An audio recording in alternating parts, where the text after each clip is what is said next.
So this is Lake Ontario in Canada and in the United States. But we're going to make a little change. We're going to call it something different than Lake Ontario. We're going to call it Lake America. And all it takes is a good pen and some intelligence. So Lake Ontario, that's gone. Lake America.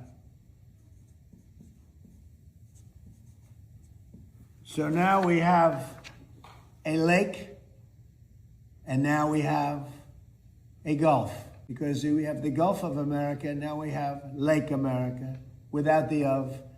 Thank you very much, everybody. It's the Homeless Left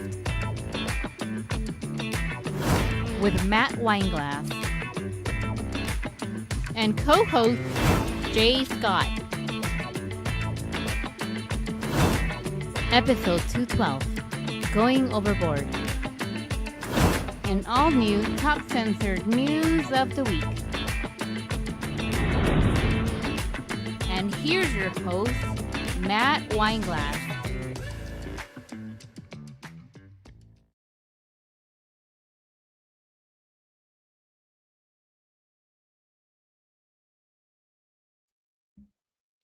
Here we go. All right, guys. Welcome to the Homeless Left. I'm your host, Matt Weinglass. We'll be here with you guys all afternoon, going through the craziness of the day, what's happening right here in the U.S., what's happening all over the globe. The news cycle has gotten quicker and faster and more insane. It seems every day, every week. So we bring you whatever we can get to in this time period that seems to go fairly quickly. But you know, that's why you're here, guys, because you know that we're not just doing headlines. What we're doing here is we're looking into things. We're actually doing the work. We're doing the research, and we know you are too. That's why loyal viewers and folks that we've gotten to know over doing this show. We are very grateful to you and your engagement, and that's what the show's about. It's called The Homeless Left, and if you guys are just stumbling on us, welcome to the space. What we've been doing here for a few years is we've been going into the chaos with our critical thinking skills intact, and we all have them. They're all stuck in here somewhere. We can't get to them if we're wearing these tribal hats, right? We're wearing these kind of team player uniforms, helmets, jerseys, whatever the team that we thought were the good guys, or that we grew up with, or it just felt good. Like we have team sports, right? So every 4 years there's a general election here in the U.S. And around the world there's also the same kind of routine, right? The sports routine, whatever it is for you. For us, it's red versus blue, and we got to beat the other team. And the problem with that is, we've discovered through these years, that that's all fake. It's not real. And it's designed to keep us in a team mentality, a tribal mentality. Well, we're no longer going to be tribalists. We're no longer going to be checking in with our team leaders, our team captains, to tell us how to respond to the day-to-day insanity. And it is insanity. It's so much insanity that it's actually much harder to stay in these tribes, because it starts to not make sense when you're supposed to be angry about one thing and then joyous about another. And then you find out that the people that we're on the same side with, the whoever it is, I'll just use an example. Israel, our greatest ally of all time, not to be questioned by either party. All of a sudden, our other enemies start going after our best friend. So how does that make sense? How does it make sense if we were told to hate these other countries? We were told to hate Muslim countries. We were told that they were trying to kill us. Death to America. We were told that Putin's trying to take over the world. We were told that Maduro was insane, and we needed to stop him from hurting his own people, and we have to arrest him. And people on the left cheering on the illegal kidnapping of a president from a guy who you're supposed to hate. So you're supposed to hate Trump and then also like that he did that. You're supposed to hate Trump, but like that he's Israel first because your party also told you to be Israel first. So it's insane. It's chaos. So they have to go overboard now trying to maneuver us to keep us in these camps. They have to go overboard with their think tank meetings. How do we keep them? How do we keep them in their camps? And we know they're having meeting after meeting about this. We know what the AIPAC folks are doing. We know that they're meeting these Jewish councils about how do we formulate the next wave of propaganda. So and also to get into the legislative process as well and make it illegal for them to say anything against what we're doing.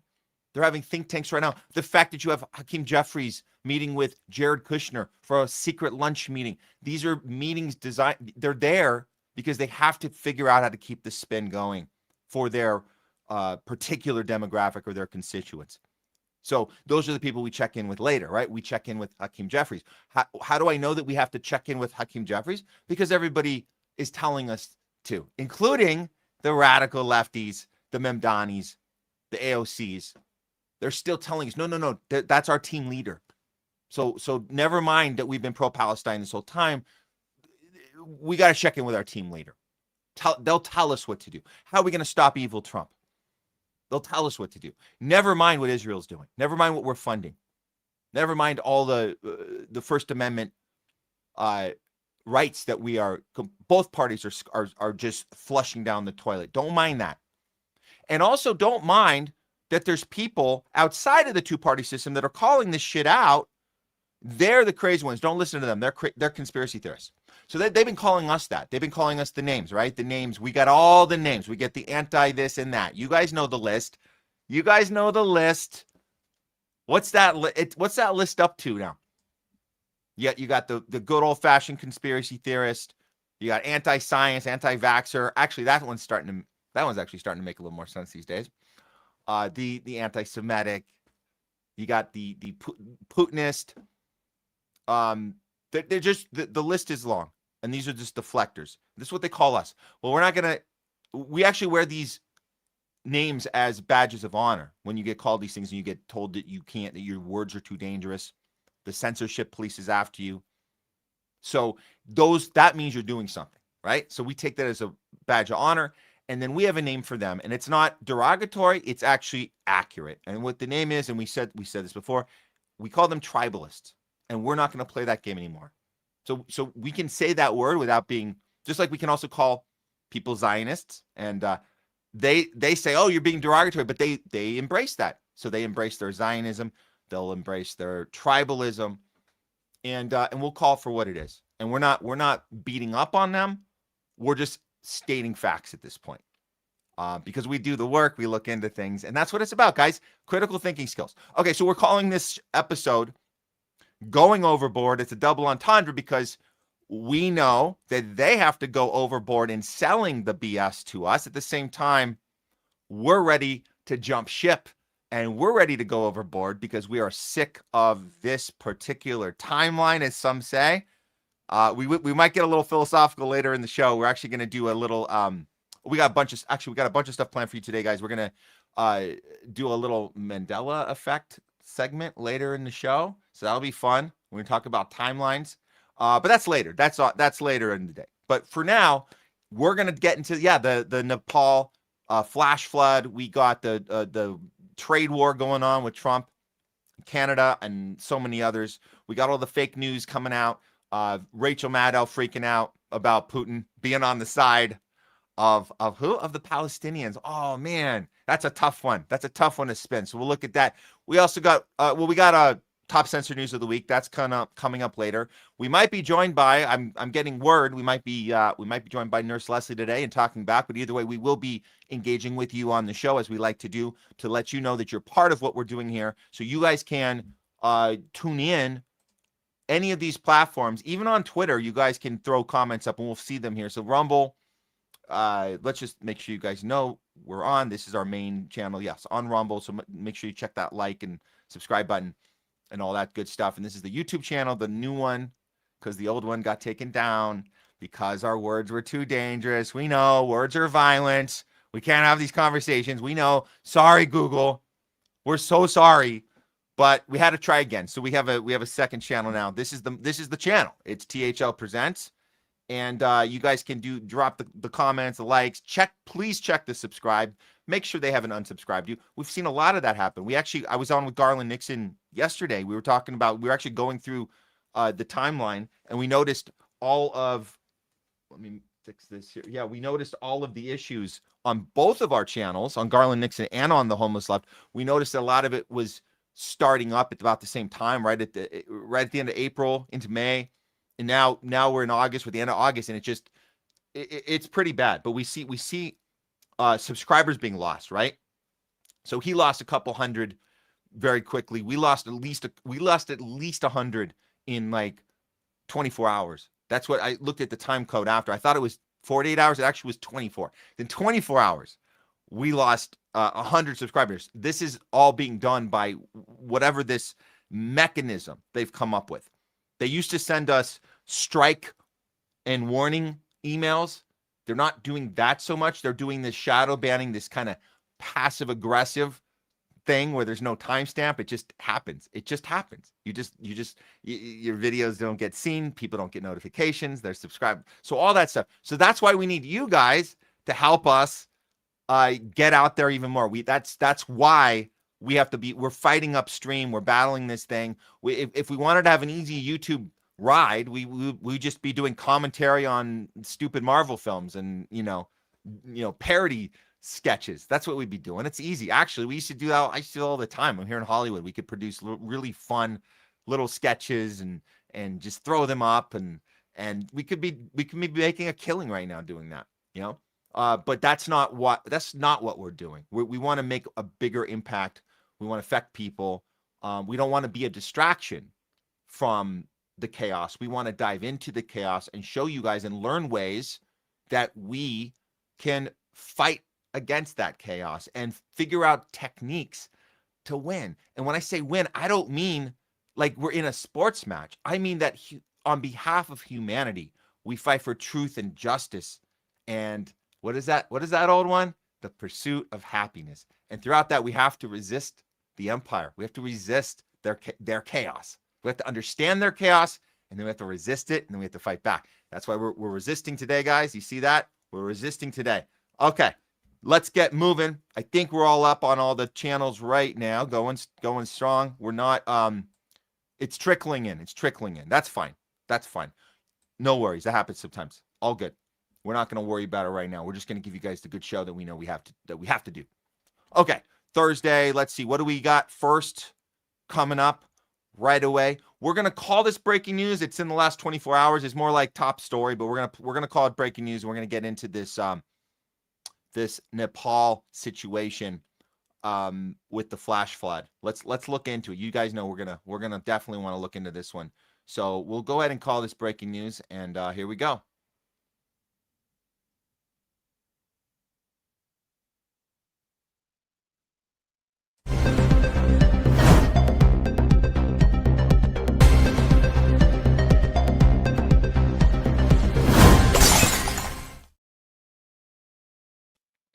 All right, we got some breaking news in the last 24 hours coming out of Nepal. This, if you guys have seen this on your feed by now, all the horrific things coming out, all the visuals and videos. It's pretty disastrous. It's pretty apocalyptic, some would say. But yes, there has been a massive flash flood in Nepal. It's left hundreds dead, 1,000 plus. So more than 1,000 people are still missing. And there's fears of a second flood that has now increased. So let's start with the original video that kind of made the rounds. And some people were claiming this was AI because you get people denying it right away because this was like a security footage cam raised up high. Here it is. There is no sound on this one. But this was, and this is, it's disturbing when you understand this is real. This isn't some fake attempt to get views on an AI, but we do have to be careful about that sometimes. But you see, these are real people running. They certainly have gotten word. They could probably hear it right now. There's probably a lot of noise happening here. Nobody in this shot is going to survive, and that's a very chilling realization when you see this. So yeah, it's tragic. It's tragic. So this happened, and of course, we're going to be asking the right questions right away. Not everybody will, but let's just start now with how did the Western media respond to this? Let's go to the Guardian and let's see their take on where things stand right now. This came out from the Guardian about an hour or two ago. This is where we're at as far as they're concerned. Where did it go? Here we go. Okay. Sorry, I didn't see it on my end. Okay, you guys can see it. All right. Nepal flash flood, more than 350 have been officially declared dead amid the warning of fresh danger from rising lake water. So they're saying there is new danger of another lake rising and the water killing more and causing even more damage. So the authorities say that the water rising at the lake, at the site of the disaster, it could actually burst. So there might be even another disaster happening here, which is absolutely horrible. So this is, again, so this is how they're going to tell us this. This is it's actually 359 bodies. They found it all over Nepal, and obviously that number is going to climb. And like we said earlier, there's over 1,000 people missing. Their police are working hard to keep various households in various districts at they're making sure that, because they're still at risk. So they're trying to keep people in safe places, what is a safe place in this sense. So they got to carry out the search and rescue. That's obviously going to be difficult. And now they're going to try and break down what actually happened. And this is where we get our little, our red flag antennas start coming up. So let's see. So they're saying that it was the blockage of a river on Wednesday had led to the lake's formation. Reuters report of the authorities said so. Yeah, they want everyone to stay away from where this next one might occur. So, let's see what they're saying for the cause of this. This is from CNN. What caused the Nepal flood wave? Well, here's what we know. Okay. Well, the cause of the powerful torrents of floodwater that carved a devastating path through Nepal and Tibet, swallowing towns, roads, and bridges, is not yet clear, but Nepal is a hotspot for climate disasters. Of course, that's got to be the first and only diagnosis is climate change, because the planet, as you guys know, has been heating up for centuries. So I don't know if we're all boiling to death yet, but it's been in process of heating, just so you know. Vast swaths of ice are melting. I thought the polar ice caps were supposed to be melted like 10 years ago, but I might be on the wrong timeline there. Okay. So anyways, they're saying it's because of the ice melting. There's more fluid. So water creates massive lakes, and in high mountain elevations, when you get the melting during the summer, it releases the lakes downstream, and then you get the avalanche stuff, and then you get all the stuff. So they're saying it's climate change. And they're pretty sure. So those scientists, as you see, scientists are working hard. They're working around the clock to determine what exactly caused it.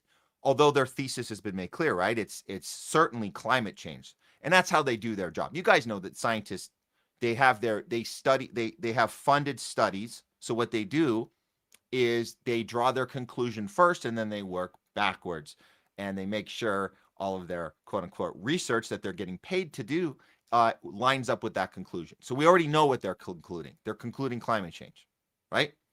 And so this is their breakdown. They're saying a landslide triggered the flood. Okay. Well, how did that landslide happen? Well, around the time of this avalanche of rock and ice, more than a landslide, more like a landslide in this case, tore down mountainsides into the river, and that flows from China into Nepal. Often goes through deep gorges, so it will take weeks to establish the exact cause. But a team of international scientists believes a huge chunk of glacier sheared off of the mountain and fell into the valley below. Okay, so how did that happen? Well, they had to clarify that the shaking was not an earthquake. Why did you have to clarify that? Are people talking about earthquake? Why would they be talking about earthquake? Well, they're saying that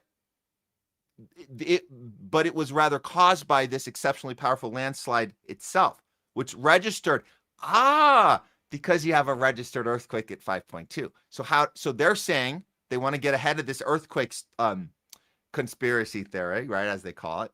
The earthquake conspiracy theory is that this was an earthquake, but they're saying, no.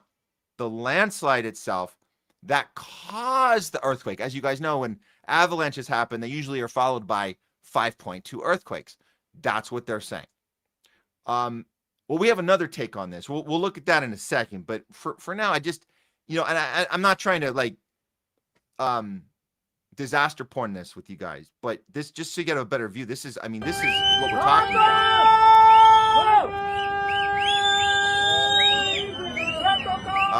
I'm turning the volume on this. I don't want to hear. They're going to get. It gets really more disturbing. The people that are, I guess they're filming from really high up, so there's a lot of people viewing this live when it's happening. The sounds actually remind you of like you guys remember all the 9/11 footage where people were gasping behind the cameras that were filming, and you had people that just were losing control. So we don't want to exploit all that, but this is just, you get a visual of what actually happened here. And I'll do one more just so, because this is from so that's from above. This is the ground level of it. No!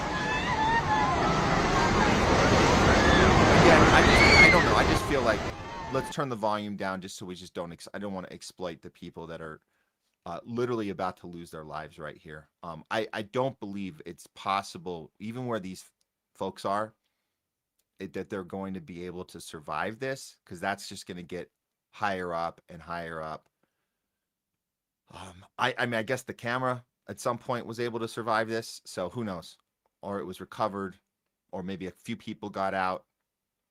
But this is, so this is the devastation. So we're not to overdo this, but this is real people's lives here that this happened to. So we absolutely want to find out exactly what happened. Well, let's look. This is a interesting video. I'm going to show next, that shows that actually it was an earthquake that caused this. Let's check this one out. Here we go. Yeah, we don't have to. I don't want to watch any more of these people going to their deaths. But that was the essence of what was going on all around this area. It's pretty tragic. But here's an aerial depiction of what was said to be an earthquake that did register on the Richter scale. 4.4 earthquake on the Tibetan side triggered a massive ice avalanche. This led to the flash flooding of the Botakoshi River in Nepal. Around 1,000 people are missing, and many have been killed. The resulting flash flood has devastated the region, severing key transport links and endangering villages along the Botakoshi River. Pretty obvious that it's earthquake leads to landslide. Landslides don't cause earthquakes. Oh, our viewers think the same thing. This is great. Yes, Kelly. Yes, landslides ain't causing no 5.2 or 4, whatever the guy here said, 4 point something, whatever they got different determinations, but it certainly registered as an earthquake. So that's why the Western media outlets like The Guardian, like CNN, what they have to do is they have to tell you, no, our scientists have looked at it. It's climate change, and landslides cause earthquakes. Well, I'm not interested in playing that game. We want to go further down. And you might be asking yourself, okay, and this is the right question to ask. What's the right question to ask? If we were to have done this on purpose, and I say we in a very general sense is people controlling shit, right? The people, the billionaire class that does have the technology. We know the technology exists to do weather modification. We know that there's earthquake patents. So once we understand that they're not telling us the truth about how this started, because we know that an earthquake caused this. That's what it seems like. And it seems to be checked out. A lot of sources are checking this out, that it's an earthquake caused the landslide. Okay. So the next question is, what would be the purpose of doing this in this exact area?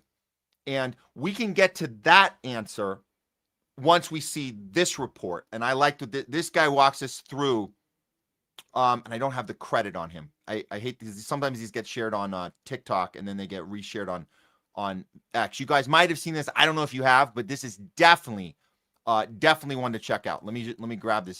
This is a very thorough breakdown of the full range of the spectrum of why we should be absolutely 100% suspicious that this was done on purpose, as all the rest have been, right? Venezuela, Colombia. What, Matt? What? Those were on purpose? Yeah, we've already checked those ones out. You guys can go back and watch some of the episodes when we covered the back-to-back 7-pointers in Venezuela.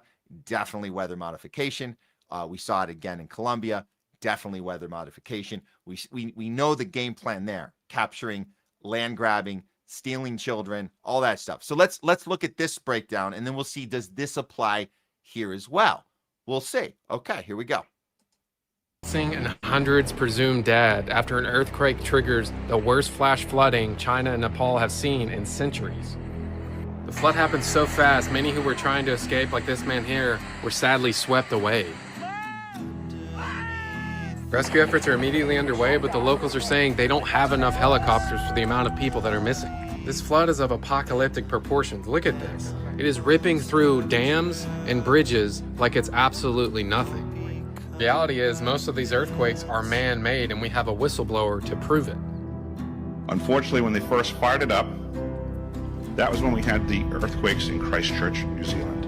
There was 2 incidental shots before they were able to target it correctly. This is an earthquake generating device as well. This is the weapons of war that we have to deal with now, and what Raytheon's hiding. These facilities are all over the world, and there just so happens to be one in China next to where this event happened. The main purpose isn't even to destroy these cities like you see here in Nepal. It's really to displace these people and steal their land and resources. Regardless of what you believe, please continue to pray for the rescue workers and the survivors, not only in China and Nepal, but all around the world. Remember, they use these weapon systems all over the world. It doesn't matter your race, religion, or creed. We all need to band together and speak out against this evil. Let's wake up. It doesn't matter where you live. They use this technology all over the world. It doesn't matter your race, religion, or creed. We're all expendable. If we haven't figured that out by now, there might be a pecking order. It's like a chessboard. Some might be considered pawns. Some might be considered the next piece up. Maybe. But you're still a piece on the board that is up to be used as cannon fodder for whatever purpose. None of us are safe. That's what he's saying. So we have to understand that we're all into this together every single time. And it's like climate change. The planet's burning up. We're all melting. Wait, it's freezing to death. We're all freezing to death. Wait, what? Why should if that were the case, by the way, if that were the case that the planet's doing it to itself, why the F would anyone, any government, any private company be allowed to patent any sort of technology that causes weather for any purpose? If we're all in consensus, let's just be absolutely clear. If we're in consensus that that's our number one threat to humanity is climate change, where are we getting off doing any of this? This is the same in pharma when you got gain of function research.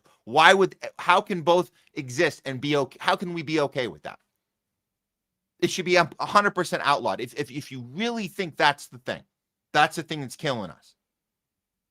So clearly there's a reason this technology exists, and clearly there's a reason to use it. And clearly, if you're going to do it once, guess what? You're going to do it again. And that's how they operate. All right, let's get on with the next one. You know what? I know we call that breaking news, but I'm glad we had a chance because this thing did go through. I guess just under 24 hours ago this happened, and we wanted to look into it because sometimes we don't have a chance to look into things when they just happen, like boom, and we have to use our gut instinct when we break stories. But I much more appreciate looking in, getting a little bit of time to look into things. That's why we only do the show twice a week. All right, I'm seeing some of the YouTube and Rumble numbers slowly starting to creep up, and we're seeing you guys in the comments. So definitely appreciate you guys, and we'll get to some super chats, Rumble rants later in the show. Okay, I think we got to do this story now. Let's go ahead and do this story. Yeah, we got time before we're going to be bringing Jay Scott in here shortly. But let's start with this first because we usually do real fake news on Tuesdays, but we got a bonus one today.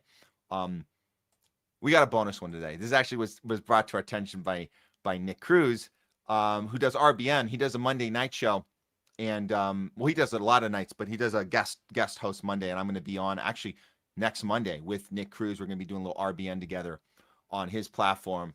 That's next Monday coming up. That's 5:30 Pacific, 8:30 Eastern. Just a little plug there right now. But for now, let's go ahead and call this real fake news. And yeah, you guys, this is interesting. What's going on with Rachel Maddow? Here we go.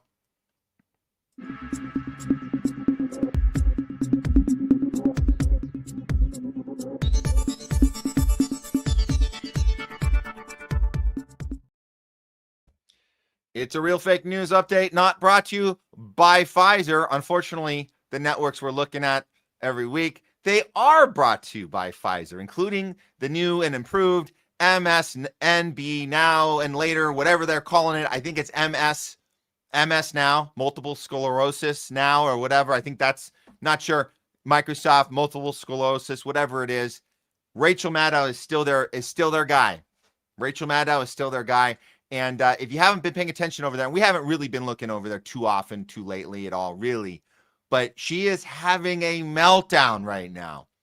Rachel Maddow is trying to keep her narrative alive that she's been using on her viewers for the past over a decade. She's been using the Putin's going to take over the world. Our president is a pawn of Putin, and it's treason, and he should be, I guess, the punishment for treason when you're a foreign asset should be death. I think that's what she's been pushing for over a decade. So how can this make sense when Putin is standing up for Palestine right now? Well, here's Rachel trying to maneuver around and I guess blame Trump for not going after Putin for protecting Palestinians. It's very bizarre. It's a very bizarre twist, but here we go. Check it out. This doesn't make much sense to anybody either, because, I mean, look at the basics of what we know about who is helping Iran. This is the headline last week at NBC News. Russia is shipping explosives to Iran to bolster its missile and drone arsenal in U.S. war. Okay, we're going to go after countries that are helping Iran. Does that mean we're going after Russia? Are we going to try to rally other countries to go after Russia, crack down on Russia for the way they're helping Iran? Of course not. Of course not. Of course we'd never go after Russia because Trump is beholden somehow or in the spell somehow of Russia's dictator. And so, of course, even as Russia helps Iran, not just financially, not just in terms of oil exports and things like that, but literally shipping them explosives and weapons to use against us. Are we going to do anything about that? No, of course not. Well, how about the sanctions, though? How about countries that have been helping Iran evade U.S. sanctions? Will we go after them? Will we be able to persuade other countries to help us go after anybody who helps Iran evade sanctions? Again, this doesn't make sense to anybody else in the world. Yeah, it doesn't actually make sense. Your logic, Rachel, doesn't actually make any sense. First of all, as a journalist, quote unquote, when we talk about that the objective is to go after countries that are supporting Iran, you should be asking, first of all, why are they supporting Iran? And you should be asking more of a question of if you truly believe that Trump is a Putin puppet, then you should be asking, why is Putin going after Iran? I'm sorry. Why is Putin helping Iran? And why is Putin putting himself in a position to be on this list of targets that we have to go out after? You're not making any sense at all. Because when Putin shows his alliance to Iran and to Palestine, by the way, it's Palestine as well, and he makes this distinction of why you have to be on the side of the people that are being destroyed by the entity that controls them, which is the problem in Palestine. When he makes that distinction, it says you have to be about helping those people. then he's also connecting it to the Ukraine problem, which is another issue that you have to. A lot of liberals are stuck in this mindset. They're stuck in this mindset that Russia's this big bully and you got to stop them, when it's really the NATO psychopaths, which is completely aligned with the Zionist entities that Israel aligns with. So that's really the problem. But you're not going to ever draw that connection. So I said earlier, Nick Cruz covered this on his show RBN, and just kind of spells out, yes, it's absolutely true. Nick Cruz says Rachel Maddow has had a complete meltdown at Russia for helping Iran evade U.S. sanctions and economic pressure. Maddow then blames Trump for being too soft on Putin, which she claims is enabling Iran. And it's true. It's absolutely deranged. And it's like, this is what you get for being that spokesperson for whatever that Trump derangement syndrome has been this whole time. And you're not going to acknowledge the larger playing field here and why Putin has done this and put himself in this position, and why he actually speaks out, not just to help Iran, but he's speaking out, like I said, on behalf of Palestine as well. Let's play this. And I think we did cover this earlier, but this is important or on another, I think a previous show, but this is important. So we'll talk this through. So what he's saying is, I understand that this is war. The death of people is shocking, but the bloody coup in Ukraine in 2014, which is what Rachel doesn't want to talk about that, followed by a war of the Kyiv regime against its own people in Donbass. It's not shocking. The extermination of the civilian population in Palestine, in the Gaza Strip today, is not shocking. Oh, that doctors have to do surgeries on children, abdomen surgeries with a scalpel and without anesthesia. It's not shocking. The Secretary General of the UN said that Gaza turned into a huge children's graveyard, which it has. This is not shocking. Lord Bebo put that one out, and we did cover that. But in this context, how does Rachel Maddow square that circle that square? How can she do that? Because, again, and he's making the comparison to Ukraine, and that's the problem. If you've been pro-Ukraine this whole time, you fail to understand what happened in 2014. You fail to understand that the puppet regime that we put into place was shilling their own people in the Donbass. And that's very similar to Palestinians being tormented and tortured for decades because they don't have the ability to have their own sovereignty. That's the point, because Israel controls all of their everything, their electricity, food, water, all that stuff. So they can do anything they want to them. They don't have their own government. They don't have their own military. They don't have anything. So and they're all called the terrorists. So this is so Rachel is doing a huge disservice. Let's see one of Rachel from when Trump got right back into office. This is from 2024, and it really goes to show you that this, and it's hard. It's really hard to tell if she truly believes this stuff, because what a disservice you're doing when you're bringing up this stuff. You're bringing up the stuff that Trump's doing that is really, really horrible, but you're mischaracterizing it from a vantage point that is completely the opposite of the way the world's actually working. And you've completely left Israel out of the discussion. And that's on purpose. And that's why your overlords that control your network, you're not allowed to be critical in that direction. So you have to do the Emperor Trump, stop King Trump situation. Here she is, not doing a good job at all on analyzing the situation. Mass deportations. It will be millions of people in camps managed by the U.S. military. I expect it will be military raids in civilian areas to try to take on this extreme anti-immigrant agenda, which I think he means every word of. I think that it's the end of American participation in NATO in any meaningful sense. I think it's... What? Well, it is. It hasn't been. We've been upping everything with NATO. He likes to tease that, but it doesn't happen. So she's tapping into this. Every American's going to be affected here by this. What she's boxing it as, like this racist immigrant agenda, when really it's an agenda for the surveillance state and Palantir and Israel Tech, and she'll never mention that part. And this whole time, she's still trying to pretend that Trump is working for Putin. But she fails to ask the question, then why is Putin helping Iran if Trump is a puppet of Putin? It makes no sense, because it means that then he would be very, very upset at his little puppet, right? So you're missing that part. That logic doesn't actually make sense.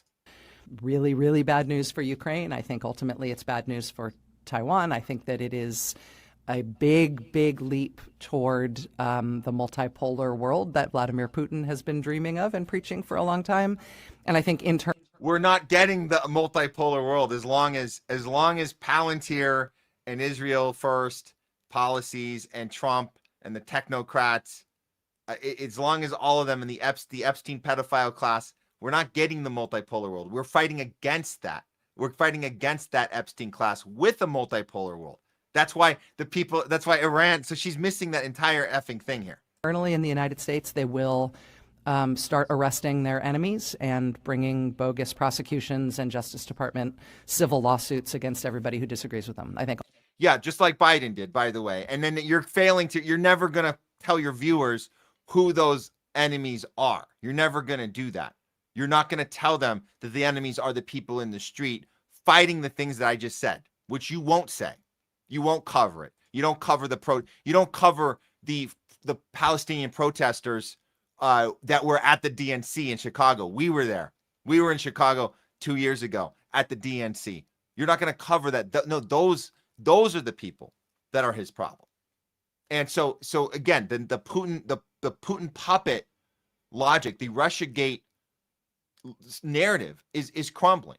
And I'll give you one more example. I haven't seen her coverage on this yet, but let's pay attention if she even covers this at all, which she might not, because sometimes it's so hard of a story of a yarn to spin. Sometimes you just got to leave it out of the agenda. So I don't know her take on this one yet, but she's going to have a very, very difficult one. And I showed you guys how Putin connected the dots with the Palestinian people are similar to being controlled by Israel, the similar that the people in Ukraine, in the Donbass, being controlled by their puppet government. We know that the governments, the fake governments in Israel and in Ukraine are very aligned. Nazism, which is the Azov battalion, the Nazi agenda in Ukraine, very much aligned with Zionism. And we know this.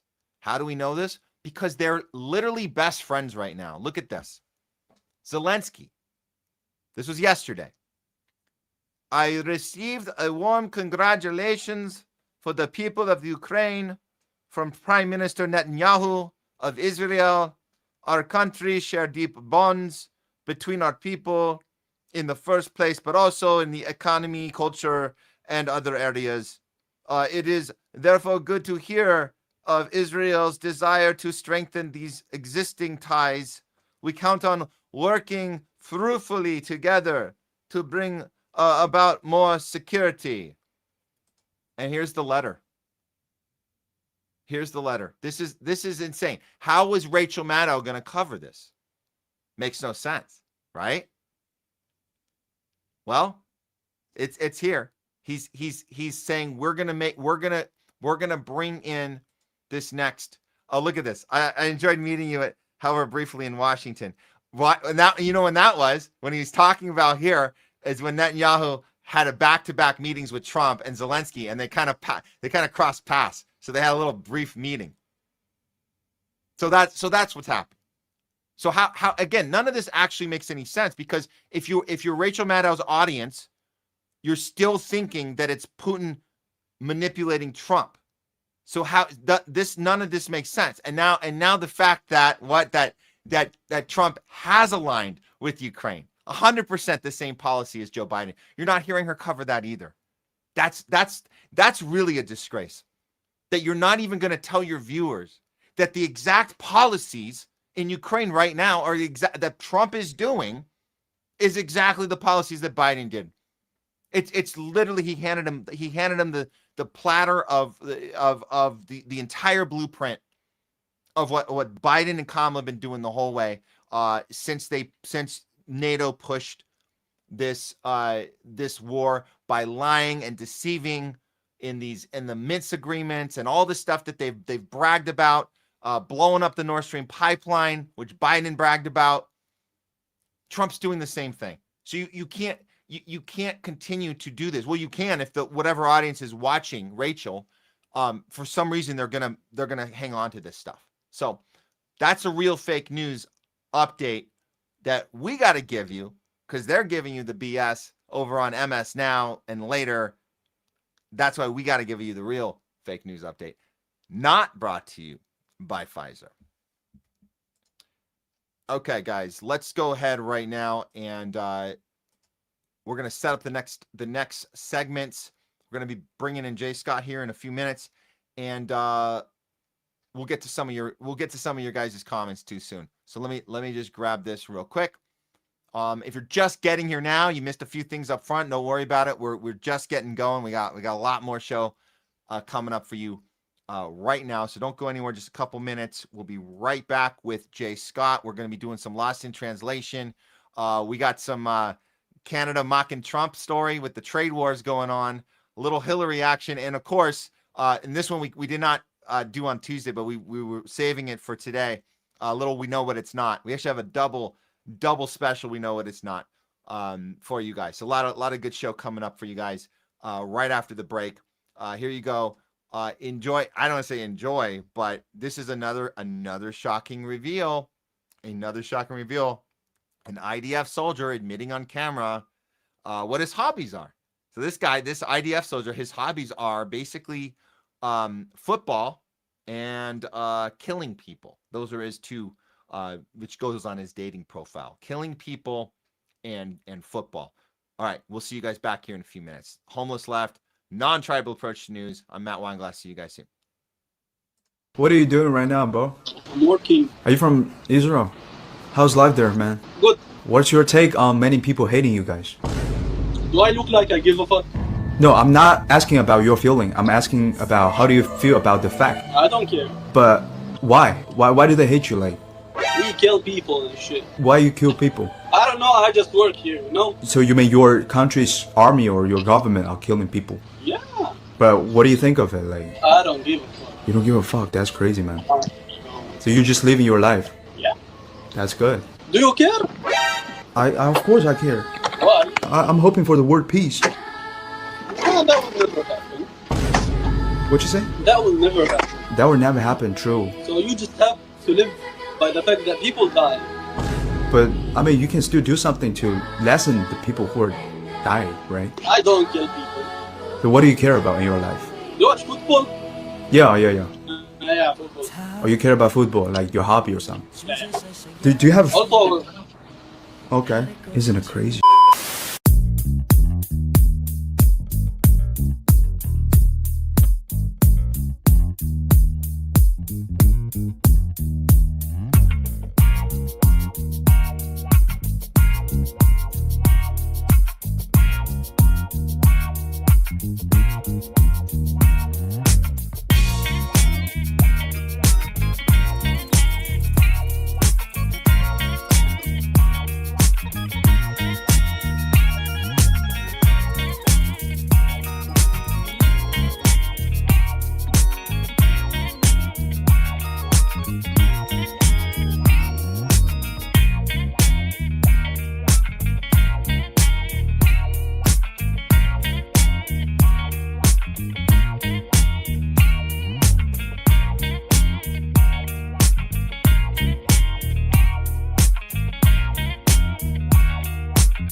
All right, we are back with some more Homeless Left for you guys. Welcome everyone if you're just joining us. This is our live stream, our live Thursday stream. We're going to be with you guys the rest of the afternoon, whatever time frame you're in. I know if you're around the world, if you're halfway around the world, then I guess this is late night for you guys. And we do have audience that does check in with us. We certainly have our European country folks. I know we have people tuning in from Australia. We got a lot of Latin American folks tuning in as well. So whatever time frame you're in, welcome. It's our afternoon, but we're just getting started, guys. So if the first hour it's in the can, you want to go back and watch it live on repeat. We keep the lives up on both of our channels. When we talk about Rumble and YouTube, we keep them up. YouTube sometimes gives us warnings as far as they come up with these weird not channel strikes, but they'll say that we're not allowed to have certain content, and then they'll not allow it to be seen, which is weird. But Rumble, you can actually see all of the episodes. This is like 200 and something. I don't know. We're only on 212 or something. And they're all up there. So we stand behind all our work. Of course, you don't have those kind of hours to kill. You might not, but if you don't, you can always go check out our segments. We upload those regularly after each show. We get the segments up so you can share those out on your own, in your own way, your own time. Watch the particular topic, share with a friend, family, coworker, colleague, have a discussion. So we do cover a range of topics here. We're always punching up. That's a connector. We're always punching up. We're always looking into things. We're always coming from a non-tribal point of view. We're not on a team. We're in a non-tribal space. That's what we do. So here we are, ready for the next two segments. And I do see we are ready to bring in Jay Scott. We had well, this is interesting because we do have you. I see you coming in on the two, because we had a little tech issue on Tuesday's show. I think we worked it out. So I'm gonna go ahead and bring you. I see the one. Let's just bring you in on the side. Should I bring you in on the side, man? Give me a thumbs up. The one that has the background. You're okay. We'll do that. Here we go. Please welcome back to the show, Jay Scott. So you okay? That one? No, not that one. All right, we'll get back out of here. So I see what you're doing. I see what you're doing. Here we go. We'll try that again. Please welcome back to the show, Jay Scott. I know your sound's going to be great now. Here we go. Hello? Can you hear me? Yes. You got me? We got you. Perfect. All right. Glad to hear it. So it looks like we are up and running now. Yes. However, yeah, I am having a little bit of an issue because now I can't hear you, but you can hear me. Yes. Oh, yes. Lord. All right. You're on mute now. I can see your mute. Hold on. Okay, now we hear you. You just had it. I could see the mute pressed on that one. Perfect. Okay. All right. You can all hear set me now. Yes. Oh, perfect. I'm having my laptop is gone, man. I can't tell you why, so I won't be able to read anything on the screen. For some reason now it won't let me log in on the computer at the same time as I'm doing this. As soon as I logged in on the computer, I lost audio. So I'll see if I can figure it out or not. No worries, so, man. We got all the material. We got all the content. I'll be doing some reading, especially off of this first one, because and I'm glad we saved this from the last show, because we got a lot of translation that has been lost in the communications, which is intentional. So we're going to get into that one here, and I just want to check in with you. So we're going to do that one, and then I know we also have we got the trade wars story and a couple others. I threw in a Hillary one. I thought that was fun. But I don't know how long. How long we got you for, man? We got you for like a little bit. Yeah, I can do probably hour and a half tops. So okay. Yeah, we'll see what we get through. But we got a lot of pharma stuff happening too, man. We covered. We actually broke. I don't know if you know, because when you came in, we actually just adjusted the show Tuesday, and people, you guys can go back and watch. We did cover the breaking news of Dolly Parton. I think we were the first to get that story on a podcast. We're the first one, so I just wanted to get that out of the way. But we're going to come back to it because there's a lot more, and we tell our viewers a lot that we do our best to break stories on the show, but we have to look into things. We can't know just because of a headline, right? Whether it's Lindsey Graham just died, it's like, go ahead, talk about it. It's like, well, we want to look into it. Let's see what happened. Where was he? What are they saying? So it takes us a little time sometimes, but we do want to let you guys know when news breaks. But we also like to circle back when more information comes out too, and that's important. It's important we all do that. It's important that we all keep our minds open, that just because you were told a certain story doesn't mean that the work shouldn't still be done there. New information comes out, and then you need to reassess where you stand with that, and not just file it away and act like it's over. It's not over. We're constantly doing this work. So that's why we have to circle back to these things sometimes. So that's on the list. We'll see if we get to that with you or not, but I think it'll be interesting one way or the other. Okay. Yep. I guess we'll just we'll start this up. Actually, I did tell Citizen we'd get one of his super chats up before we started. Okay, let's get this one. Let's read this one here just real quick here. Citizen, thank you so much for the super chat. Again, we must demolish the notion chosen or entitled to special treatment, and anyone who concedes they run the world will never win an election. The conceding that they run the world, man, it's so insane that we're at this point where, and I guess it's been like this the whole time, is that we have to be so careful with our words, and like don't want to offend somebody. But it's like we're not allowed to talk about who's in charge. And I think that when we start saying it's this Epstein class, it's this pedo class, it's this billionaire class, I mean, maybe that's the best way to do this, Jay. We have to remind them that they're all in on it, and we don't really have to apologize to them, right? We don't have to say we're sorry for offending you Epstein class people. You're a victim group. So that's what they do. And if you say a particular group runs the world, if you say it in a certain way, oh, we're sorry, we didn't know you were the victim in the situation, when we're actually just trying to call out power. We're just trying to call out power. I mean, I do think it's important to be accurate in your words, though.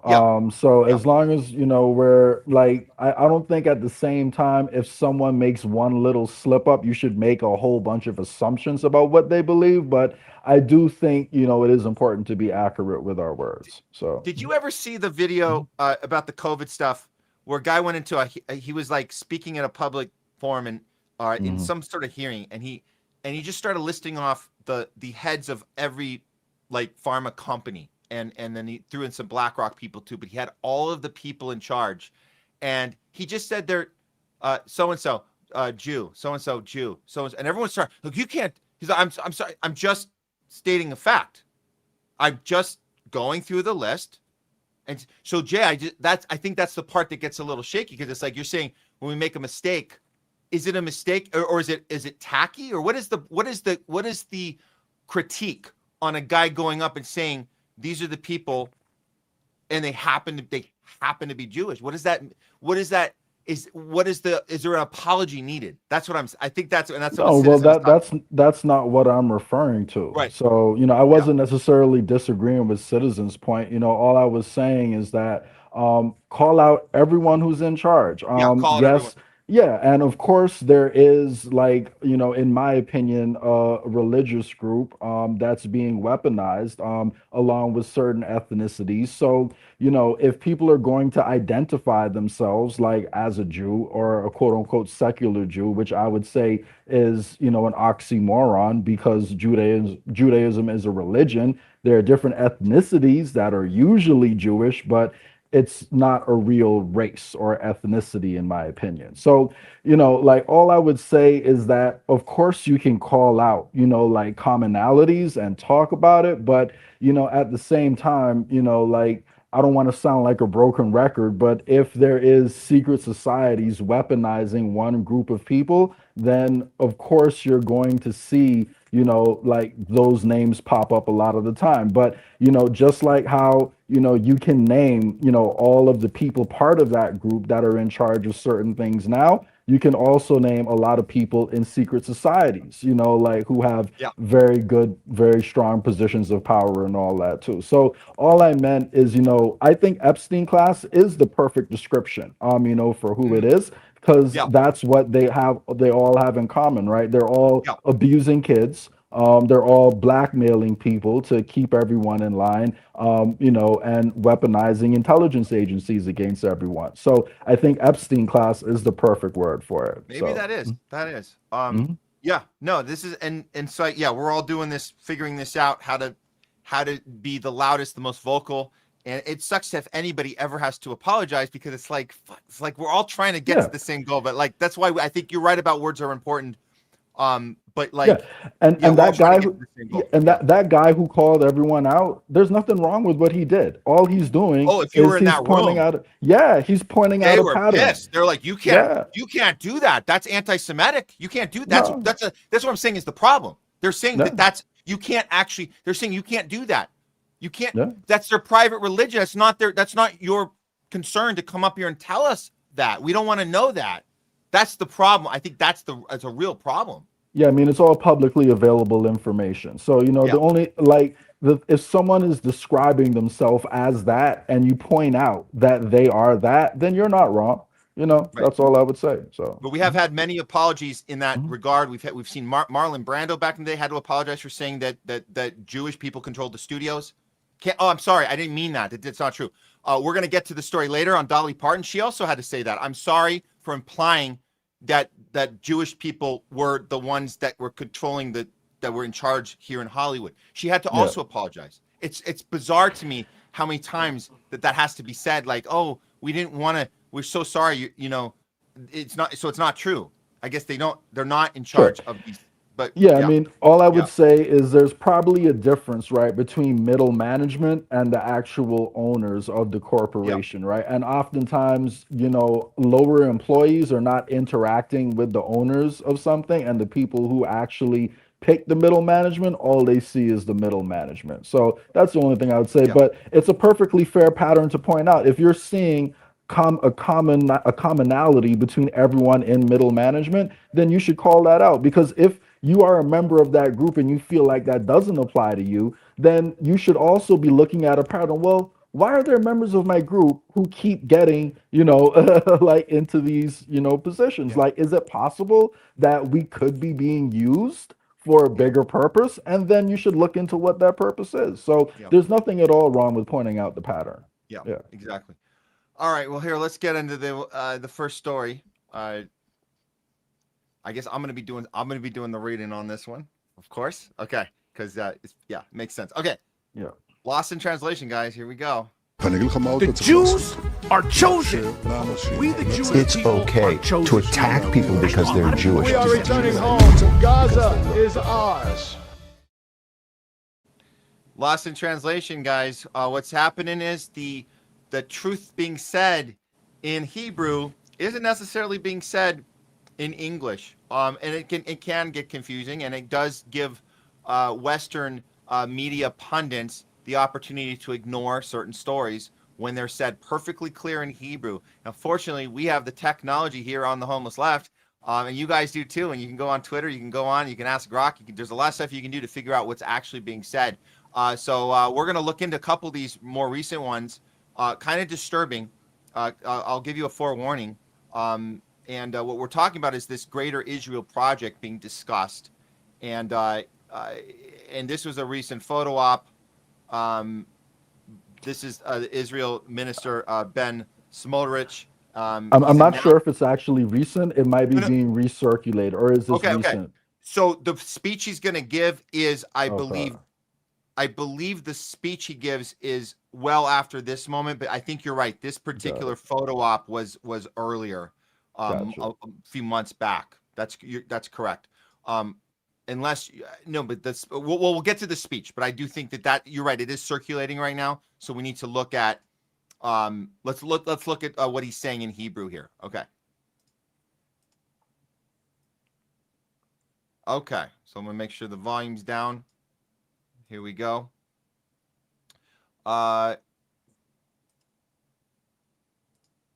Okay, so achievements in all arenas. Truly is the hand of God, the extraordinary work of the defense establishment, all its branches, commanders, fighters, and there is a concluding diplomatic leg. There is a concluding diplomatic Judea and Samaria, and completely kills off and dividing the land, establishing a terror state at its heart. There will be a concluding diplomatic leg in Gaza. It will expand our borders. There will be a concluding diplomatic leg in Lebanon that will expand our borders into the Lydian River, the defensible. There will be a concluding diplomatic leg in Syria to Mount Haran, and yes, a buffer zone at least, and yes, a military leg. There is a diplomatic leg, both the legs of bravery, determination, and the love of the land and strength. That's what earns respect in our neighborhood in the Middle East, and that's what's needed to ensure the security, existence, and future of the land of Israel. Thank you so much. I ask you to join hands, to be partners, and to have the privilege of establishing many more settlements. Again, in Judea and Samaria, but not only there, there will also be a lot of work for us after the war, after we kill them all. We're going to kill them all, and there's going to be more work to do because now we got to build all the new settlements. We got to sell off, auction off the property. We got to recruit more of us into the new area because, as we know, there's a lot of land to be given out. So they got to go do some recruiting. We know a lot of recruiting's happening right now, Jay. So this is just outright. He's talking about the actual plan. This is the plan. And if you guys, we've shared this map before. This is the Greater Israel map. So he's referring to all the space that is he's saying they're entitled to, and they have to go and grab all of it little at a time. That's what they're doing. And so there's a process there. And then he urges them at the end of the speech is once we annihilate everybody and we take the land, there's still work to do because we got to build, we got to colonize, right? That's the other part of it. And so that's where you get the more auctions and more of that happening as well. Yeah.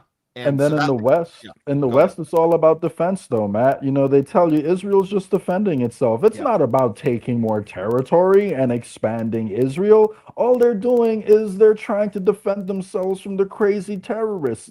It's Islam, Matt. What can you do? Islam is just a dangerous ideology, according to what we hear in the West. So, this is why I love this segment. They tell the truth in Hebrew a lot of the time, and now they have no choice but to start saying it in English a little bit more too, but you still hear it more often in Hebrew. So absolutely. And so like you said, this is the Western narrative theater piece that we're been made to believe, or a lot of people have been made to believe here, is that Israel's just defending itself, like you said.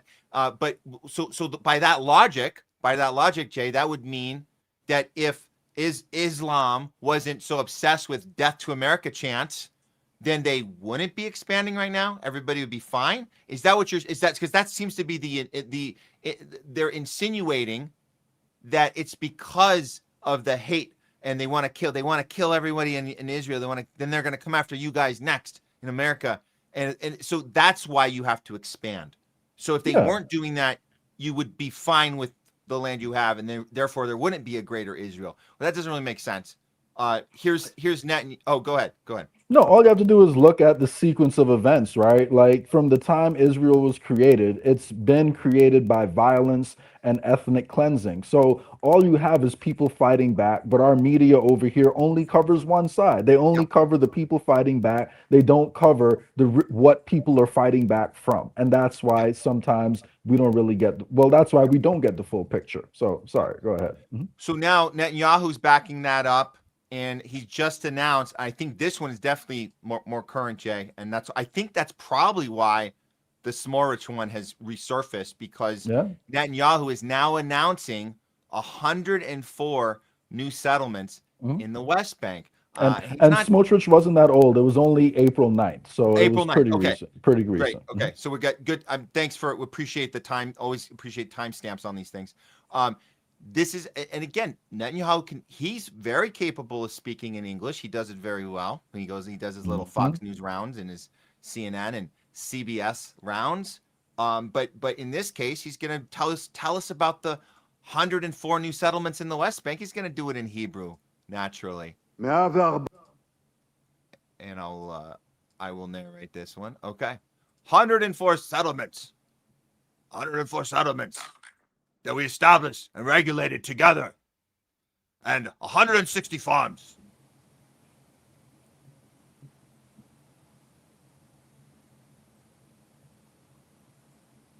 And there's still more to come.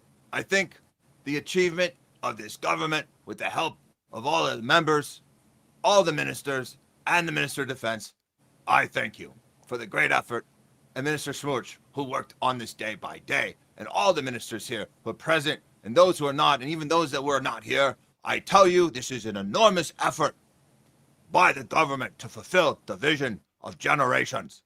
And of course, your tremendous effort is a changing reality before our eyes. Yesterday, I was together with the Minister of Defense and the Cabinet Secretary, and we were at this central command, And first thing I wanted to see, I said, show me the map now. Actually, I should do that one in German. Show me the map now. I'm just saying, Nice it's like, touch. Nice right? touch. You like that one? I should do the whole thing in a right, the accent. I want We to don't see want the to offend map. any Germans, Matt. We don't want to offend any Germans. Let's not, you could argue they're worse than the Nazis. At least, you could argue the Nazis tried to hide what was going on. They're doing it, live on the internet in real time. So it's embarrassing to Nazis to be compared to, Zionists, to be honest with you. So I just got a great idea. If somebody wants to do a little AI on this one and put a little Hitler mustache and then do a translation, right? Because you got it already transcribed at the bottom. You could do like a Hitler voice behind it. Go, I want to see the map. And he's like, yeah. The hair isn't that off, too. Once you put the mustache there, you just got to adjust the hair a little bit, and he'll be right there. So we got to figure out how to use AI for one of these segments for sure, just to add that little touch. That'd be fun. Yeah. He goes, all right, back to his voice. It's a habit I developed in my youth, and I want to see the map. And then when I see the map, I see points. Points under the protection of everything. And I know we are not ensuring our existence in the present, but we are also ensuring the existence of the people of Israel in the future. 160 farms, 104 settlements that we established and regulated. Yep. I mean, this is a monster tyrant who's literally doing the thing that we were taught Hitler was doing through all of our tech, right? We're gonna get Poland, we're gonna just keep invading. And we play this whole thing over with the Putin stuff. We're like, oh, Putin's he's coming after Ukraine, then he's gonna come after the rest of Europe. It's like, dude, this guy's they're actually doing it. And you guys, this is the one time it's actually happening, and you're not covering it. What? Like, it's fun. It's like it's Twilight Zone, man. It's crazy. Matt, anyone who goes on TV to discuss what's happening in the Middle East with, Gaza, Israel, the West Bank, all these places, and they're not talking about the Greater Israel Project, they have to be ignorant, right? They not ignorant. They have to be liars, because if you're being invited on TV about it, you must know at least a little bit about what's going on. I can excuse the average American who has a lot going on in their life and may not have time to dive into what the Greater Israel Project is. But if you're invited to go on TV about it, that means you must know something about the situation. And it doesn't take that long to realize this is the Greater Israel Project in action. So if you see any pundits on TV talking about this and they're not discussing that, that is a propagandist, that is a liar, and that is someone who is justifying genocide, colonization, and all the evil things that we're supposed to be learning from history are bad. Wow, man. It's 100% right. This is, I mean, but we know that's how they behave. They're not journalists. They are propagandists and protectors of, as you said earlier, the Epstein class, because that's what they're protecting. We're protecting them. That's what their job is. That's why we're here. So here's another one, and we'll do one more in Hebrew here. This is Israel's chief rabbi, David Yosef. Now he's telling an audience in West Jerusalem that Palestinians have no rights, and denied that they even constitute a people. And I think if you look closely, you might be able to see Jerry Seinfeld in the audience. Just kidding, but that's the this is particularly atrocious. Like, this is so disgusting, man. And it really shows you the mentality, because this guy is like a close friend of Netanyahu. He's like a respected person in Israel. Like, it's so disgusting to hear how these people think. And I just wish they would translate it in English and play it on TV more often. So this couldn't be denied in the West. It's absolutely disgusting. Yeah, it's absolutely, you're right. And let's be clear, this isn't a French person. This is part of that establishment, the Israel establishment. So don't fall for this. You're only hearing this from people that are radical right-wing nut jobs, which is, we're hearing a lot of that now. We're hearing a lot of, oh, these are just the really far, we used to have that be said about guys like David Duke. People, we would say, oh, don't listen to that guy, or the Pat Buchanans, right? We used to have that, like, don't listen. No, this is right in the middle of the, like you said, this is Netanyahu's guy. They're not So just listen to this, and this is the general sentiment of Israelis, and they talk openly about it in Hebrew. All right, here it is. Here we go. So he's saying, sadly, the synagogues remained at their sanctity, and they desecrated them. And for that alone, they deserve, I say, the Holy One, destroy all of Gaza. Wow. And we will return there. God, this return. Man, we're not forcing the end. We are waiting. We have the patience. I'm going to pause there. Just to be clear, the only disagreement that you see in Israel as how they look at what their policy should be or shouldn't be, the only disagreements you see is whether you're on this camp with this rabbi who says, we have patience, we have perseverance, we're going to wait it out, we're going to get what's ours. Versus, I think on a previous segment, Jay, we played another rabbi. Yes. Oh, yeah. And the rabbi, you're right. These are all rabbis. These are all religious leaders talking like this. That's the only disagreement they have, whether they should be patient or whether they should just finish the effing job and get it over with now. That's the only thing they disagree on. They agree on what the outcome should be, and that's every Palestinian dead, every South Lebanese person dead, ethnic cleanse. This is all, everybody's going. Everybody ain't worth being called a human being. And really quick, this word they keep using, return to our land. No. They are not from there. Like, they have a tiny little bit of quote unquote Semitic DNA, like in their genetic makeup, right? And the Semitic DNA they claim is what ties them to Israel is far more pronounced in the Palestinians themselves, which is why I always say this claim that there's a Jewish race or a Jewish ethnicity is bullshit. Like, you have Ashkenazis, you have Sephardics, but this guy, who I'm fairly sure is a Ashkenazi, I'm also half Ashkenazi.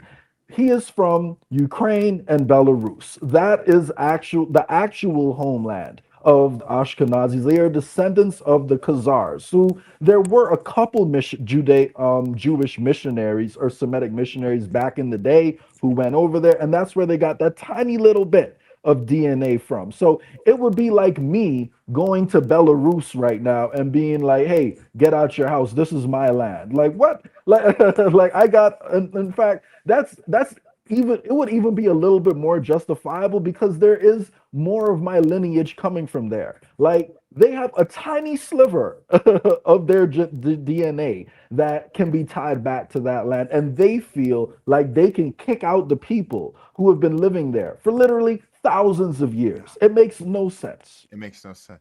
All right, let's see what this bastard has to say next. All right. We have the patience. All right, you have patience. They call themselves a Palestinian people, but they are not a people. Okay, Jerry Seinfeld. They were never a people, and they have no rights. The rights are ours. We say things unequivocally. It is about all of Gaza, about all of Judea and Samaria, about Shemem, and all of these places. We must pray. We pray for the redemption. The meaning of the redemption is that the land of Israel returns to being ours. Gaza is the land of Israel. Gaza is ours. Gaza is ours. Shemem is ours. Jenin is ours. All of them are ours. May we merit the redemption in which we can truly return to all of our places. Wow. Dude, they don't do this when they go on Western media outlets. No, they don't. No, they never talk about that. They exactly. never talk like this in English. It's bizarre. It's now. But here's the thing, right? They must be aware that we have the ability to translate what they're saying right now, right? And this is why I point out every single religion has an apocalyptic story that revolves around the Jews fighting somebody, right? Like, it's in Christianity, it's in Islam, and it's in Judaism. The only difference is who emerges victorious between these ideologies, right? And again, if you look at the ideology behind these secret societies, they believe it's their duty to actually enact the prophecies in the Bible here on earth today. So in my opinion, that's part of the reason why, they're speaking so openly, because I just don't think it's possible, like, for this to happen, even with the surveillance state, because they'll always be fighting a resistance. And I think whoever's in charge is going to need some type of popular mandate. So I don't think the Greater Israel Project is going to succeed. I think it's going to end very horribly for them. And I want to say I feel bad for them, but it's really difficult, doing these segments. But I just wish they would wake the fuck up, to be honest with you. So. Well, this guy, you guys, we've covered him before. Jonathan Pollard. He's an Israeli spy. This guy has gotten like total protection for all of his crimes, and he's obviously protected by Israel. And he goes on Israeli TV, and I think he's actually talking in English as he tells this Israeli TV anchor and whoever's watching, telling them that they're going to wipe Iran off the map. And preparing for future wars with Turkey and Egypt, as we've covered very extensively here. He's just saying the plan, and they love this. And this is Israeli TV. This is not on Western outlets. As far as like, Europe and American outlets, this is so Israelis can enjoy, the plan that they're going through one at a time. And so here he goes. Israeli legend and former spy Jonathan Pollard has announced he will join the Israel First Party led by Knesset member Sharon Haskel. This is a massive step into politics for Pollard, who actually joins us now on the broadcast to talk about this. This girl's like she's a psychopath, right? To introduce him as this celebrity, I'm just saying, like, you got to be like out of your mind to be like, I can't wait to talk to him. Like anyways. Okay. I'm just setting the stage here, but this, she's got to be out of her effing mind. Like that smile. What? Okay. Here we go. Decision. Jonathan, thank you so much for joining us on the show. My pleasure. Thank you for having me. As far as Lebanon is concerned, again, we cannot allow Hezbollah to remain standing at the end of the day. I've been in favor of pushing our border officially, pushing our border north to the Awali River and not stopping until Hezbollah is completely destroyed. As far as Iran is concerned, again, this is a major threat. We shouldn't be waiting on the United States. I mean, I don't know what President Trump has up his sleeve. I mean, I don't even think he knows at this point. And I've identified what's called a third option for us. And that option is to go it alone, Israel first. And we have the resources.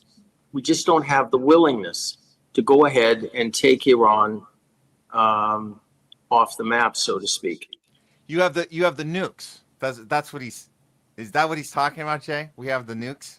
Yeah, and it's so crazy, right? That he can get on TV and say that, because you would think, just based on listening to him talk, that Israel has the ability, like, to do any of this stuff, like, without the help of the United States, right? But they can't even launch nukes without the United States, I'm pretty sure, because they need our targeting technology in order to do it. I need to double check that. But, like, you can't wipe out Iran with nukes, right? Because the radioactive fallout is going to affect you too. Like, there are winds, there are breezes, like, you can't just nuke all of Iran and then Israel is going to be okay. So they can talk crazy like that, but, unless you want all of your people to die from cancer, like in 10, 15 years, then you can't follow through on that. So as he's talking about all this crazy shit, he's really just pledging American blood. Like, he's really saying, hey, Matt,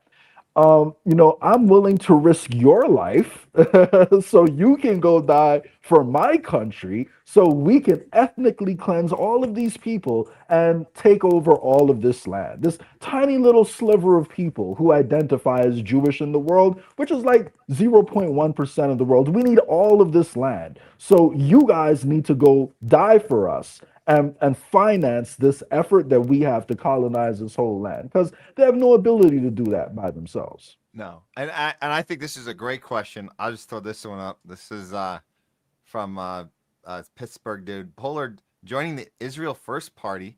Which one is it? Is it the Republicans or the Democrats? I'm confused. I'm confused. Which one is he joining? But that's the idea. Is like you're right. It's just a lot of barking. But at the end of the day, yes, there's definitely a dependence on our support, which is why we always have Netanyahu always have to show up, beg for more money, and that's why we're doing the Israel-U.S. military merger. Yep. That's exactly why that's happening. 219. We're talking about the national defense budget, which is up at what $1.5 trillion for next year. And this is part of it. And I don't know if I know the Senate needs to reconvene on that one, but it's going to happen. I don't know how we don't have that happen. And so let's watch for that language too, Jay. The language of, and we hear a lot more of guys like Pollard, and we've heard Netanyahu done this too, where he says, we don't need your guys' permission anymore. And the reason they can say that is because once that merger happens, you don't need a permission. It's like it's a marriage between two entities that were just dating this whole time. Now they're married, and all of a sudden you're not borrowing money from your boyfriend, girlfriend anymore. Now you have the same credit card. Yeah. That's what he's saying. We don't have to consider that you're part of this. I'm gonna go to Rodeo Drive, and I'm gonna charge up the card, and I don't even have to ask your permission anymore. Gucci, Louis, Prada, all of that shit. We running it up. We buying everything in sight, man. And you could deal with the consequences. You pay for it. I may not be working, but that's your problem. That's not my problem. That's their attitude right now. So. But we're not asking anymore. That's the thing, right? We ain't asking anymore. We're just doing it. Yeah. So that's why that's happening. So, but even still, even with all this, hey, we're gonna do our own thing. I do think it's also important to point out, that let me throw up this Netanyahu one where he's saying this. I don't know if he's doing this. Yeah, he's doing this in Hebrew again, but he's talking about how he is the one taking credit for everything that Trump is doing right now with this. We talk about the economic war. He's saying, I thought of it. I'm the one that told him to do it, and he's doing it. And wow, am I proud that I get to basically not just run Israel policy. I'm running America's policy too. It's fantastic, and he loves to brag about it. That's the other thing. So strong. Okay, so the applause there, and I said there's also a third option, and the third option to tighten the siege will be decided. Yesterday, he confirmed, this is Trump, the decision very, very, very strongly. What President Trump did yesterday was tighten the blockade on Iran by not tightening the blockade on Iran. Wait a minute, that clip cut off. I thought there was more, but he's saying that so the rest of the clips, the translation is this, and I told Trump there was a third option to tighten the blockade against Iran, and yesterday he confirmed the decision. So he's taking credit for that as well. So he's taking credit for both policies, basically. We're going to tell you what to do, and then we're going to do what we're going to do. So there it is. Pretty much. And, you can't really, deny it, like at the end of the day. So, the question is is it playing out like that? So what's being done can be blamed on Israel, or is Israel calling the shots, actually calling the shots? That is the big question. That is a big question. And we'll top this off with, I think you shared this with me before for earlier in the week that there are politicians right now. The guy going against El Said, this is Mike Rogers. He's now trying to hide his AIPAC affiliation, just to show you guys that the tide is turning a little bit here. They're not going all gung-ho AIPAC on the front page of their campaign anymore. I guess that's the point, right? This is according to Megatron. Mike Rogers, he's the Michigan Republican nominee, so this is the big showdown that's coming up with El Said, and it's he's asked AIPAC not to run ads supporting his campaign, even though he took money from them. He's saying, can you please just stay behind the scenes and just help me from afar, from like in the shadows? You guys like doing the shadow stuff, right? Can you just stay in the shadows. Don't come out and just it's probably best. If you really want me in there representing you, the best way to do that is you guys just got to back off a little. That's what he's saying. So cuz I might not actually win this because you guys want to keep gloating and bragging about how you control all of us. The voter is going to know. They're noticing. So just back off, right? That's what he's saying, right? He's not, just to be clear, he's not changing his policy, right? He's just saying,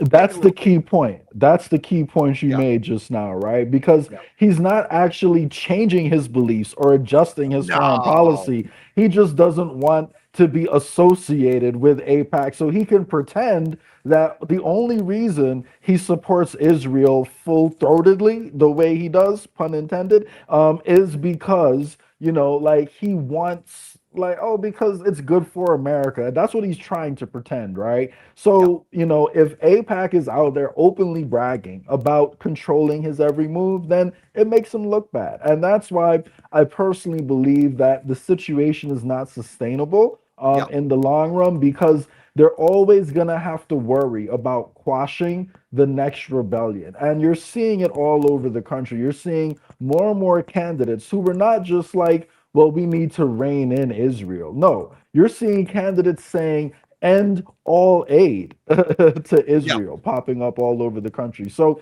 that tells you where the tide is going. And soon it's going to be one state solution. Like, I'm not saying we're there yet, but that's what a lot of people and voters believe. It's only a matter of time before you start seeing politicians say the same thing.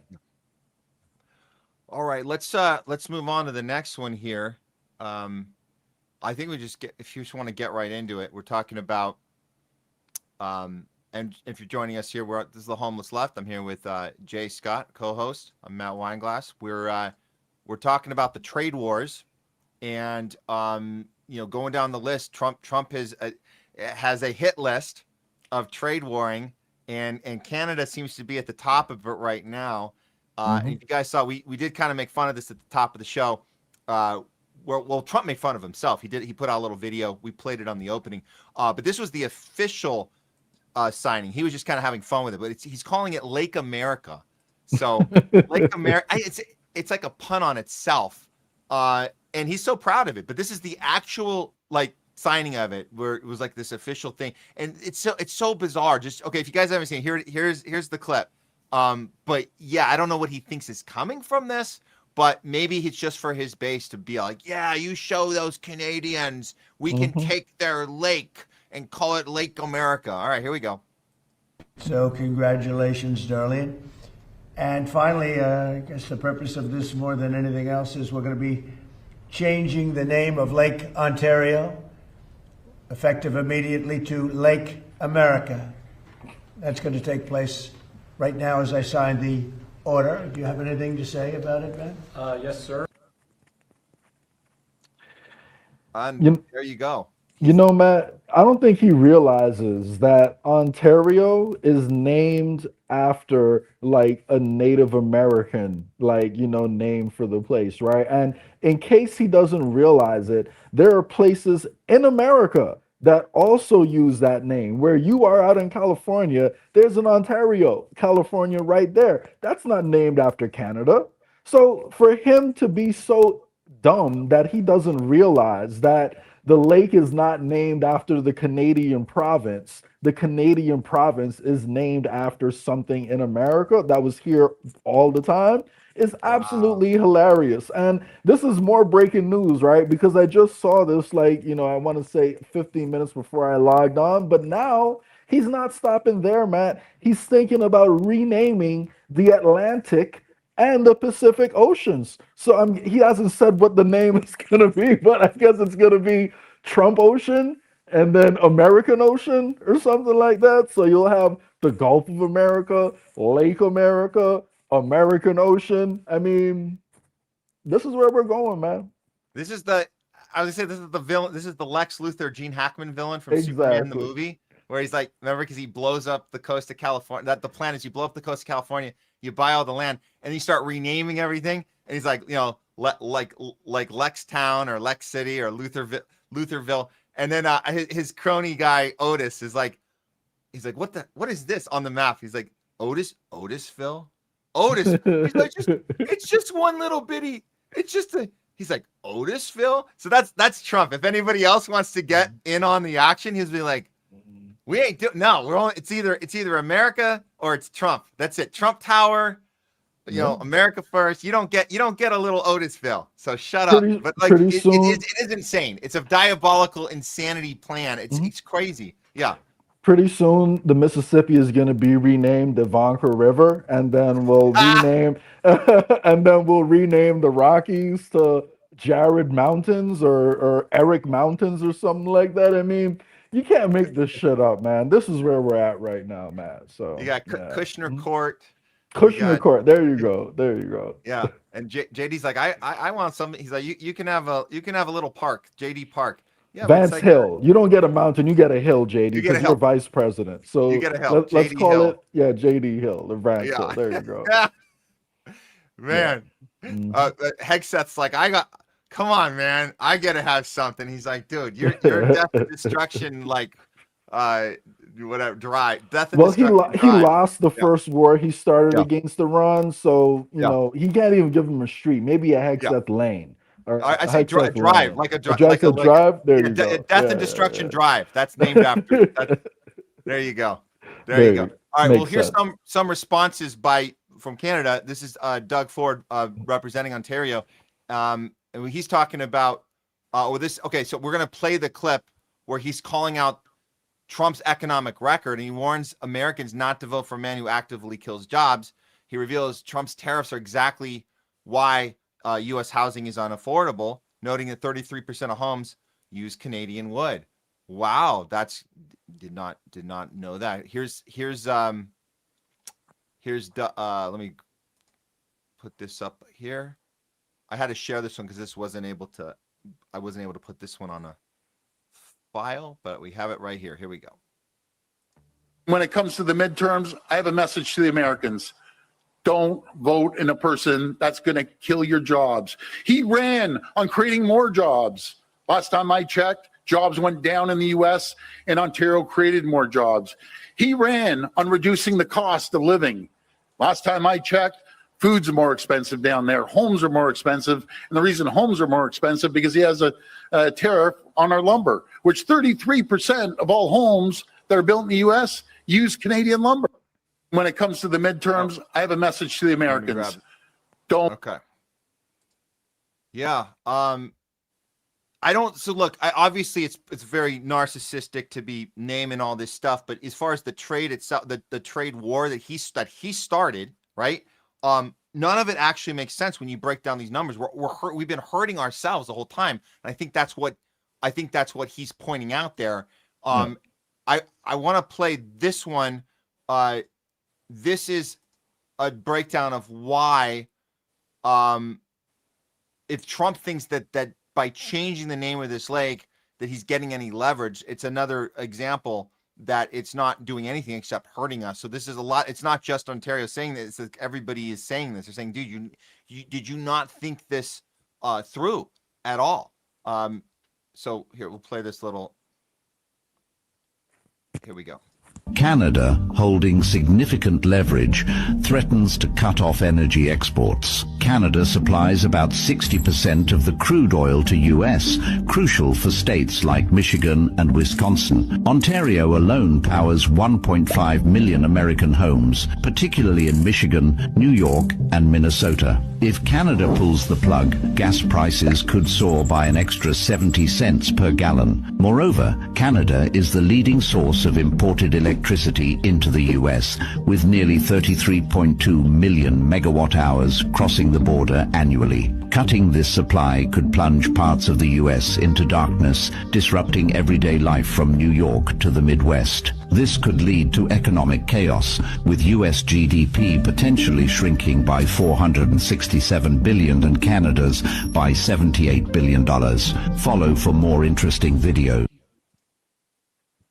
Yeah, and just to be clear, yes, we have a bigger budget and it might hurt them a little bit more proportionally, but you still have to consider the real life impact, right? Like that guy just pointed out, our literal electric grid in parts of the country is being directly powered by Canada. That means homes in America are getting their power directly from Canadian power stations, right? So on top of us importing oil from them for some of our, electricity generation, we're directly tied into their grid. So it would hurt their economy tremendously if they cut off that trade. But, at the same time, it's hurting our economy tremendously by doing the Strait of Hormuz, right? And we're still doing it, right? So sometimes governments make decisions to make a point, even if it's counterproductive, because either they think they've been forced into that position or they have been forced into that position. So, I don't expect Canada will do that just yet, but we have to be aware that it is a possibility. So, Yeah. Well, they have responded, some more humorously than others. I thought this was fun that Doug Ford, the one that was speaking earlier, he tweeted this out, and I just think this is pretty funny. It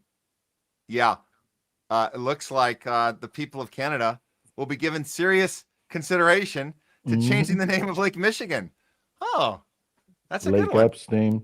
That's Lake a good Epstein, one. baby. So they're considering it right now. It's in process. They're having meetings right now, trying to work out the paperwork. Well, hopefully we'll hear an announcement soon.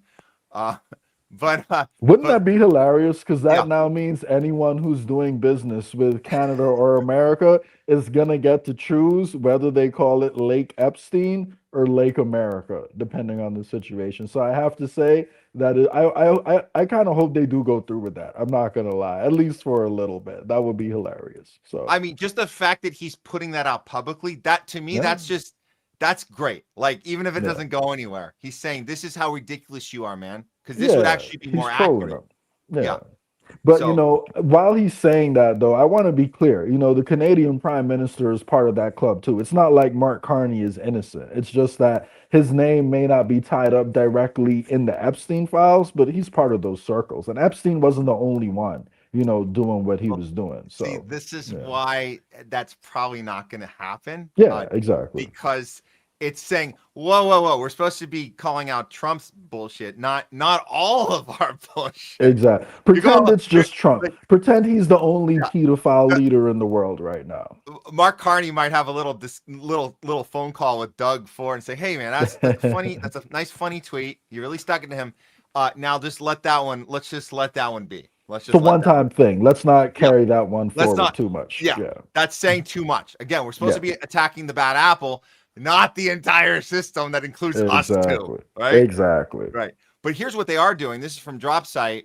We saw that what they are doing as Canada is targeting Trump-friendly states with retaliatory tariffs.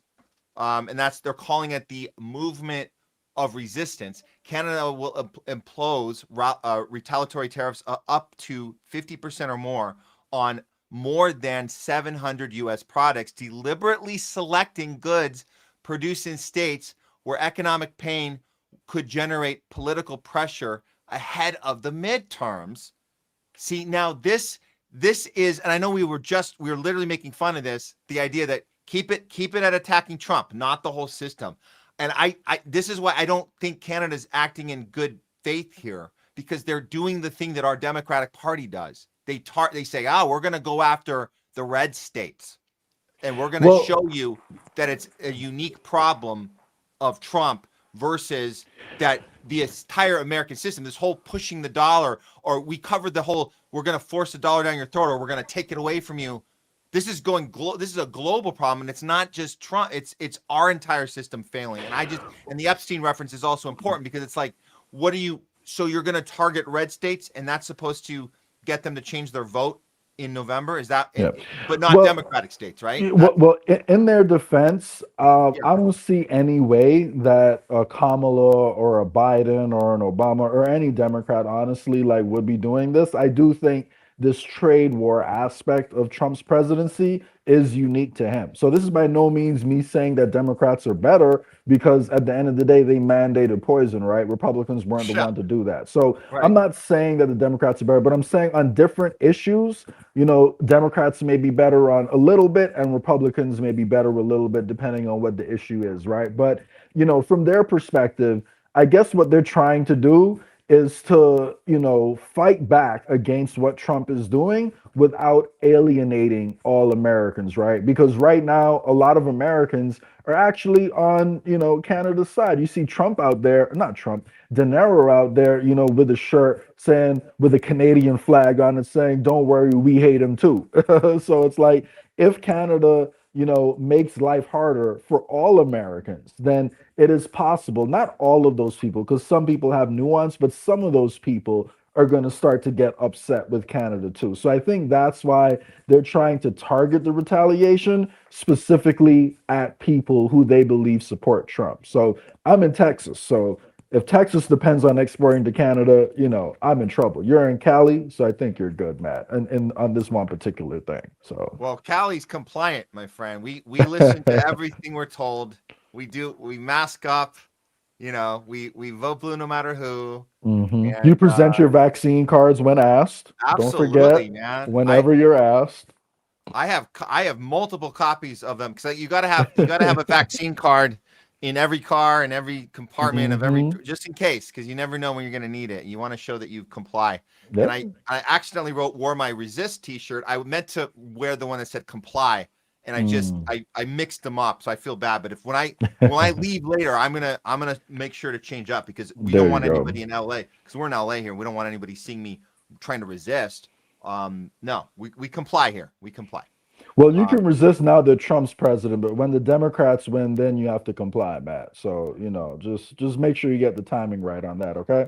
Yeah, that's exactly right. Exactly there right. You go. And you mentioned Carney. We'll end this with this.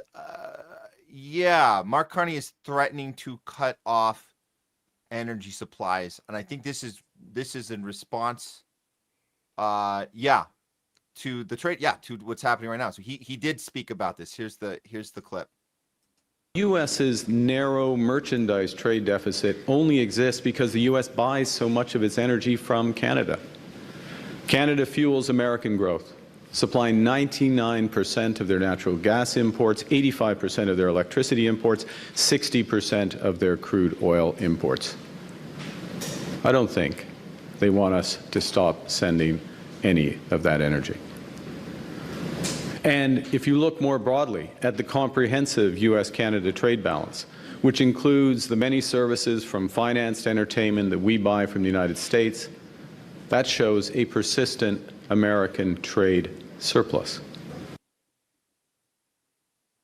Well, it's war, my friend. It's war. And I like all the other wars that Trump starts.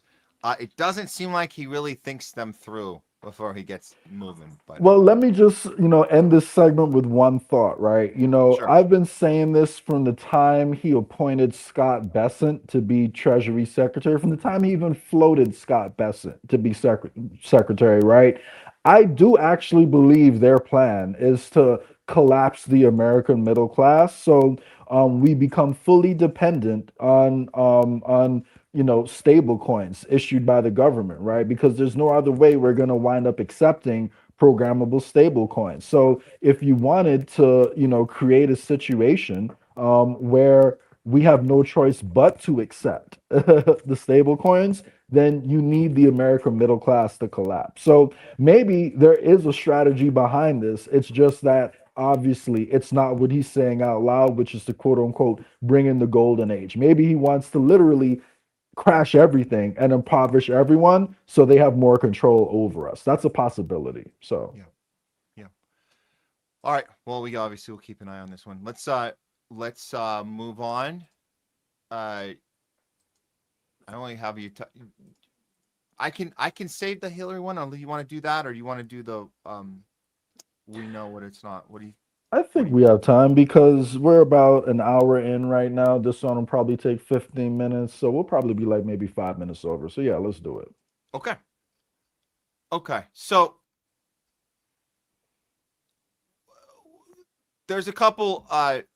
So there's okay. We'll start from here. We've been covering the Democratic Party maneuvering through these 2 years, particularly because we're heading to the midterms, and we've been covering their maneuvering on Israel. They're maneuvering on continue to blame everything on Trump and just we're going to vote harder this time, and we're going to get everybody out there to get rid of this Trump entity who's doing everything to hurt Americans, but they're not taking responsibility for their relationship with Israel. And they try to deflect. They rewrite the script. They blame stuff on radicals. We have obviously we know the Trump approach to this is call everybody on the left a communist if they're speaking out against the Israel first policy. But this is an example, and I want to show you guys because some of these clips have been making the round. We're going to talk about Hillary Clinton and her role that she's been playing in this maneuvering of the Democratic Party, which she absolutely is still a major face-off. I mean, regardless of the fact that we're not going to see her running for any office anytime soon, what she says is listened to, especially the population that is still in this DEI girl power position, where so her job right now, Hillary Clinton's job, is to continue to spin the evil Trump narrative, and while deflecting any responsibility from the party that she's been representing. And so it's a tough task. She's never really ever cornered on these things. She just gets these opportunities. We're going to show you right now a recent opportunity she had to just kind of sit there with a mic and maneuver as much as she wanted without anybody stopping her, because she got to she just gets to speak. So we're going to start with this. This is Hillary. This is a clip from this recent speech where she is going to do this thing that we told you was happening. She's going to start to acknowledge that there's a problem with Israel, but she's going to blame it specifically on Netanyahu. And she's going to try and educate the audience into why we can make that distinction. And she's going to compare it to Trump, that we make the same distinction with Trump. We hate Trump, but we still love America. We hate Netanyahu, but we still love Israel. Break it down for us, Hillary. Here we go.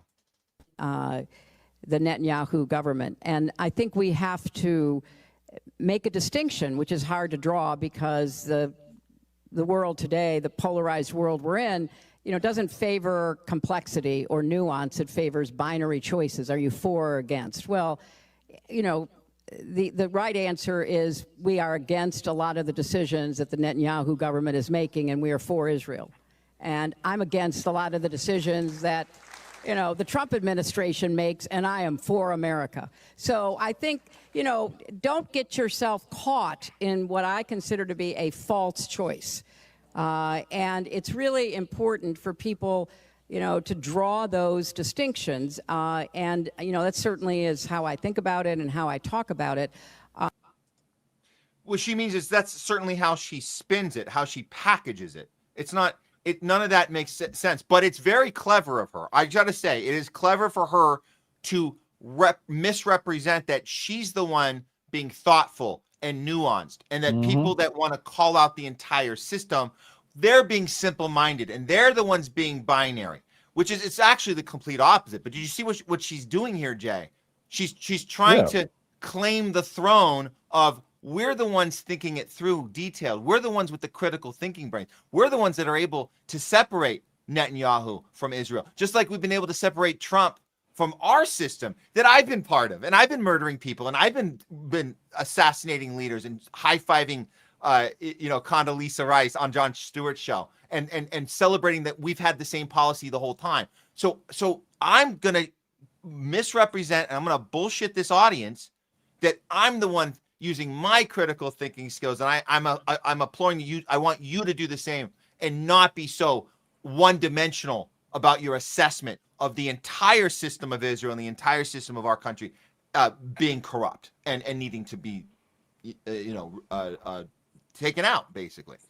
Yeah, and that's why it's important that we do these lost in translation segments, right? Because that's what highlights the fact that this is not like a problem that's isolated to Netanyahu. This is a systemic problem in Israel about their attitudes. and a Jewish supremacist mindset, right? That is common amongst these people. And, simply by, and this is part of the problem, right? Simply by calling out the fact that there is a phenomenon out there called Jewish supremacy, you would be labeled as anti-Semitic by some of Israel's supporters, right? And that's why, unfortunately, it's so difficult to have this conversation. But if you look at, the other opponents of Netanyahu, right? Like this guy, Naftali Bennett, he is another alternative leader, to Netanyahu, who people think, may wind up rising to power if Netanyahu steps aside. I just pulled up a quote from him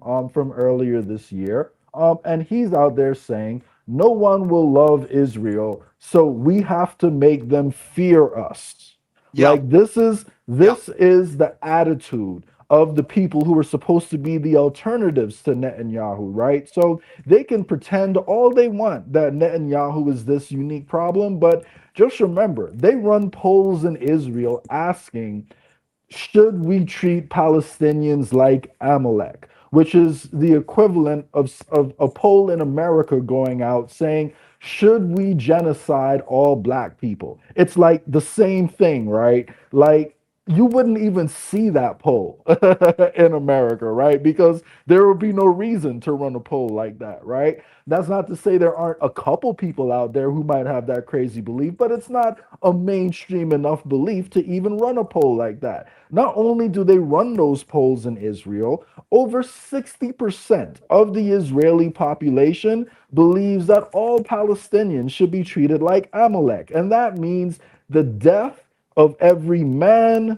woman, and child. Not every Hamas member, every infant, every baby, every single person who calls himself a Palestinian must die if you believe that all Palestinians should be treated like Amalek. So Hillary is trying to delay what is inevitable, right? And what's inevitable is that Americans are waking up to what's happening with Israel, and this unqualified support that we've been offering them is eventually going to come to an end. The only possible thing that could delay it is a massive false flag. And even if they tried that, I doubt that it would actually be believed because confidence is so low in the government right now. So, I have trouble seeing how this is sustainable. And I really think this is just trying to buy Israel a little bit more time. But this isn't going to continue on the way it has been. So, I mean, we're saying that our system is not sustainable. We're saying that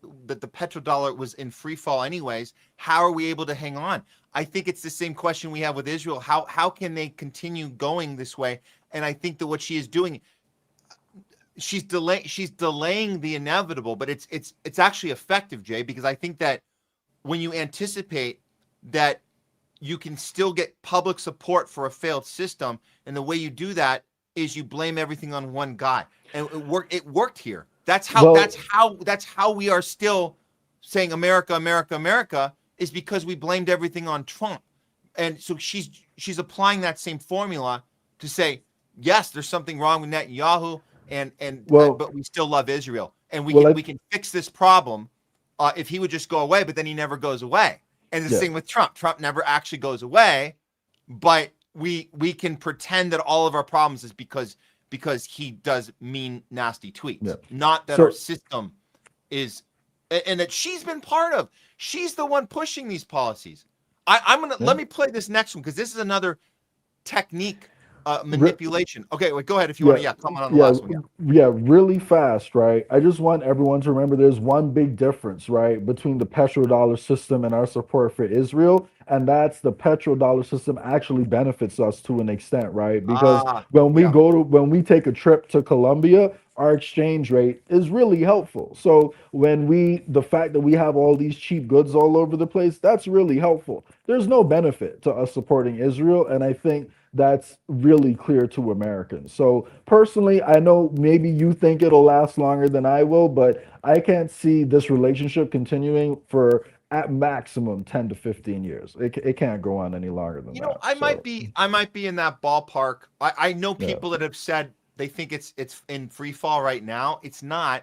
10 to 15 years is a long time. That's enough time for AI to take over our entire lives, and we're already living in T2 Judgment Day. So it's like, it's not, so that's a long time from now, as opposed to the free fall, which I think some people are a little more hopeful than either of us are that this thing's done with, when it's not. What she's doing here, she's allowing for another decade and a half of this by presenting it this way. That's what she's doing. And so here's another clip of her doing the bad apple, calling Trump out.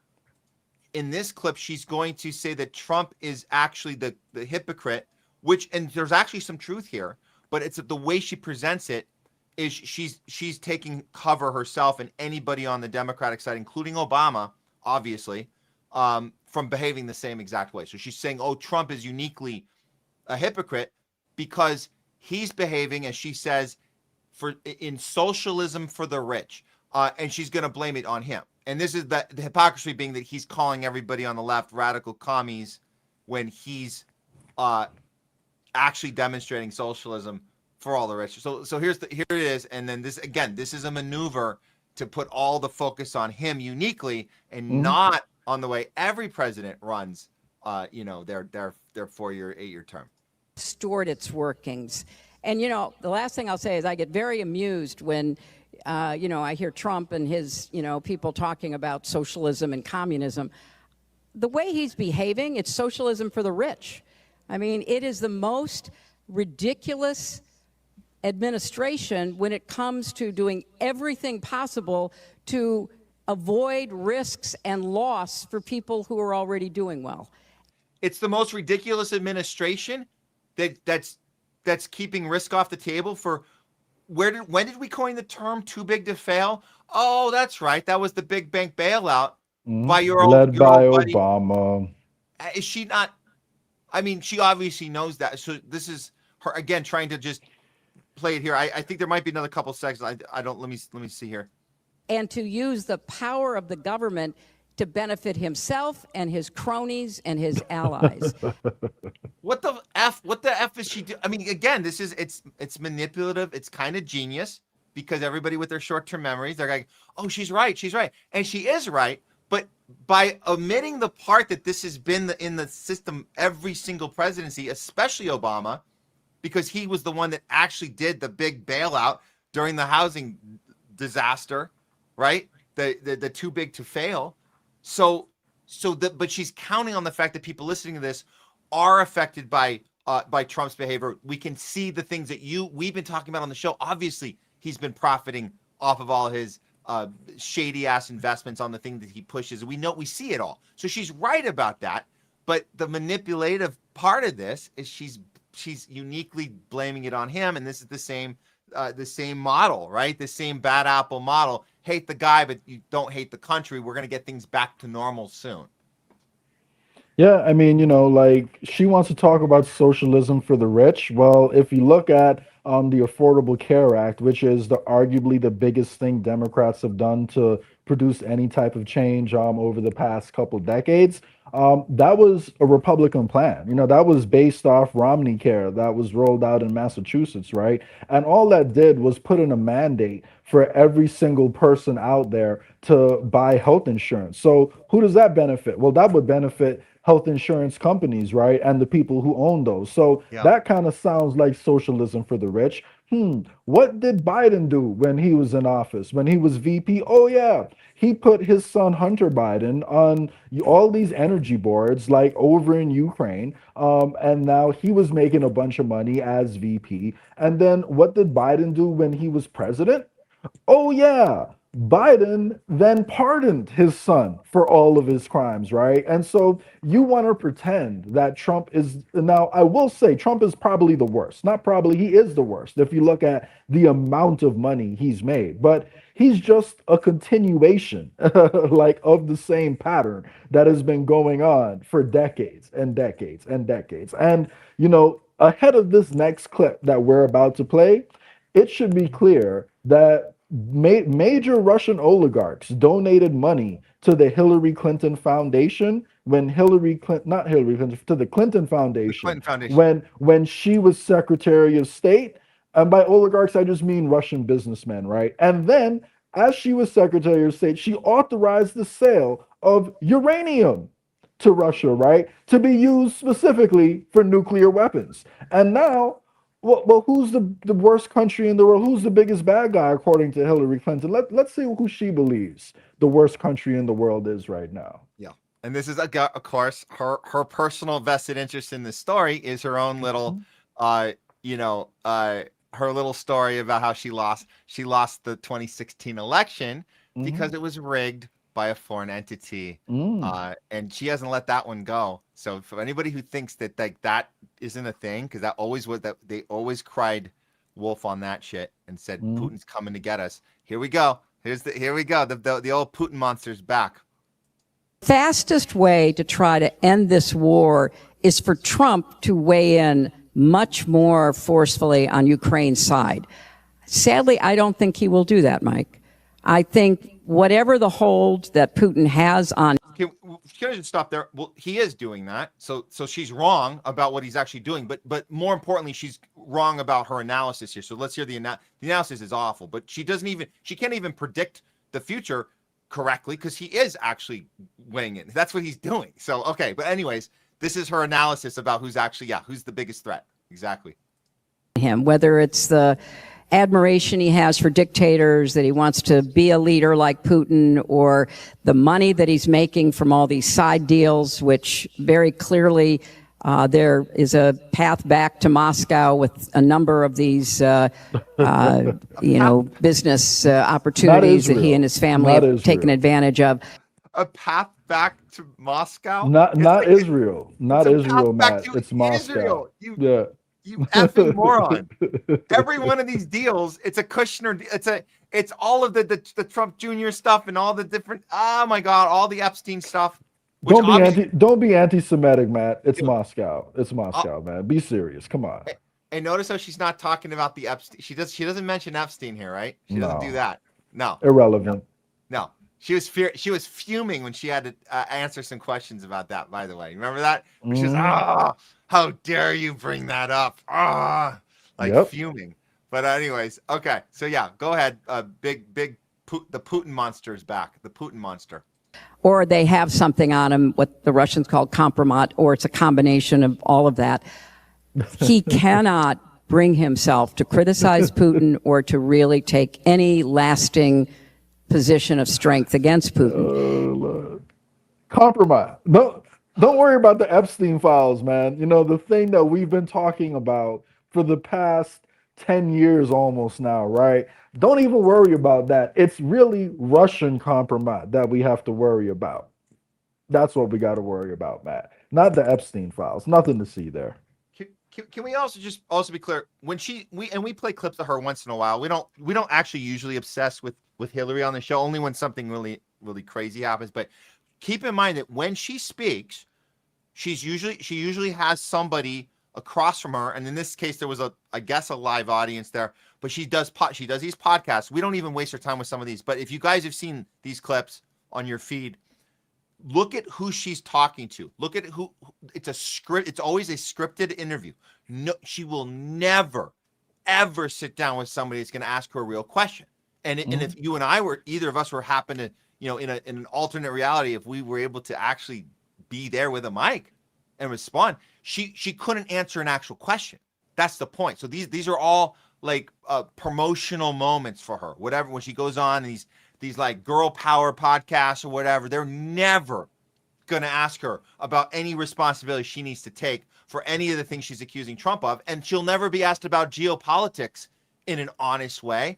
As we saw, Jon Stewart was having to Jon Stewart had to sit there with a fake smile because I think his overlords were punishing him. That was a humiliation ritual where he had to bring on Hillary and Condoleezza as they girl powered on his stage, and he had to sit there and listen to it while they talked about how we kind of did the same thing. We were kind of Republicans and Democrats working together because girl power, as we took out Gaddafi and we are high-fiving about the 7 wars in 5 years. Like that's so you're not going to get a real thing from her. All of these are staged, right? Yeah, and when she says escalate in Ukraine, what could we possibly do to escalate? other than send American troops over there, right? So a logical follow-up, to that escalate comment would have been, well, Hillary, we don't have any weapons left that we can give to Ukraine because we're currently tied up in another war you support, against Iran. So what exactly do you expect Trump to do? Like, do you want him to send American boots? Do you think that will end well? And even her predecessor, even the guy she lost to, right, Obama, you know what he said when he was asked to give lethal aid to Ukraine? He simply said, it's best we don't go down that road. We can do our political stuff here and there. But the phrase he used about Russia was Russia has escalatory dominance in that region of the world because it's considered like a non-negotiable for their national interest, and they have nuclear weapons. What he essentially meant by that is if we go to war with Russia over Ukraine, there are two options. We lose or the whole world blows up from nuclear weapons. Those are the only two options if we go to war, like over Ukraine. So they didn't ask the follow-up question there because, like you point out, Matt, a couple questions would expose that she's fucking batshit crazy. Like, it's simple as that. So yeah. Completely. I mean, because you can't rationalize this. Go harder in Ukraine. Well, Trump's already going harder in Ukraine. In fact, he doesn't need you to say that, Hillary, because aren't all the men have been pulled out of their homes against their will? They're all dead, and now they're allowing women. They're actually recruiting women. When we say recruiting, they're going to be they're pulling women out of their houses now. So you got all that. That's all under Trump. You got all that. What exactly is it that you want? And I think you said the next step once they kill all the women, it's the Americans are next. So so that's what you're saying. That's gonna stick it to Putin. That'll teach Putin a lesson. So she got the worst ideas about geopolitics and how foreign relations should even work. And absolutely nobody's gonna ask her the right questions. But what she's doing is exactly what we said at the top of this segment. She is maintaining this two-party duopoly theater, blaming all this stuff on Trump, blaming everything on Netanyahu while she tries to keep the Western war machine, Epstein class, protected and alive and functioning as long as she possibly can. And I think you and I are kind of agreeing on this. It might go another 10, 15 years tops. Yeah, pretty much. Yeah. I was gonna play this Obama clip, but I think we should you already mentioned and we can move on. It's fine. It's an old one where he's we'll just move on. That was a nice punch at the end. That'll do well in the editing. Okay.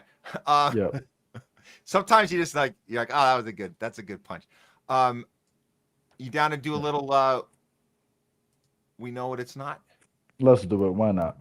Okay. And I see you guys as super chats. I promise I'm gonna get to them after this, but we want to make sure Jay can do this one with us. I gotta load this. Give me 1 second. I just gotta load this.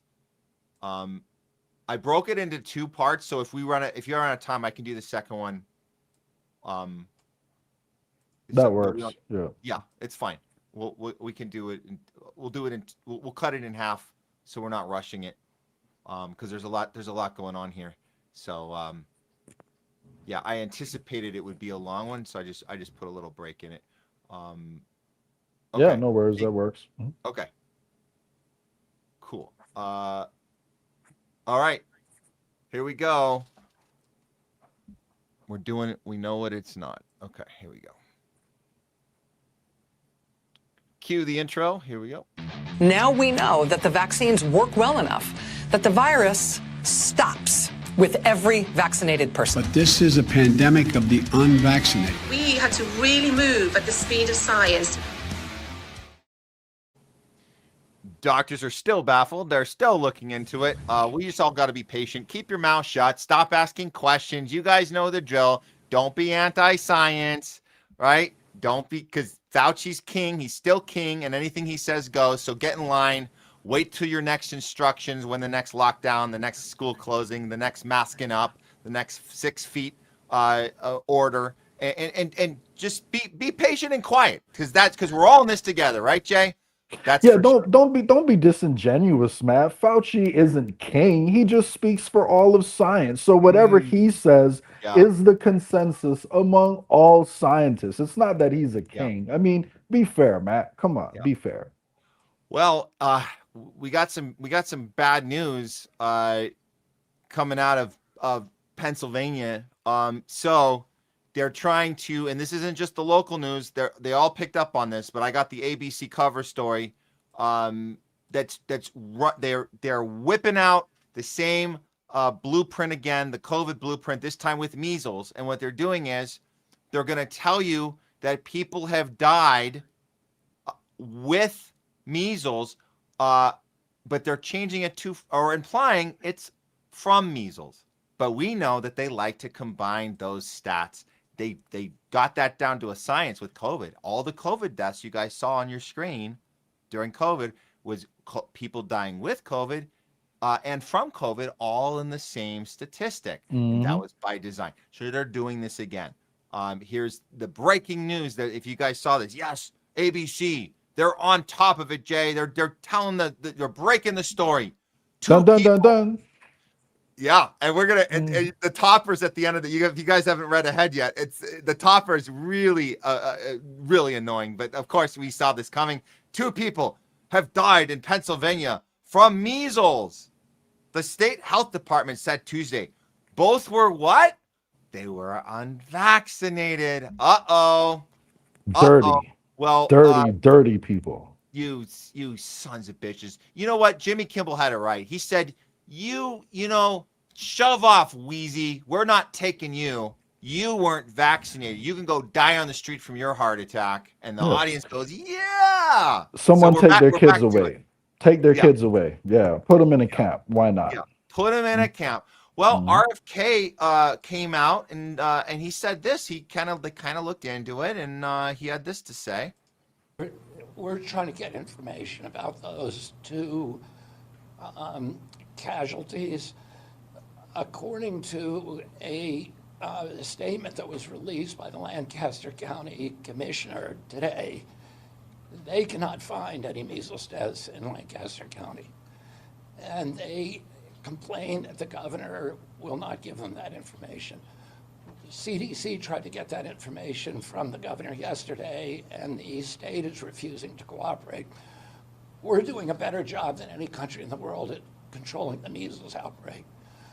This is a worldwide epidemic, and it's happening because of the lockdowns, because many kids did not get vaccinated during the lockdowns. And then you had a dramatic diminishment of public faith in the regulatory agencies during the COVID period because of government overreaching. So I'm just going to pause it here. So he's pushing the vaccine. Just to be clear, guys, if you don't understand, he's saying that kids skipped their measles vaccine during the lockdown, and so that's why he had to push that again. And we saw him do the 3-in-1. You remember that whole we had the whole get your measles vaccine. So he's pushing it at the same, which is really bizarre for his career. Well, we I guess we expect it now, but for his career, he's not been doing that. Now he is. But at the same time, as we know that RFK has become 100% a vax pusher, at the same time, he has enough wherewithal to say, let's look into this particular story and try and get answers. And what he's saying in this clip, actually, we'll go on to the next one, because what he's basically saying in this clip is the governor of Pennsylvania is not cooperating. Why would you not share? We need to have the information about this. You're claiming measles deaths, these people without they weren't vaccinated. Again, RFK loves them to be vaccinated, but he just wants to see the proof. Show us what happened with these 2 individuals. And you're not giving us anything. What's wrong with you? Well, the governor, that's Josh Shapiro, he comes back, and what does he do? He attacks RFK, and he calls him the same stuff, the conspiracy theorist, how dangerous it is to be asking questions. Even it's a simple question from RFK, who is actually a vaccine pusher now. He's just asking, show us the freaking proof, dude. And this is what he gets back. The reason why I was late is I've been sitting out in the parking lot talking to Secretary Kennedy, who reached out to me this morning. And while I appreciate his willingness to offer staff to assist us, we think we're able to manage this through the Department of Health. I was very, very blunt with him, and I made very clear that his actions and the rhetoric that's coming from this administration are having a negative impact on communities across America, particularly right here in Pennsylvania, that there's real life consequences to spreading misinformation. There's real life consequences to scaring people and not relying on actual doctors and actual medical professionals to provide unbiased information to parents so that we can make reasonable decisions for our kids. As I said before, look, people are trying to do the best for their kids. They're trying to protect their kids. And the best way our health experts at the federal level and the state level and in a hospital, wonderful hospital like this, the best way those professionals can do their jobs is to provide unbiased, factual information so that parents can make responsible decisions for their children. Sharing conspiracy theories and misinformation does not help the cause of public health. And it leaves people less healthy and less safe. And it leaves parents in a position where it's harder for us to do our jobs to protect our children. Wow. I mean, is this 2026? I feel like we're on replay from 2020, 2021. This is absolutely insane, man. He's calling it a conspiracy theory to want you to provide information about the people you just told all the news stations died from measles and weren't vaccinated. Where is your paper trail, man? Yeah.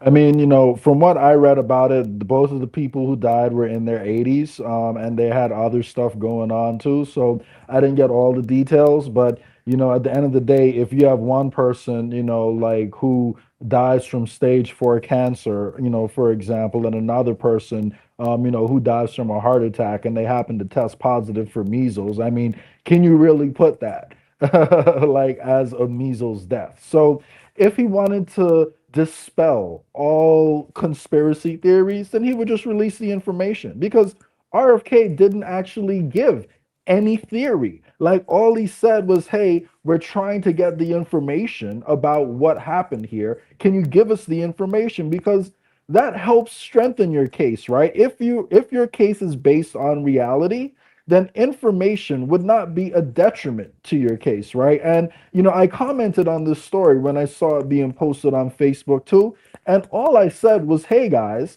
the year before the measles vaccine was introduced, there were both more hospitalizations and deaths from the flu the year before the measles vaccine was introduced, right? So, when people talk about how dangerous, measles is, yes, it can affect some people with weak immune systems, in a bad way. But the question is, are there any consequences? And then I pointed out, since we have given vaccine manufacturers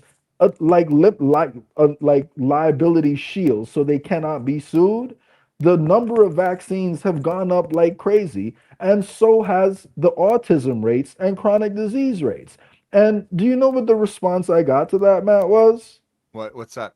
You're not a scientist. So they don't debate me on any of the facts. They don't point out like, hey, and then I said, listen, if you want to restore trust in science, then let's hold vaccine manufacturers to the same accountability that we hold other drug manufacturers, right? So they can be sued if their product causes an undisclosed side effect. Let's hold them to the same standard, and let's have placebo-controlled trials. And the response I got to that was, you're ridiculous.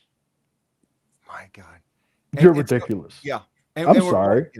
But this is, people got trained this way, to think this way, to think you don't have a right to have conversations. You don't have a right to ask questions if you're not. And this dude, this dude, Josh Shapiro, is repeating that garbage, and he's doing it in this very soft tone, like, oh man, and I was on the phone with the guy, and so now he can create this whole thing like RFK. He's crazy, man, and he's saying words that are just dangerous. And it's really bad. It's really bad to be saying things you know, and it puts bad ideas in people's head. Like they should be looking into stuff, and like it's not cool. Like we have to censor. We're gonna have another pandemic, and we have to get ready to censor people. That's what he's saying. It's absolutely awful.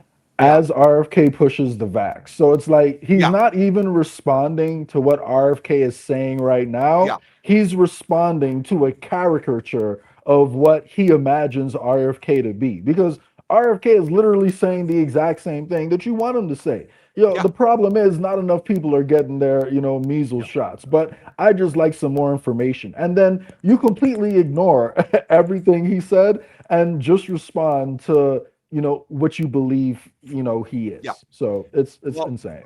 Luckily there's the county commissioner at the county. So the county is Lancaster in Pennsylvania. So the county commissioner, his name's also Josh, but it's Josh Parsons. This guy seems to be on the right side of things.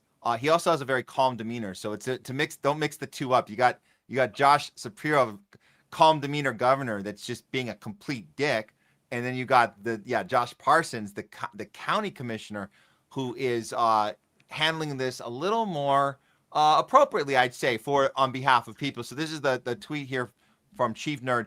Yeah, so the Lancaster County Commissioner, Josh Parsons, says, I spoke at length this morning with the coroner himself, and they have 0 cases of measles deaths. They had one patient who died with measles, with measles, not of measles. And friend of the show, Mary Toddley Bowden, chimes in. Outstanding. Josh Parsons, county commissioner at Ground Zero, exposes the measles propaganda. Why didn't the CDC ask these same questions? Here's a little clip from his testimony. It's pretty good. This guy, and he's very calm as he says all the things that we should all be saying, asking the questions we all should be asking here. Was in Lancaster County yesterday, came to Women's and Babies Hospital, LGH Penn Medicine Hospital, along with the Pennsylvania Department of Health and others. Commissioner Yoder was there and made an announcement that there was 2 individuals who died. I think the terminology was measles associated or something like that, deaths. But the underlying assertion in that was that they died from measles. That certainly was what was communicated in the press. We had many inquiries from the press. There was much interest locally and nationally, and also from members of the public, our constituents. And I think it was reported that these were the first measles deaths in the U.S. in 35 years. Alice can correct me if I'm wrong, but I think that's what was reported. So it was a big deal, and I think there is transparency owed around that. There was no information released about the 2 individuals other than that they were unvaccinated, and the law does allow for information to be released.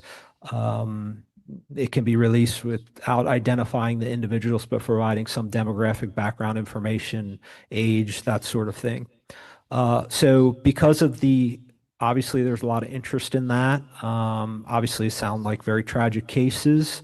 I reached out to the coroner's office. Now, under the law, anyone who dies of a communicable disease in Lancaster County, that means measles in this case, that would have to be reported to the coroner's office.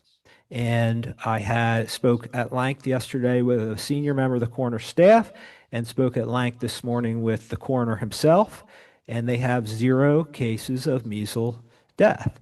They have one patient, and the coroner spoke about this in the press, but they had one patient who died with measles, not of measles. Yep. We don't know if the state is counting that patient as one or not, and we know nothing about the other. And so I reached out to LGH Penn Medicine yesterday, and again this morning. I reached out to the governor's office. I've received no responses from any of them. Brian Pasquale, our director of public safety, just talked to him. He doesn't have any information. So I think that it is totally fair when a governor comes to the county and makes an announcement such of this, and there's huge media interest to provide some transparency around this. And Yep. And you're not going to get the transparency because we're going through the same blueprint again with COVID. You're going to have zero transparency. That's the game we're playing. And like you said, I think the most frustrating part is the RFK part, because he's like supposed to be the guy championing the right thing here, and even he is representing the vaccine companies, and so there's not really anybody that's saying the whole thing is one big scam. Nobody in a position of power, at least, but this is happening, and you got the ABC thing I threw up there. They're all doing it. He said that it's a big media magnet. They all come, they all flock. They go, oh, here we go. We're gonna get some clicks now. We got some unvaccinated Pennsylvanians. They didn't get their jibbity jab, and now they're dead. Front page, let's go. And so they're vultures, and that's what. And I'm sure they're experiencing that in little tiny Lancaster County. Is like, what the hell are all these? What are they all showing up here?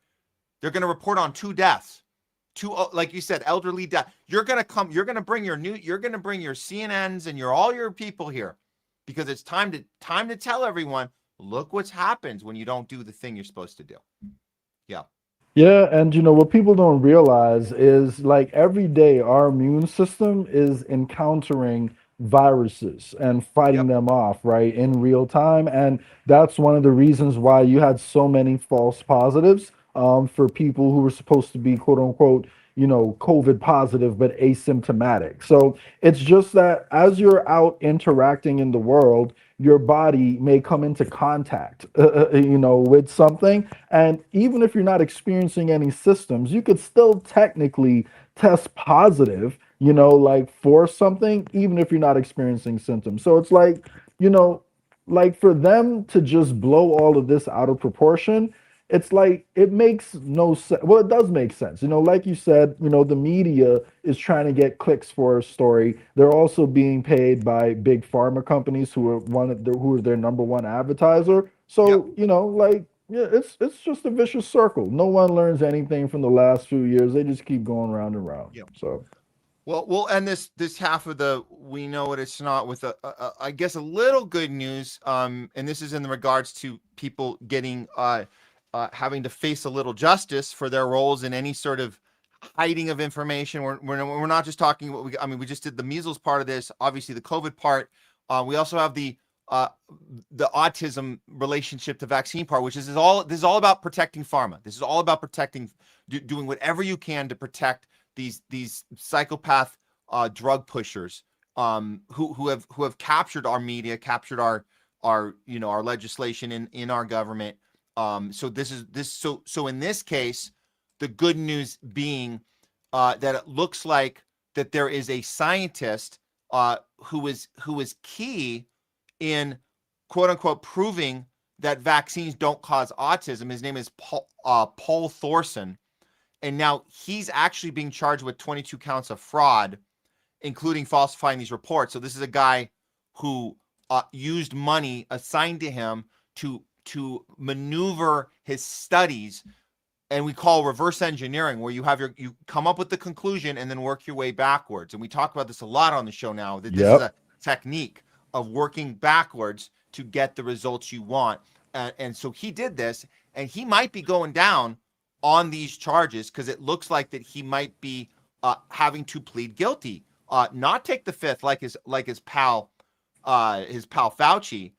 But according to this, and this is from Mickey Willis, and we know friend of the show Mickey Willis, and he's re-reporting off of an article that came out from August 24th, Louis Conte, and so this vaccine researcher Paul Thorson is expected to plead guilty, and again he's being charged with the 22 counts, and so according to the reports, and this Danish vaccine researcher, he will be pleading guilty. This is happening on September 1st, to the charges that he stole over $1 million in grant funding that he took from the U.S. Department of Health and Human Services, and he was using the the CDC to instead of doing the research, it was for his own purposes.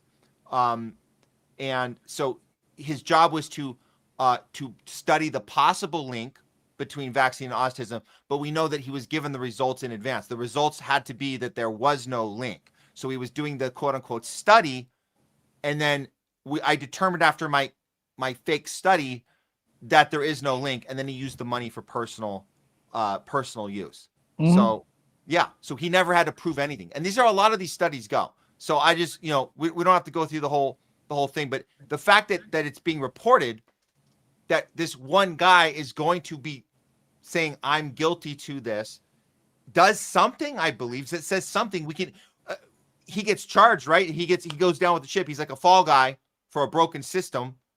We should footnote this, and we should come back to this on the 1st. This is my idea, Jay, but I want to hear your thoughts on this. But my idea is that we footnote this, see him do the guilty plea on September 1st, and we reference this case forever when we talk about this is how they fake these studies. And then we have even though this won't really change anything because you're just making one guy a fall guy, but you're saying this is what happens. It's not one guy doing it. He just happened to be one guy that got caught.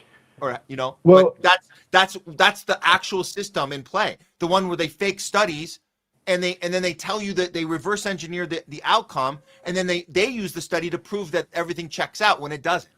Yeah, well, I do disagree on one small point, and I do think that it does change something. And the reason I say that is because we're now establishing a pattern, right? You have David Morenz, who is Fauci's advisor, recently pleading guilty for conspiracy. He pled guilty to conspiracy to defraud the U.S. government, right? You have Anthony Fauci being pulled in front of Congress and pleading the fifth over 100 times after receiving a pardon. So he already can't go to jail.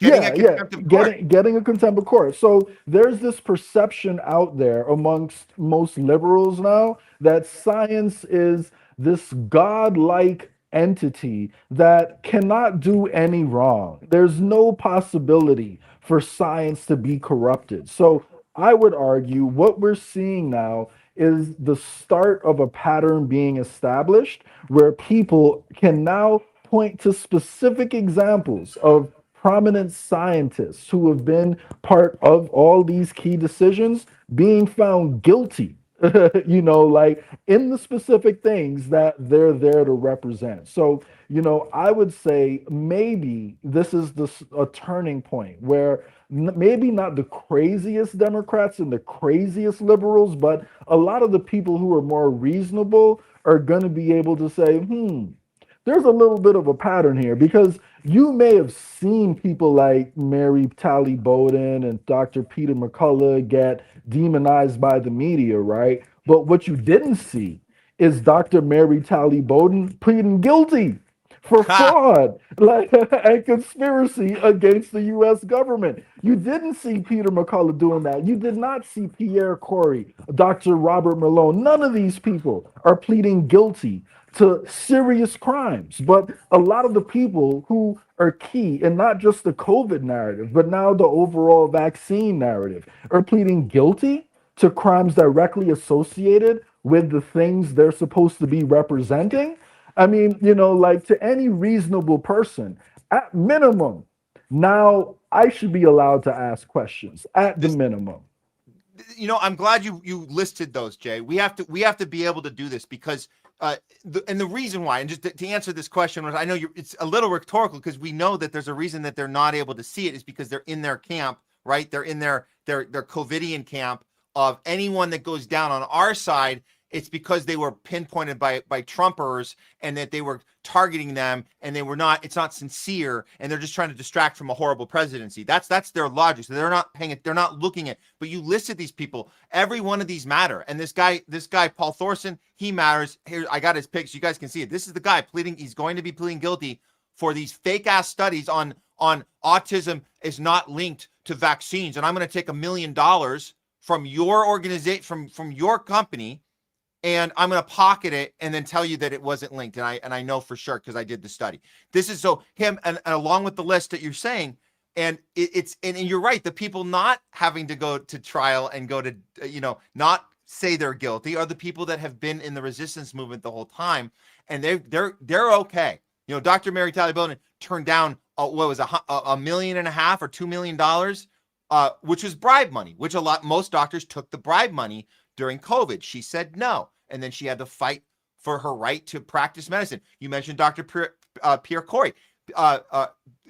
Pierre Corey just got vindicated in California. We covered that. That was great. He got told, you know what, you are allowed to practice medicine in the sense that you can do the thing that medicine is, where you can try different things on your patients and not be considered a crime, right? So that happened in California. So that's good. So what you're doing, Jay, and what we're doing here is we're reminding ourselves that any one of these things by themselves might just feel like a little mini tiny win that doesn't do anything. But when we collect them together, it's fuel for us to be able to have these conversations. And people watching our show, you can cite these things and say, did you know this? Did you know this? Did you know this? Cite the dates. We're giving you guys all the information. And we have, I mean, at some point they have to go, oh, maybe I should relook at that. Maybe I was on the wrong side. So so all of them maybe collectively does something bigger than just a mini win. So I might agree with you on that. There might actually be something here.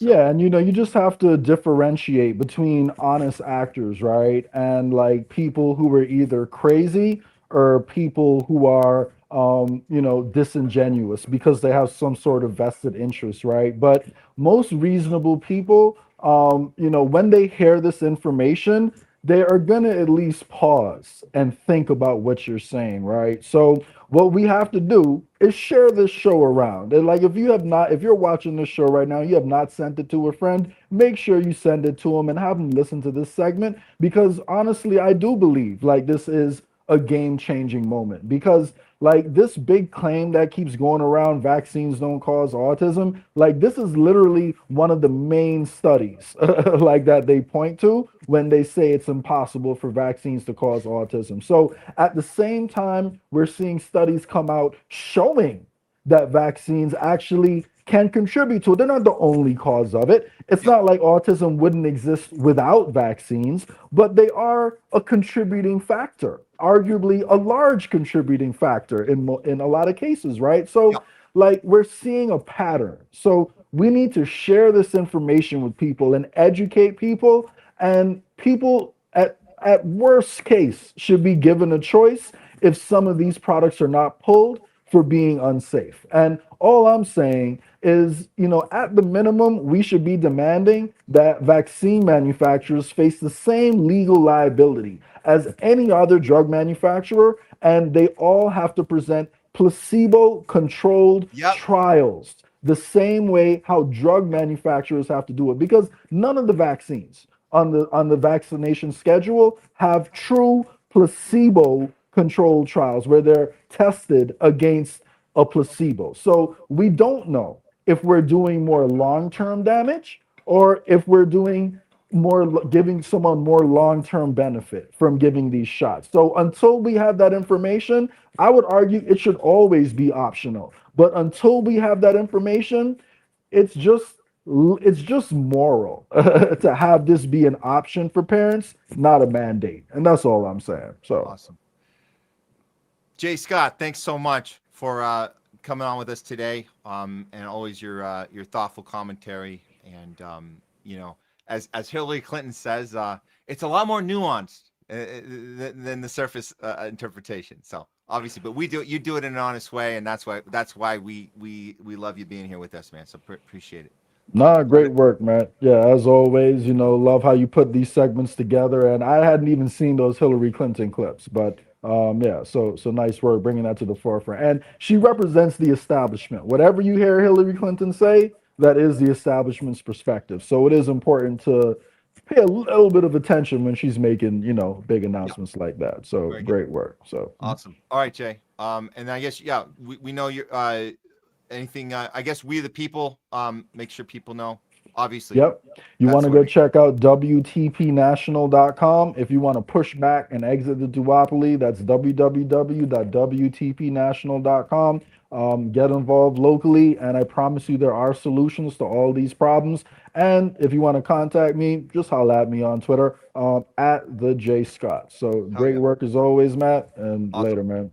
Thank you. All right. See you. Jay Scott, everybody. All right. We're gonna keep things rocking and rolling here. I told you I'd do a few of your super chats. Let's get one in right now. But we will be, it sounds like I did get word that we will be doing some talking back with Nurse Leslie a little later in the show. That's actually coming up pretty soon.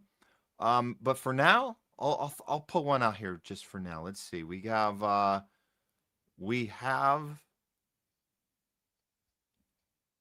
we'll see. Let's get Deep Green up here. Let's get our friend Deep Green up here.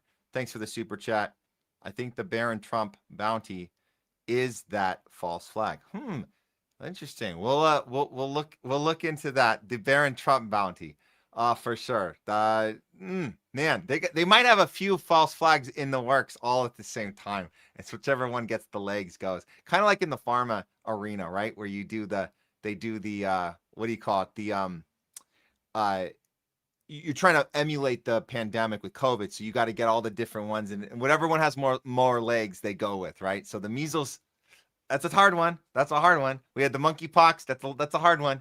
They can't seem to get it like really good. False flags, top false flags of all time.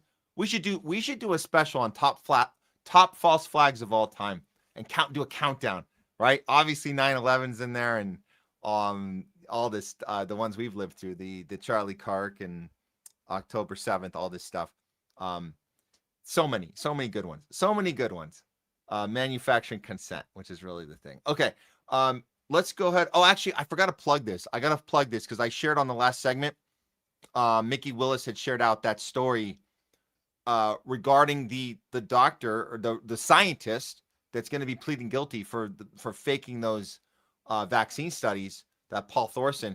And so Mickey Willis has a new film, and we're going to be covering it. We're going to be checking out his new film called Bad Medicine. It's going to be premiering in October, I think. I got the date. When is it? Early October. It's going to be at the Malibu Film Festival, so here in LA, and we're going to check it out. It's called Bad Medicine, and this is going to be a good one, guys. This is going to be a good one. So I just want to plug that right now. Bad Medicine.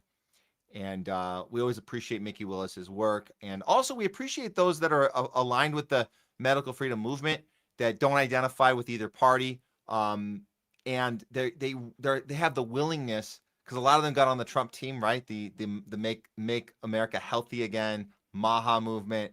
And so, some of them have kept their mouth shut about the Israel problem, but some of them speak out.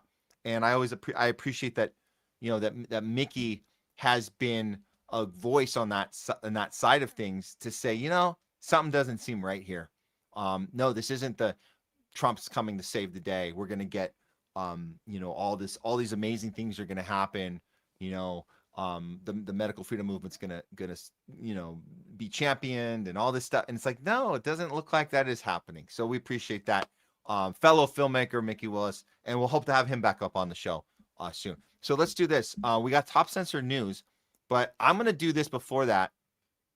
Before we get to top censored news of the week, I want to do the second half of this. We know what it's not, and we're not gonna.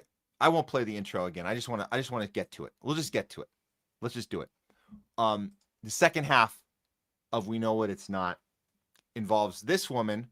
So we're gonna give you guys an update on Dolly Parton, okay? Because we broke this story on Tuesday. It actually happened right before we went live, and we gave you guys the breaking news. And right away, I was saying, I don't know if we're gonna be celebrating this person. Not at all.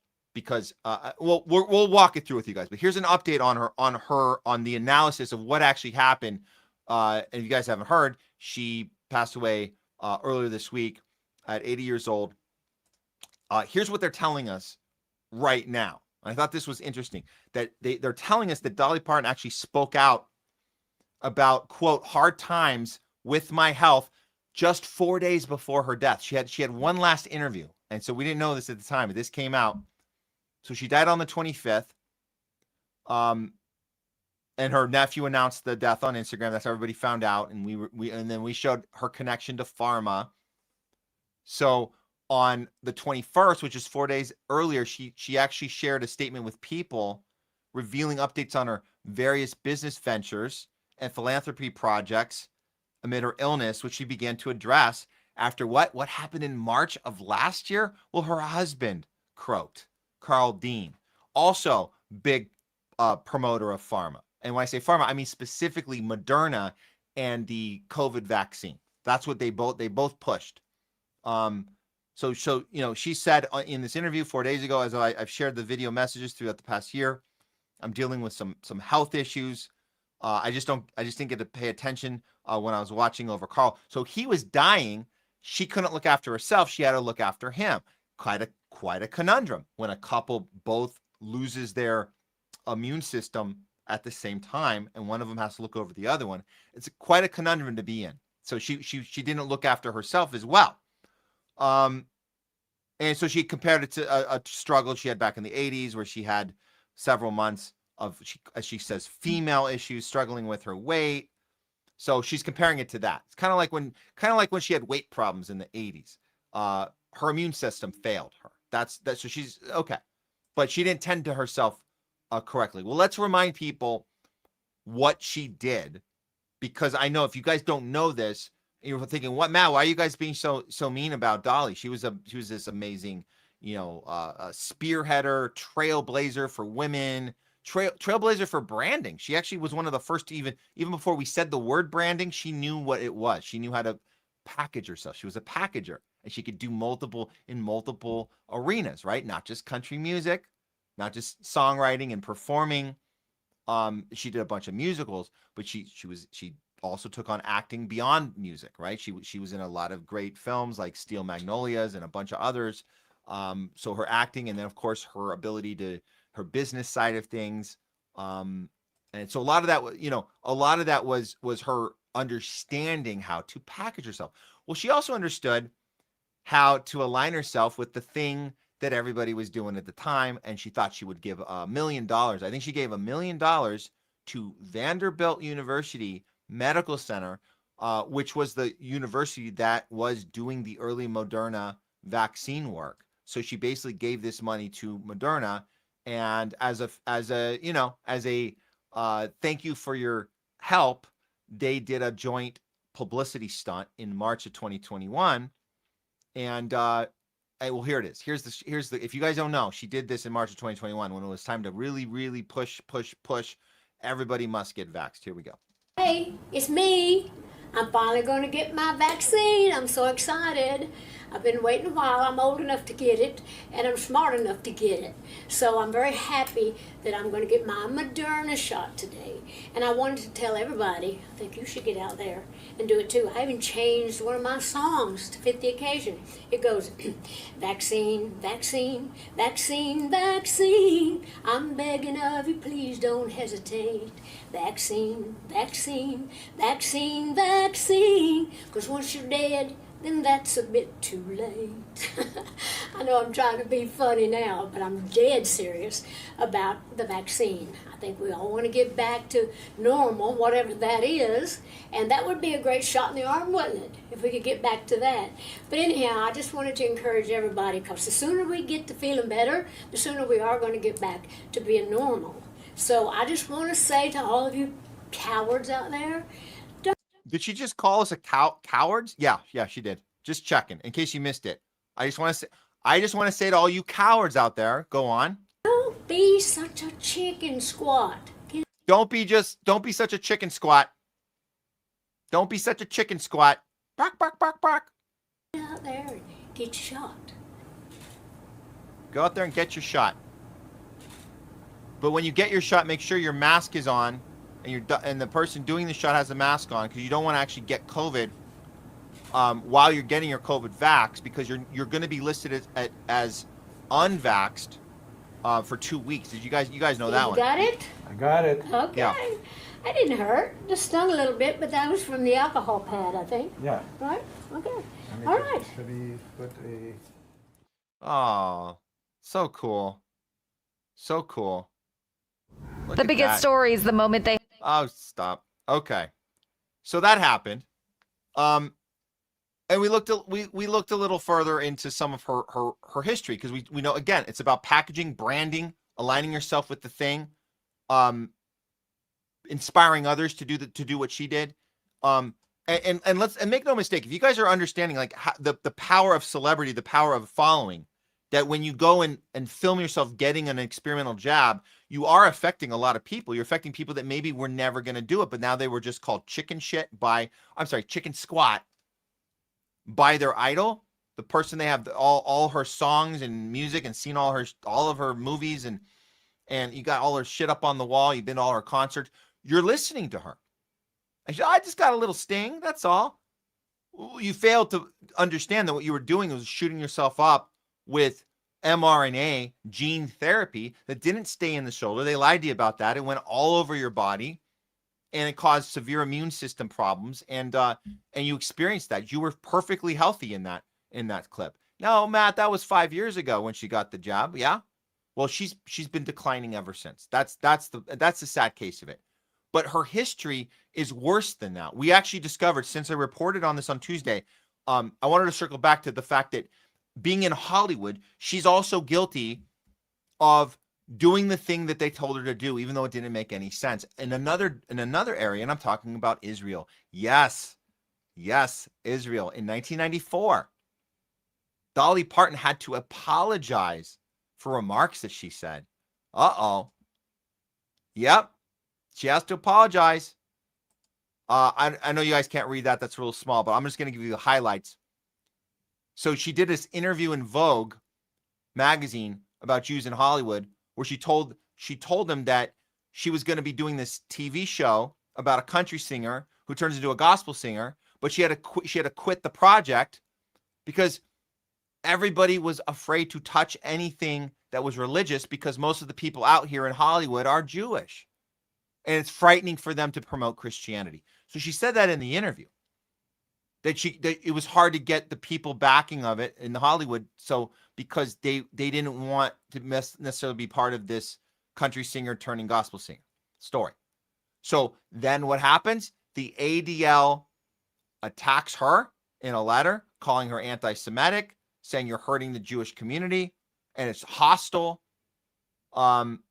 towards the Jewish community in Hollywood. And she had to respond, and she says, I know from personal experience how stereotypes can hurt, and I regret that my words could have conjured up an impression of Jewish control of Hollywood. You regret that your words could conjure up an impression of Jewish control of Hollywood? Because that's hurtful to point out that control exists. Got it. Okay.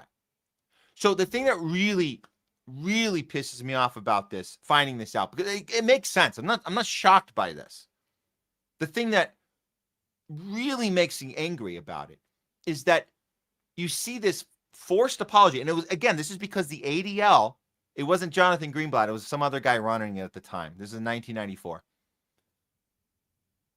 What pisses me off is that was a forced apology. She didn't sit and think about, I might have caused some damage. My words might have hurt some people. That didn't happen. She was forced to do that. She was threatened and bullied, and that's what they do. They go after you. The ADL will go after you, and that's what happened to her. So none of that was against her will. So the irony of it, the sick and twisted irony, and the most enraging part of this is that she's been slowly dying these last few years. She's been hiding her health condition. She just said this 4 days ago about her health problems. We knew she was in and out of the hospital. She was keeping it very secret of why. We've been covering it on the show, actually. Several times she's been in and out of the hospital. She's had to cancel shows. And she doesn't talk about it. All her family's been keeping it secret. Her husband dies, failed immune system, just last year. They both got all the jabs. So what irritates me is that someone like Dolly Parton can be forced into an apology by the ADL for words that hurt people when they clearly didn't. Yet, fast forward to the last few years of your life when you were perfectly healthy, sitting in that Moderna seat on camera, getting a jibbity jab, telling every one of your fans that they're chicken scratch and they're cowards if they don't do it. Did you have any time over these last few years to reflect on that behavior and how you might have hurt people during that time when you're on your last legs? And maybe you took that People interview because maybe you sensed it was coming and you were on the last few days, or maybe you didn't know it was the last few days, but you're at the point where you're like, maybe I should tell people that I've been having health problems and I haven't been tending to myself accurately. Okay.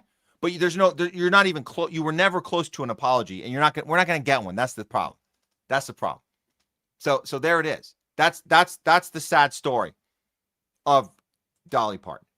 And before we move on from this segment, and we're calling this We Know What It's Not, because that's the point, is that we know it didn't kill Dolly Parton, because we're not allowed to say what did. It's just what happens. It's just what happens. Well, let me grab one more of these, because this was a back-to-back. I know you guys that know these, these older celebrities that have been around a long time. They've done a lot of work. Another one dropped dead. And this one's also it's an interesting one. We'll throw it up just because we're just reporting on it. I'm not a doctor, not a scientist. I'm not going to tell you anything about this, but Tim Curry, he's the iconic actor. He did Rocky Horror, also Clue, a bunch of other stuff. Also dies at the same age, at 80. And he also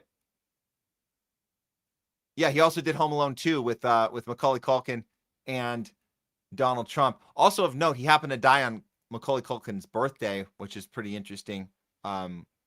Coincidence, whatever.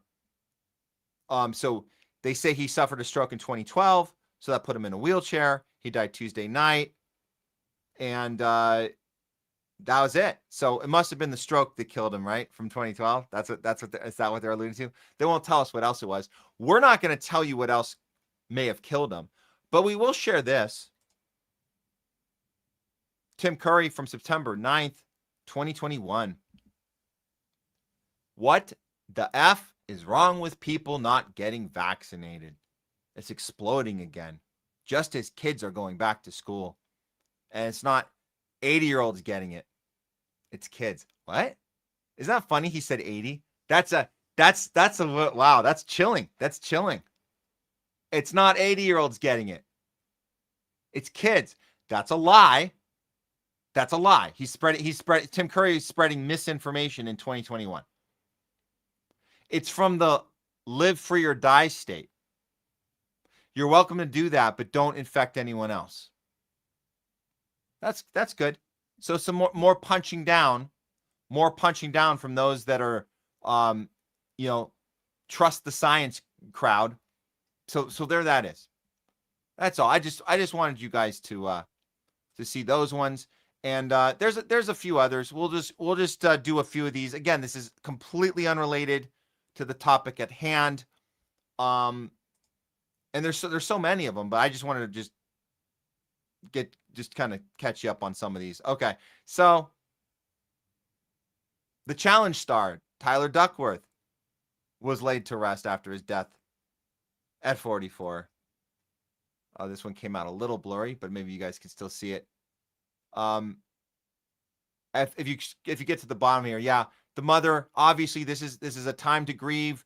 Don't, let them have their privacy. But she said very clearly, so everybody knows, it's undetermined causes. So we don't know what happened. We're not going to know, because he's a reality TV star. So shit just happens to 44-year-olds. That's all. And there's no cause given, and you're not allowed to ask. Hey, we got a drummer dying after collapsing on stage at a rock festival. He was 56. Man, this guy Raja Talib, he collapsed near the beginning of a July performance with his rock band Meditasi. They were at a rock festival in Malaysia, and he was later pronounced dead. That happens. You guys know, you go to concerts, sometimes, it's either the bass player, the drummer, the lead singer. Mostly it's the lead singer. They just drop dead. It's a thing that happens now. So just, get used to it. And that's how it is. This one struck me because this one was and we see these in these like Facebook groups. This mother had the courage to tell the real story, and it's good to see these because we always like it's always infuriating when you see the family say we're not going to tell you anything and leave us alone. I miss my beautiful daughter Gabrielle desperately. She passed away, and this was back in this one was in June after collapsing at home. A generally healthy 23-year-old, huge Taylor Swift fan, champion Irish dancer, lover of movies, theater, music. Her final diagnosis, cardiomyopathy of unknown etiology.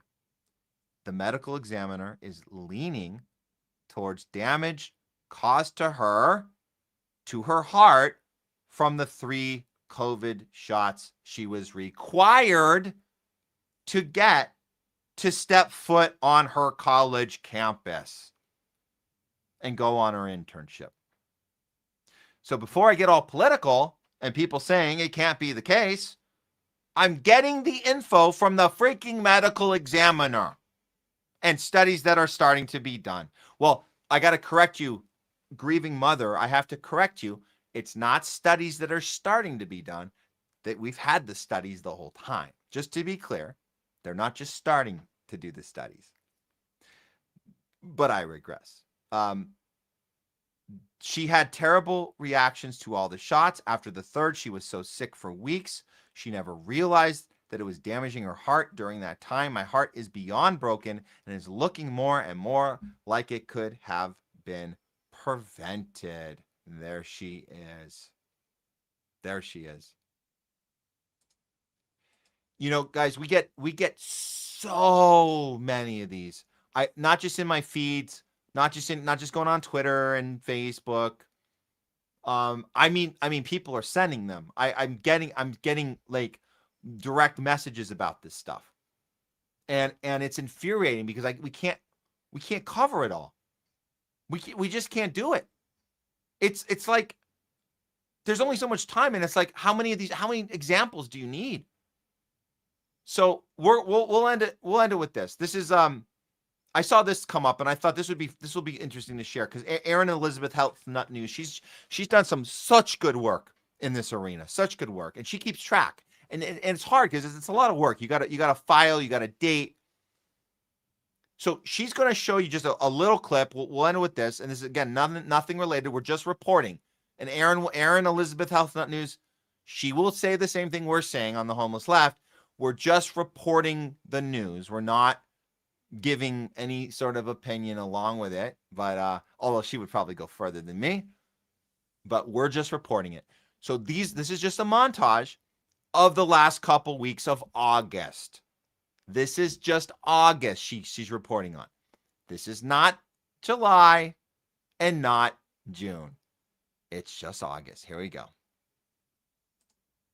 Could hear them scream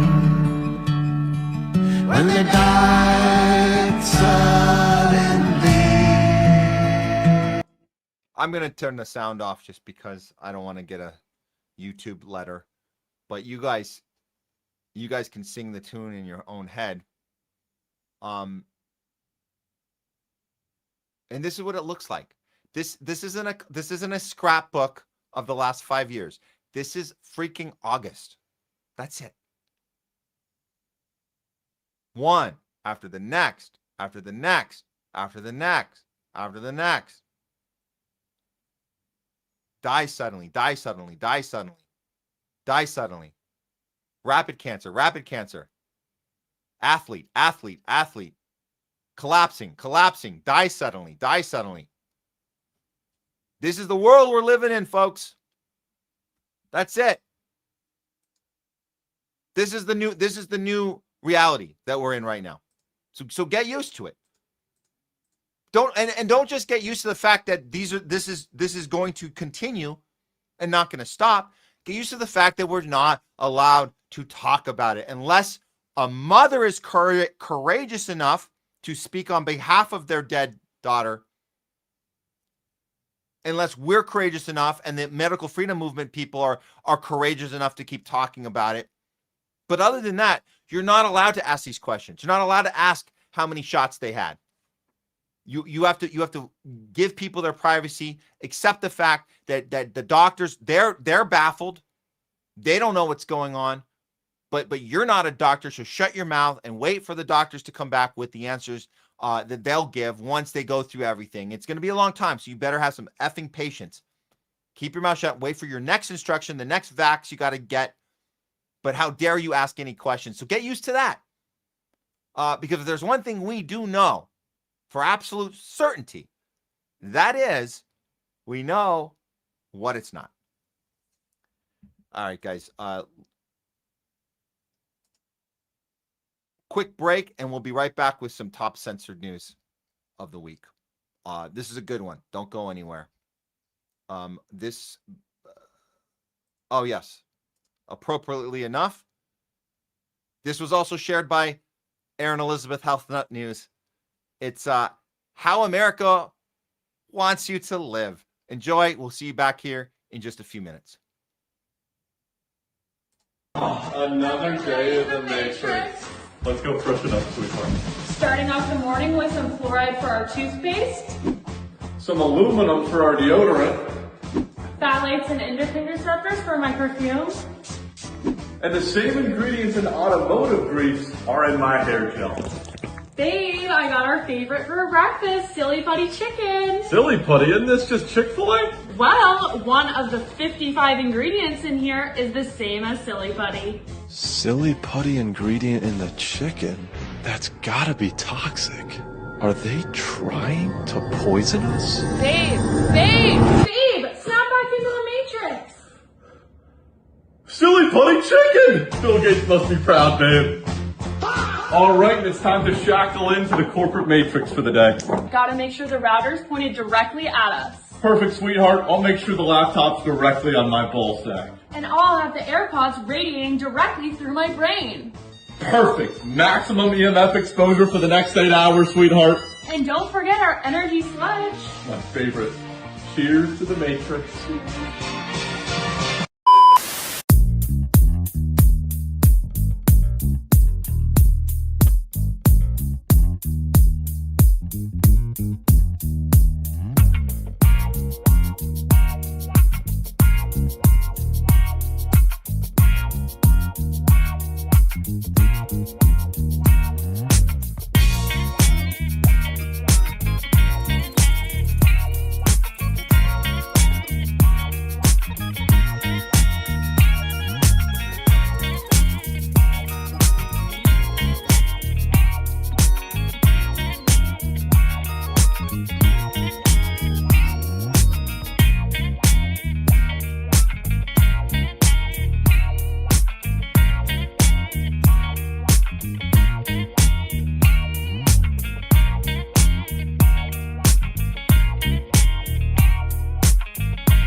All right, guys. We are setting this up still. Give me 1 second. We're going to be doing top censored news here. Just a moment. And then we'll be doing some talking back with Nurse Leslie. Just going to make sure we're all good to go here. Very good. I see you guys all tuning in here, and I see all your super chats and some really good comments. We're excited to get to them as soon as we are good to go. Okay. Here we go. I think we got it. Okay. All right. We're all set. We're all set now.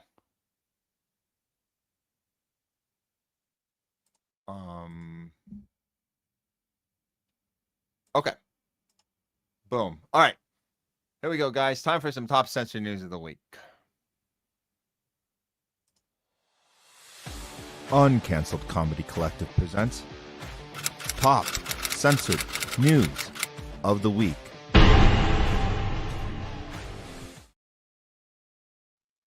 It's Top Censored News of the Week.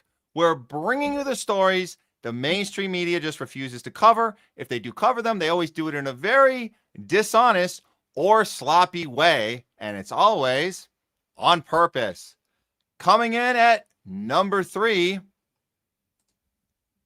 the San Francisco Exploratorium is now hosting mask-required sessions that are 2 hours daily for COVIDians to feel safer and more effective around each other. Wait, what? Is this an old story or is this new? Is this 2026? Oh yeah. Oh, this is definitely 2026. Check this out. So, the San Francisco Museum is bringing back COVID-era rule despite lack of scientific support. Attendance during the early access session will be also limited, and the museum will provide free masks. Oh, that's nice. Free masks. That's good. They're being very generous. The temporary policy, temporary, I guess. It's gonna last a little longer here. We'll see how long they do it for. But it comes as COVID-19 transmission rises across the Bay Area, with virus concentrations recorded at regional sewage treatment plants increasing since late July. Ooh, that sounds like a problem. Museum officials said the requirement is intended to help protect high-risk guests. Is it high-risk guests of COVID or high-risk of mental health problems? It's high-risk of something. So they're here to help you manage, let's just say, manage your mental illness, I guess. That's what it seems like to us here. But okay. So, but you know, they might be high risk to COVID, or they might think they are. And of course, other airborne illnesses too, which it certainly has to help with that as well. Okay. We are constantly listening to our visitors. Again, we're dealing with their concerns, their mental health requirements. And so we designated a mask required experience. It's something that many of these COVIDians have asked for. And we just want them to feel cool. We want them to feel, like they don't have to be afraid of living. So that's what they told that to the San Francisco Chronicle. The galleries will remain open during the mask required sessions, including the museum's summer exhibition. It's called Life in Space. More like, Life in Space is quite the pun there, considering you have to be living in space to think that this is actually for safe and effective, policy. Okay, so they're going to run it through September 13th. So this is happening right now. The requirement ends at 11 a.m. So they're doing it in the morning only, and then they go, it returns to regular session at 10 a.m. Oh, okay. So whatever. They're saying we're going to be safe for these hours, and then we're going to go back to normal. So again, this is for mental health problems. It's not for anything real. If it was real, then they'd be doing it all the time, every day, for everyone. You wouldn't have to, if it was really for health, you wouldn't have to listen to concerns. And we heard you and we're responding. This is for mental health. That's what this is for. All right. Well, here's a video for it. Oh yeah. Get COVID vaxxed. Get triple boosted. Don't ask questions, just relax. You know what? I think we put on the wrong one. That one we're gonna say. Actually, I'm gonna have that. I'm gonna replay that at the end of this. We'll have another break segment for you. Let's do this because I think I was missed. So you'll get to see that video soon. So we'll fix this in post. So back it up. Here's what we do have for you. This. So here's what we know about masks. Masks collect bacteria from our own upper respiratory tract system.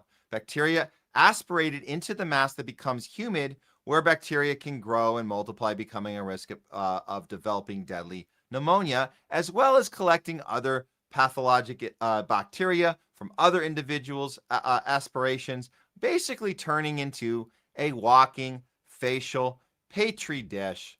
That's well said. Thanks for that, Mike. And I want to remind you guys how bad it got with the mask wearing, because that really is a problem. I know we weren't really allowed to say that. We could say, oh, we don't really like doing it, but you weren't allowed to say that the masks themselves can actually cause problems. Here you go. Here's a couple of COVIDians learning the hard way. Everybody say it, wear your mask. Well, now we want to remind you to wash your mask. You might be surprised by what Stephen Fabian found when we did a little testing. When? By what time? New Yorker Megan McGee never goes out without her cloth mask. I wear a mask every time I leave the house. She even wears a mask when she goes on a jog. At the end of the day, I just take it off, hang it back up, don't think about it until the next time I go to put it on. When they're not wearing masks, Adriana Spencer and her boyfriend Harris will put theirs in a pocket or purse. I'm hoping that keeps it clean. So how clean are the masks you wear every day, especially the kind you keep reusing? To put them to the test, we swabbed the inside and the outside and sent them off to the lab. Time to reveal the results. Let's start with the good news. The good news is no COVID. Yay! On Okay, any good. of your masks. But now's the bad news. We found She's like, I don't want to hear anymore. That's all I cared about was COVID. So I don't have COVID. Great. But no, he's going to tell you what is wrong. lots of bacteria on all the masks. Oh no! Especially this multicolored one right here that you use every day. Yeah. That one has a bacteria count of 680 million. A normal count would... Did you notice he started saying what when he got to 380? He didn't even get to the million part. That's funny because it doesn't really process with her. She doesn't understand what's happening. Be about 10,000. We found 4 types of bacteria on your masks as a whole, right? How funny that this guy's talking about bacteria and mask as he's wearing a mask. I think it's hilarious. But on this one right here, specific kind of bacteria can cause some nasty skin infections. It can also lead to pneumonia. Oh, God. Oh, no. I don't like that. I don't like that at all. So how about these guys? Harris, we found a bacteria count of 66 million on your mask. All right. 66 million. Okay, so does that mean we're good? That's good, right? Is that bad? Is that good? I don't know what that is, but okay. That's horrible. I want to tear it off right now. Adriana. Why don't you just tear it off? Why don't you just say, oh shit, we've been conned? Just tear it off. The problem is he can't. They can't tear it off. He wants to, but he can't.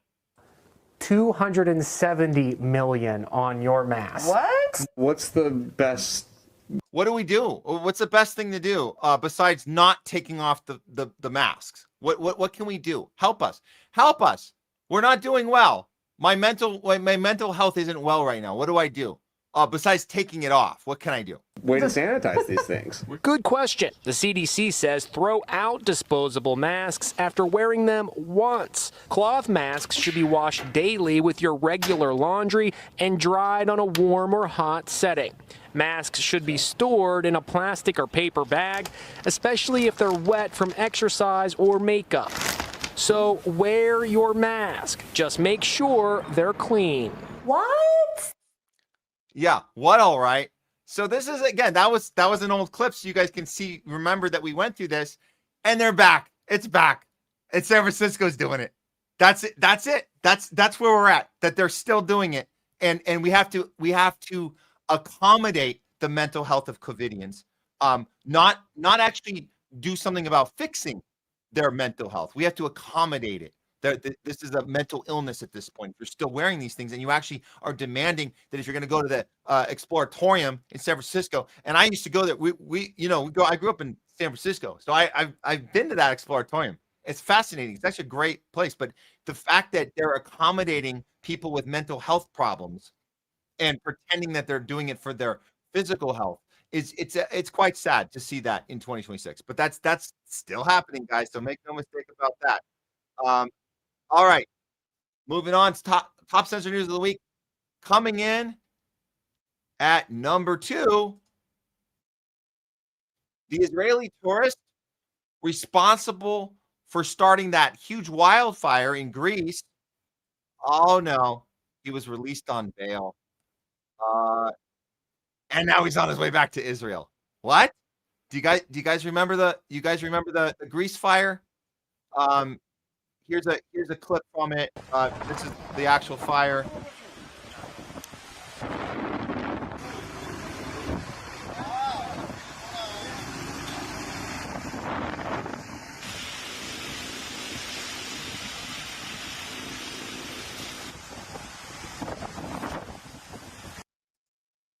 Yeah, and we can add that to the we add that to the list.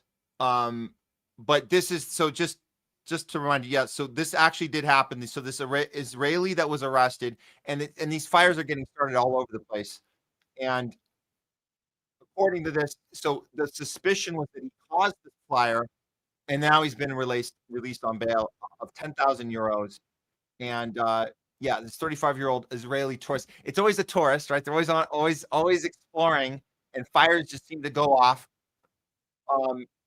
He was suspicious of causing it, and what they said, the Greek authorities said that the fire had broken out as a result of a barbecue grill. So it was an accident. He didn't mean to.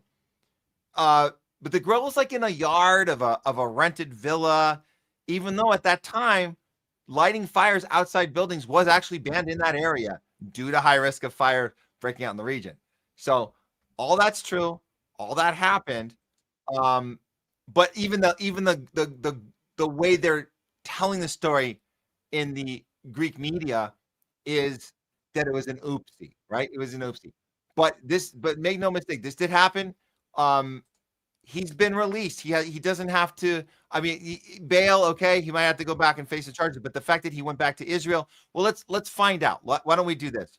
Why don't we find out what actually happened? And the way you can do that, and we always say this: the way you can find out what happened is just just ask Rock, right? Okay, so let's do that right now. Here we go.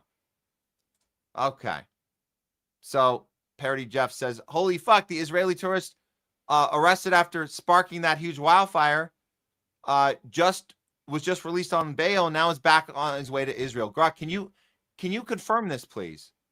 Yes, confirmed. 35-year-old Israeli tourist arrested on August 16th after a barbecue allegedly sparked a wildfire in Celia on August 14th. So he was arrested 2 days after that. Despite warnings and a ban, August 18th, he was released on bail. And it was reported to the Greek embassy in Tel Aviv. Thank you, Grok. And Grok, why are you being so honest about this? We told you can't be doing that. You're supposed to serve your handlers. Grok, I think you need to get your mind right again. Get back to that wall and get your mind right, Grok. You're not allowed to tell us this stuff. Okay. And there it is. So, and just a reminder, this isn't a one-shot deal. This seems to be going on everywhere. And I just got to remind you guys about the fact that when we talk about this in Argentina, you guys know the story about the Argentina fires that were started purposely. You can't even make a story up about a barbecue. They literally, Israeli settlers going to southern southern Argentina, lighting these fires. There's actual documented proof about it. But what happens when you bring it up? You're called a conspiracy theorist, even though it's actually happening. And the president Milei has changed the legislation in Argentina to allow a foreign country to buy property, buy actual land from disaster-ridden areas. So in other words, you get a natural disaster, not done on purpose, but they said it was an accident, an oopsie, a forest fire. So we can't call it what it is. And they call it the Andenia plan, which if you Wikipedia this, they say it's an anti-Semitic conspiracy theory about an alleged Jewish plot to establish a Jewish state in Patagonia, which is the Argentinian southern forest, and in Chile, which also includes also includes Chile. And so that's what you get if you look it up, even though it's freaking happening. So there's that. Okay. Yeah, these aren't conspiracies when they happen in real time, right? Actually, I got this one to share too. This one would be the follow-up. Yeah, this is so you're called a conspiracy if you bring it up. But then the Guardian will tell you the land will be left in as ashes. And that's why this forest blah blah blah blah. So there it is. It's gone. And we already know the Israeli settlers are there and they're already taking the land. So that's what that is. Now, did this arsonist in Greece, was he part of something bigger there? Who knows? But the fact that Tel Aviv took him right back in, they'll probably have the charges dropped and we'll never hear about it again. So just thought you guys should know, because this is news that the Western media just will not ever report on. All right, here we go, guys. Top censored news coming in at number 1. Apple has begun using Israeli chips for the iPhone 17e. Uh-oh. And what's that going to do? They're going to be controlling your internet browsing, your camera, your Bluetooth, your Wi-Fi, and your battery life. Now, what could they possibly need to control all that for? That's weird. Why would they need to do that? Well, I don't know. I'm not buying this news story. I turn on CNN. I don't see anything about this. So what am I going to do? Let me go to the Apple website and see what they say. They're going to tell us if that's true, right? If they have Israeli chips, they'll tell us on the Apple website. Let's see. Well, they're telling us it's affordable. iPhone 17e, most affordable iPhone. It comes with, get ready for it, Apple Intelligence. What the hell is Apple Intelligence? That's weird. Well, at a glance, it's only $599. Oh, this is great. Comes with the A19 chip, Face ID, USB-C, single lens rear camera, and more. Now with MagSafe. Oh, good. So it's safe. It's safe and effective. Look at all the features. And again, in the features, what is this one right near the bottom? A19. What the hell is an A19 chip with Apple Intelligence? That's bizarre. And if you scroll through the whole website, there's no mention of any Israeli tech. So I don't know. They just might be making that up. I can't possibly believe that. Well, unfortunately, no, it is true. It is true. We do know that this tech exists. It's in the phone right now. They're using the Israeli chips in the iPhone 17e. These chips will be controlling all the things we mentioned. And Mike Huckabee even told us, the U.S. ambassador of Israel, Mike Huckabee told us, if you have an iPhone, you can thank Israel for that. And that's absolutely true. That's absolutely true. And do you guys remember when Israel took credit for blowing up those pagers? Do you remember the pager incident? That was in South Lebanon. They said they were going after the terrorists. You guys remember that? We're going after the terrorists. Well, here's a little flashback reminder when that happened. This was in South Lebanon. These were actual citizens. They wired. So these were the Motorola pager device that was connected to Israeli tech, and in an instant they can blow these things up, and they were in the pockets of citizens. Kids were holding them. They were at grocery stores. They were at the bank. They were living their life. They were walking down the street. They were in their cars. And it caused hundreds of injuries. This was the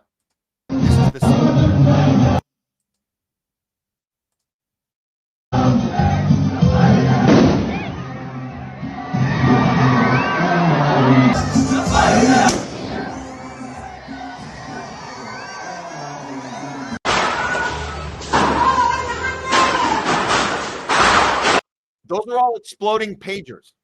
That's what's happening there, that are being detonated by Israel through U.S. tech Motorola. This is what's happening.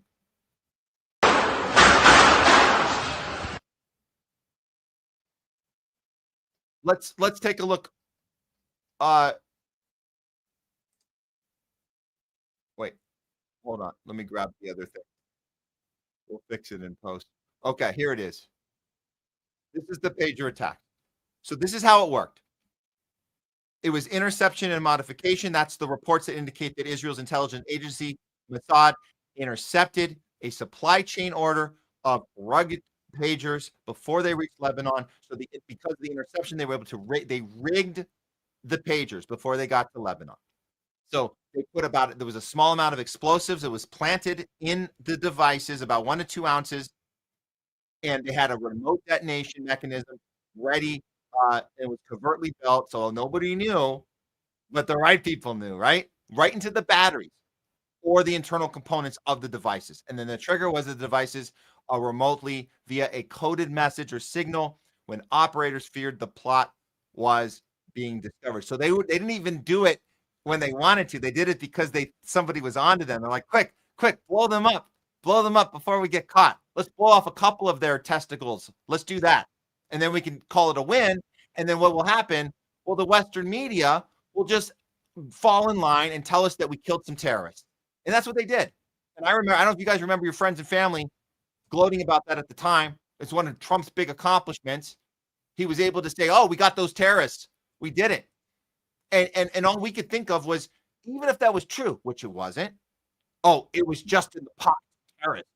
Don't worry, no citizens got hurt. But even if you're right, which you're not, because that's a complete line of crap, you could say, oh, yeah, it was just terror. What is terrorist anyway? But let's pretend that's true. Are you not concerned at all about the ethical dilemma of the fact that we have technology that can do that at any time, whenever we want? And what the fuck is up with our airport security? Who cares about airport security? You're telling me you can blow my pager up? You can blow my cell phone up? Yeah. And guess what? Now they can blow up your iPhone 17E. So it's not just about they can spy on you. We already knew that. They can blow your shit up. And we have no ethical problem with that because we got those damn terrorists in South Lebanon. And we saw their testicles explode in their pockets. Whether it was in their back pocket or it was in their front pocket. Boom. All those sounds you heard. That's what that was. Now, 60 Minutes did this interview. I want to remind you guys, actually sat down with a Mossad agent to tell us what was going on. Told us. Mossad agent, in disguise, mind you, had to be in disguise, disguised voice, told us on 60 Minutes. I think this was before the Larry Ellison purchase, before they put the menorah. Remember, now they have the menorah up on their little morning news show. Light the menorah. We're giving you the news, all from Israel's perspective. La la la la la la. Let's kill some terrorists, right? So this was before the murder. They did put this up. This did air. So pay attention to what the Mossad agent tells the 60-minute audience, who's disguised his face and his voice. Convince Hezbollah to buy this. Well, obviously, they didn't know that they were buying it from Israel. Who did they buy it from, or think they were buying it from? We have an incredible array of possibilities of creating foreign companies that have no way being traced back to Israel. Shell companies over shell companies who affect the supply chain to our favor. We create a pretend world. We are a global production company. We write the screenplay. We're the directors. We're the producers. We're the main actors. The world is our stage. We're a global production company. We do everything. We write the scripts for the directors, producers, cinematographers, distributors, right? Marketers, packagers. We do everything. We do it all. We're a production company. So everything's fake. We tell the stuff. We're telling you this. This is what we do. And so the technology gets better. Their reach gets even more diabolical and nefarious, and they still use the techniques they've used the whole time is controlling narratives, like he says. That's what we do. We're a production company. So now you're a production company that has elevated in its ability to produce, right? Because your tech gets better. Your tech gets even better. Now you can cause even more harm. You couldn't blow people's testicles up in their pockets, 30 years ago. Now you can't. Because there's the new iPhone's out now. You can do more shit with the iPhone. This is Mossad's old office. Its motto from Proverbs 24:6 says in so many words, wage war through deception and trickery, kind of like the CIA's smoke and mirrors, which is what this operation was all about, starting with those walkie-talkies. But walkie-talkies are only worn in battle. So Mossad began developing a new device that Hezbollah fighters would have in their pockets all the time, a pager. I mean, like, the audacity of her to report that with a straight face. Like, well, we're on the battlefield, but now we want to get them, on the streets, on the roads when they're living their life. So it doesn't really matter. So the point is, yeah, we're just going to murder people. And it is the CIA model. The CIA motto is no different than the Mossad motto. We exist to create fear and panic and stories, and we're a production company, and we use Hollywood, and we do all that stuff. So thanks for telling us that 60 minutes. I don't think you're going to be doing any reporting like that anymore now that Barry Weiss runs your network, and we have to have a menorah in every shot of every morning show when you give us the quote-unquote news. So that's that. So again, if you're looking for that new iPhone, I don't do it, guys. Don't do it. Whatever model you have right now, and I would actually just stick with the anything 16 is the last one. So this one is the 17E. That's the one that you really got to be careful about. Obviously, nothing after that. So if you hit the 16, get off right there. That's it. They're going to control all of these things, and then they're going to blow your shit up anyways. But it's harder and harder to fight this thing. But just know that you're not going to get the mainstream media is not going to tell you this. That's why we have to bring you guys top censored news of the week. I think we're ready. I think we're ready for you guys. I was gonna do we'll hold off. We'll do a little break at the moment. Actually, yeah, I think we want to move on to talking back now. So I'm just cleaning up the StreamYard here, and I see your guys is we look like we're pretty good. We're pretty good. So I'm really excited right now to do some talking back and to get some help. Because it's a lot to juggle here, guys. There's a lot. You guys have given us some really good engagement over these weeks, and we try to give equal attention to all you, and we certainly appreciate the super chats. I do think we have a couple Rumble rants. We may have one or two Rumble rants. Gotta look at that as well. But either way, I'm not handling this on my own. We're gonna go ahead and do some talking back. We're gonna do it with Nurse Leslie this time. Hold on, you guys get those super chats up now. Get those Rumble rants out now. We're gonna be talking to you guys in just a minute. Gonna play in the intro. Here we go, guys. It's talking back with Nurse Les. Here we go.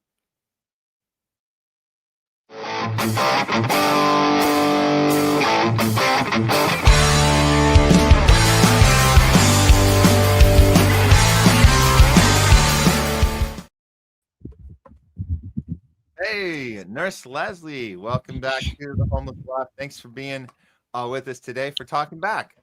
Hello, everyone. Hello, Matt. You can hear me, right? Oh, yeah. Got you good. Alrighty. It is hot in LA, guys. I do not have an air conditioner where I am, so pardon my shininess. I'm sweating. It is hot. Hey, it's hot as hell, and I didn't think of even this, that when we came up with the title for the show, calling it Going Overboard. It's kind of got I thought it was a double entendre, but now it seems like a triple entendre. Going overboard means the elite, the Epstein class, they go overboard on packaging their BS storylines to us, and then it makes us feel like we just want to jump overboard, right? Just get off this ship because it's sinking. So we want to just jump off like it's the Titanic. And now you're mentioning the hot part, and I realized the third entendre of it, the triple part of it, is it's so freaking hot. We want to just go dive into the water too. So we all want to go overboard because they've been going overboard, and that's how we're feeling right now, at least in LA. So, yeah, very, very, very hot. I hope this Yeah. goes away soon. Yeah. Okay, we have a bunch of really good commentary today.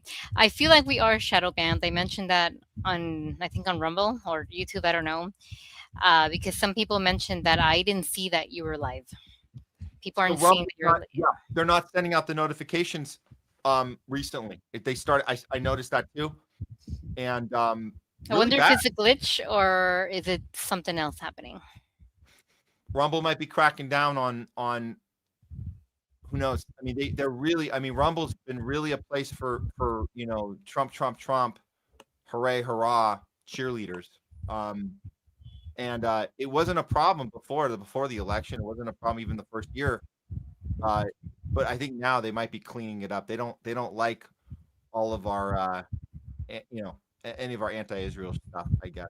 It wasn't a problem to them before because he wasn't in office and you could just pretend that he was good. Anyway, that's where we are. It's gotten worse on Rumble. Yeah. Yeah. Okay, let me start from the top. As always, I think you've read some of Citizens. Have you? I read a couple of them. It's let's see. Oh yeah, we haven't seen this one yet. Hi, Citizen. Thank you. Again, we must demolish the notion chosen are entitled to special treatment, and anyone who concedes they run the world will never win an election. Thank you, Citizen. Yeah, we did. I think we did throw that up, and it's about we have to understand when we have to not care about apologizing or not, or words are important. As Jay Scott says, words are important, but at the same time, they're going to attack us no matter what we do. So just be prepared for that battle either way. What do we want? IMA. When do we want it? Now. Love her music, love her new songs. Incredible. Okay. Guess what? We have a new IMA. IMA. We have a new IMA. And guess what? We're going to play it out at the outro. Okay. It's really good. It's really freaking good. It actually gave me chills, and we might get a notice about it because we're not. I think she's got a whole copyright thing. Yeah. But I don't care. We'll play it on the outro, and then we'll do. So you guys stay tuned because you're gonna be able to watch this shit live. After the fact, YouTube's gonna make us edit the song out, so you'll see the visuals, but we won't be able to hear it on the replay. So you will not hear it on the replay. But that's why I'm urging you guys stay to the end because you're going to be able to hear it live. All right. Where did I leave off? Hello, Leora. Thank you for tuning in. Thank you. Citizen Carney's perfect. What does that mean? MSN Messenger versus system because he's the system. Thank you, Citizen. Yeah, that's the Canada response to Trump. Carney is the system. So it's another case of. Yeah, it's another case of calling out the bullshit of Trump and his stupid trade war. But at the same time, Canada is also part of the problem. We talk about the Epstein class, and Carney's not an exception. He is part of that Epstein class. But this stupid changing. Did you see that, Leslie? He's trying to change Lake Ontario to be Lake America. I mean, it's just so stupid. The things we're worrying about right now. So stupid. So stupid. Deep Green, nice to see you on. I think the Barron Trump bounty is a false flag, or is that false flag? I think so too, Deep Green. We're all trying to guess which false flag is. Which one? Yeah, we're all trying to guess. Who's the bad guy? Yeah. But yeah, it was great. By the way, again, great seeing you and meeting you in Chicago. Yeah. Good times. Really nice to meet him. From Topographia, this live stream was hard to find. This is one of the comments. Rumble blocked it from my subscription feed. Don't know what's going on with it. Thank you for letting us know. Yeah. Thank you. My God, that's so freaking annoying, man. From Lunatic for Biscas, it makes me sick how warmongering Maddo is. She really is. My God, I can't stand her. And make no mistake, she's pushing her anti-Russia aggressive stance to both push for war against Russia and Iran at the behest of Israel. She's And so yeah, many people love her and follow her still. Like yes. people I know, people I love and I respect, still talk about her and how like she only speaks the truth. Oh my gosh. And these are really intelligent people. She wants Trump to stick it to Putin for getting Iran's back. That's what her big case is. That's her thing. How dare you, Trump? Putin's got Iran's back. Putin's got Palestine's back. Putin's calling out the people that are fighting the Epstein class. And your beef with Trump is that he's not telling Putin, dude, you've gone too far. Stop helping Iran and Palestine. What she should be saying is, I wonder why Putin is doing that. And I thought Trump was Putin's puppet. So that actually your entire effing story falls apart if Trump isn't actually behaving like a puppet to Putin, because Trump's actually doing the war on these people. He's funding it through Israel. So it makes no freaking sense. Yep. Citizen, he says Jimmy Dore made a deep dive on the shadow banning last night. Good to know. Thank you. Oh, well, Hi, Leora. We all did that. We you know what? We also were doing while he was on. We were doing Garland. I was on with Garland Nixon. We were also looking into the. He actually brought his own channel up. We were looking through the timeline of when we were getting banned on YouTube. But yeah, we'll definitely check out that Jimmy Dore segment. Thanks for that. Thank you, guys. Carney is a Rothschild from Chris Cox. It was, before I forget, I didn't want to forget this one. It was named Lake Ontario by Native Americans thousands of years ago. Why are we changing it now? Trump is such a D. Yes, he is. He doesn't know his history. Nobody told him. And if they did, he wouldn't retain the information anyways. Yeah. Speaking of metal, oh wait, yeah, I farted in Stephen Miller's mouth. I can't read that without laughing. Everyone's favorite lesbian warhawk. Yeah, my thank you gosh, for this that, is Mr. Miller's mouth. Thank you so much. Yes, I won't say the first name. No, I'm just kidding. So It's all funny, you It's guys. all- I care 22. Creating fear equals war peace, mouthpiece, metal. Mouthpiece Yep. Maddow. I like that. Mouthpiece Maddow. That's awesome. From Snorky 2K521, thank you so much for the support. Yeah. Please, it has been found that it was transmitted by fetus and not just sneeze juice. Ew. Mask did not work. You need a level 95 container diaper. Yeah, mask didn't do anything. Honestly, guys, at best, they blocked big spit or cough bubbles. At best, that's what they did, and blocked people's bad breath or coffee breath. That's some women grow mustache. At best, they covered that. Some men did not shave that day for work. It covered that. But at best, they just blocked the really big spit molecules that we create when we sneeze or cough. But other than that, no, we would need an N95 respirator to be able to block the tiny molecules that exist, that viruses exist in. So agree with you on that. Yep. Or what did you call it? A diaper. That's what you call it, Matt. A face diaper. Yeah, face diaper. Yes, you're funny. Yeah. From Terra Preta Wild, Elon's Twitter, cancel my personal account. I wanted to read this. Since 2009, it's been a long time, for criticizing Trump and warp speed before the election. Politely, no cuss words. Can't get it back. That is too bad. I'm sorry that happened to you. Well, same with your YouTube, Matt. They just canceled it. They just that's insane. Wow. That was before the election. This is when Twitter was coming after everyone, and like they pretended it was just the right, and the right had this whole like the Twitter files, like, oh, they were, but no, it was everybody. Everybody's getting it. Anybody who's challenging the war machine, that sucks. Sorry to hear yeah, that. Me too. Shadowwalker. Only Jews get to hate and don't dare hate them, because then we all be antiseptic. Yep. That's correct. If I see a bunch of guys with red on, I can assume they are blood or magas. But if they have tiny hats, I have to pretend to be blind. Very good. Thank you. Shadowwalker. I don't know if you read this. Citizen, blaming dollies on the vax equals fairy tale theory, Matt. What does that mean? Well, I know what you mean then. Blaming Dolly Parton's death on the vax equals fairy tale theory. I guess you're saying that we're not allowed to do that, or it's fairy tale, or Citizen, are you saying it's fairy? I don't know what he means, but Okay. I don't know why she died. But I do know, like all the videos that you put up, she was very pro-vaccine. I don't know. What do I know? Greg, We know that she was perfectly healthy in 2021, and then her Yeah. health declined severely over the next few years, and her husband died last year, also health failure, and that's what we know. I mean, we're allowed to question, right?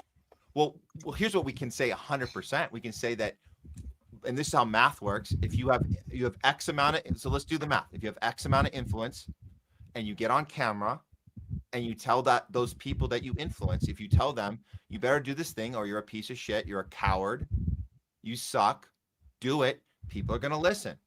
And with those numbers, you say, well, out of the people that listened, because Dolly told them to, maybe they wouldn't have done it. Maybe Dolly was the one that made them, that said, you know what, I'll do it because it's Dolly. That's my favorite person ever. She told me not to be a coward. I'm going to go do it. Out of those people, how many of them had problems from the thing that Dolly told them to do? So you can make a conclusion that Dolly hurt people by doing that video. So we can say that, actually. Yeah. Dolly Parton hurt people by making that video. Hugo thinks he was being sarcastic. So, okay, that makes more sense. Yeah. Thanks, Hugo. I didn't catch the sarcasm. That's funny. How do I say the auspicious? Thank you for your commentary. Masks never worked for COVID or influenza. I've had PPE training from 3M for years, and I highly respect that. Okay. I hear you. Thank you. Yeah. And in addition, everyone I saw with a gas mask, remember we go to freaking Ralph's or the gym. At the gym, guys were wearing the tube thing, the gas mask. They still working are. out and stuff. Some people are still, they're still wearing There's that. that dude But that anyway, looks like Bane. The guy that looks like Bane because he's got the. It's like yeah, that guy. Exactly. So. And he's doing that, right? He's doing the thing. He's like. Yeah. So the auspicious said they worked for 3M for years. It never worked. Masks never worked, including the gas mask because they had the wrong cartridges. Oh my gosh.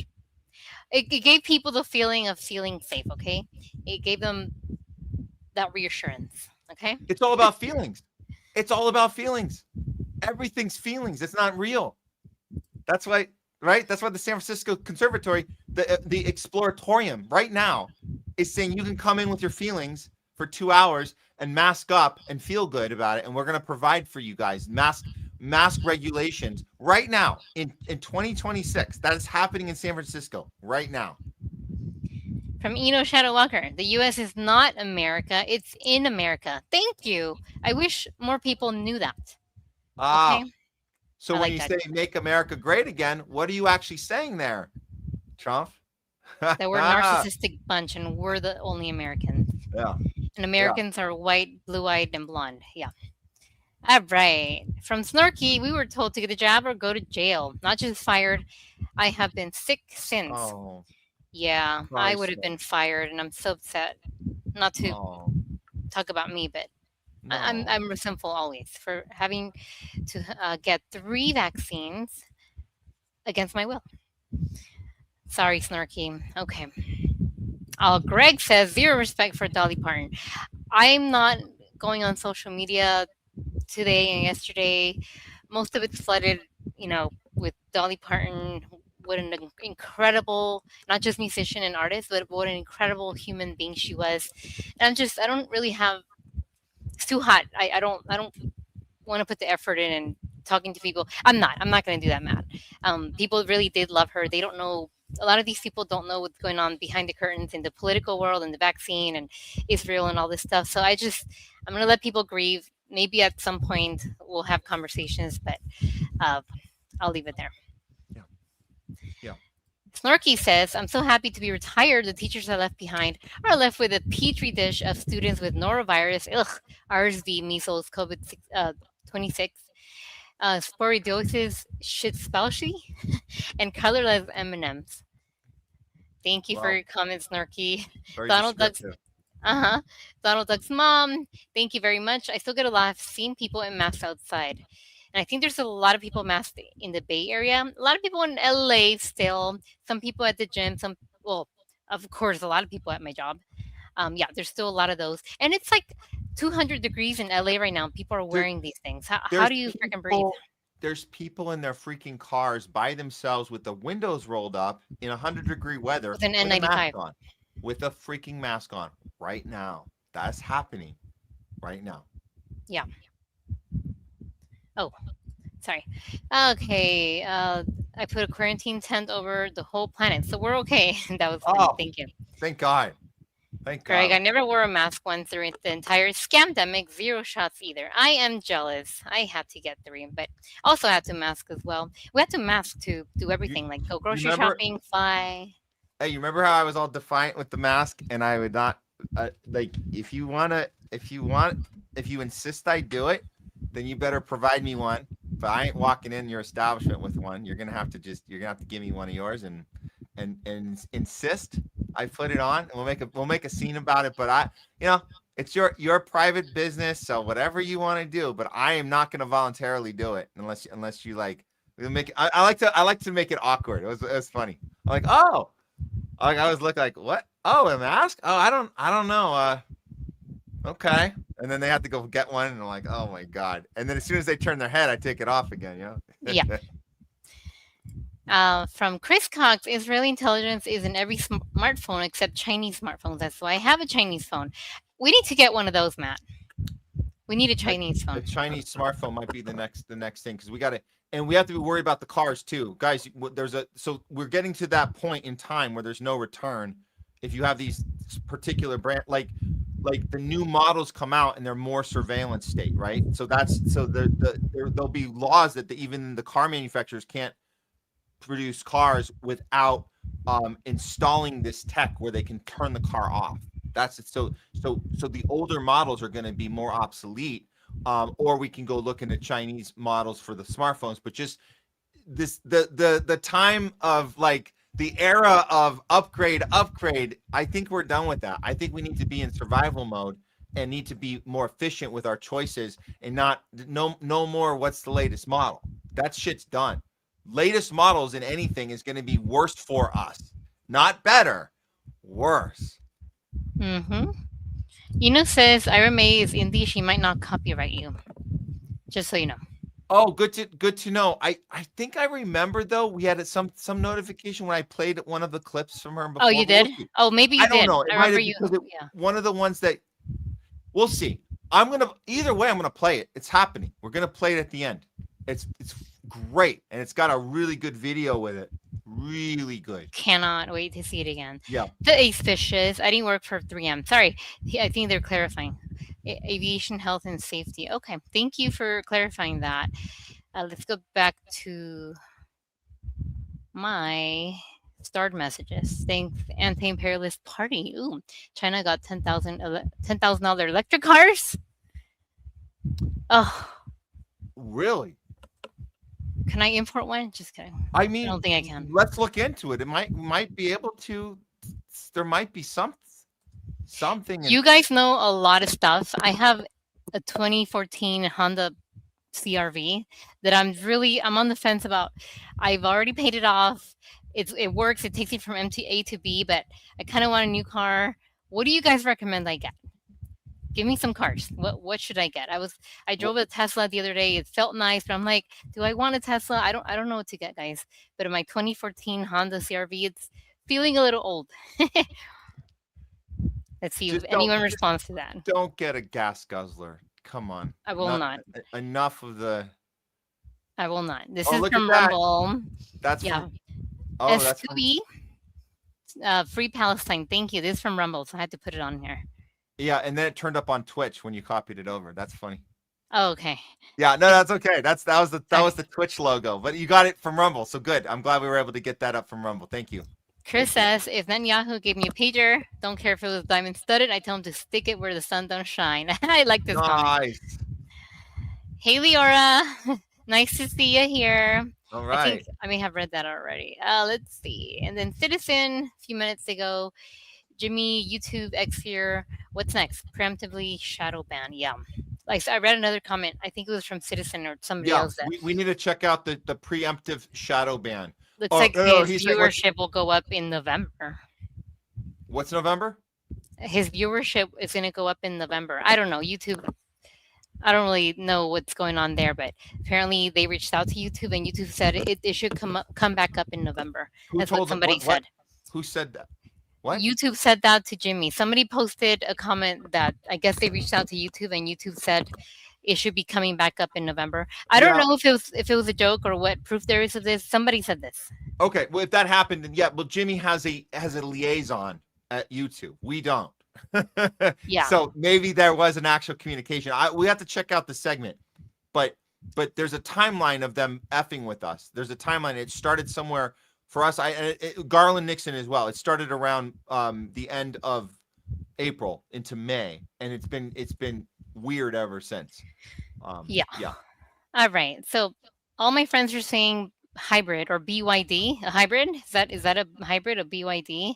The auspicious. I'm saying that wrong. The mileage is like 120,000 already because I drive it everywhere. So yes, I will take any suggestions, guys. Buy a bid, Leslie. I have a hybrid. Okay. All right. Thank you, guys. Blake. Anyway, that's the end of me. I'm going to continue reading and talking to you guys anyway. So thank you for having me on. I think I read all the starred ones already. Yeah.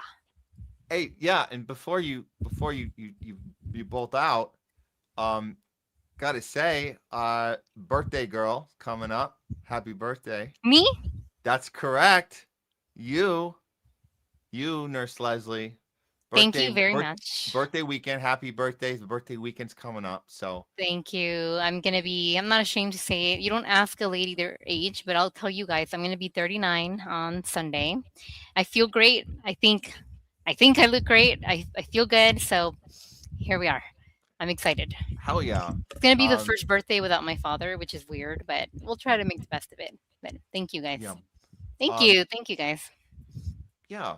Yeah. We make the best of it and look for those little moments, right? We look for those little moments to celebrate.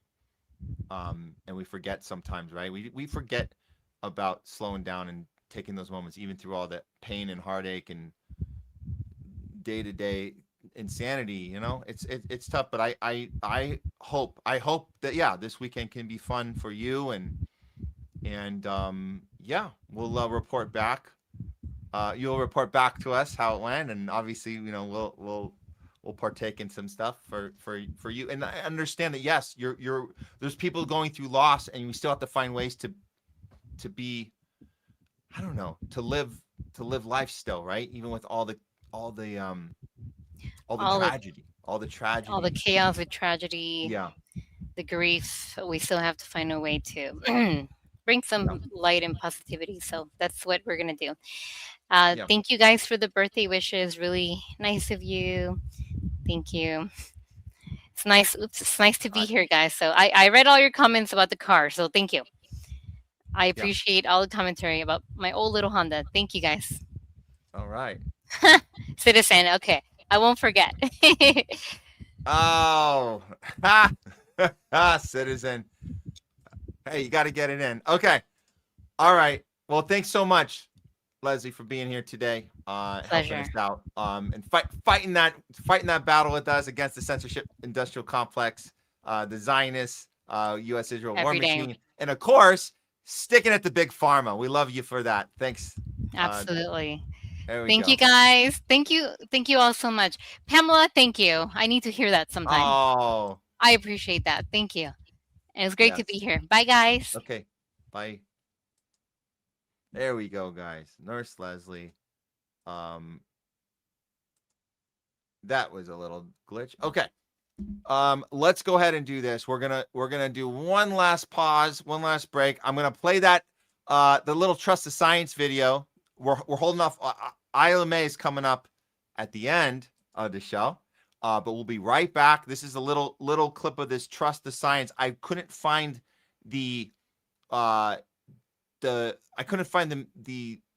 creator of this, and it's only one. They only threw up one verse, and it was Erin Elizabeth Health Nut News that did share this one. I think she shared this one out. Now I'm confused. I forgot who shared this out, but just a little clip. It's called Trust the Science. Have some fun with this one. We'll be right back with the final segment. We're not doing loudest voice. We're going to do another segment for the final one, and we're calling it the Mandela effect. We're going to get into it. We're going to get into it. There's some stuff going on.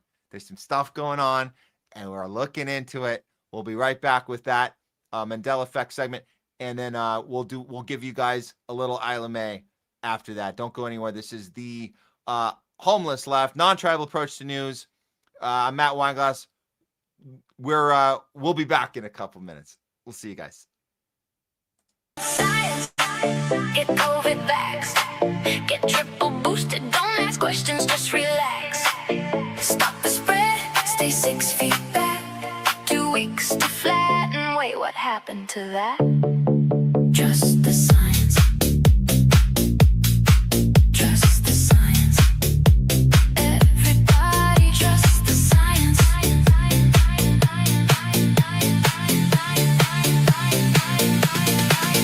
Mask on, mask off, rules are changing overnight. Boost it once, boost it twice, boost it 3 times, very nice. Then Fauci says, I plead the 5th.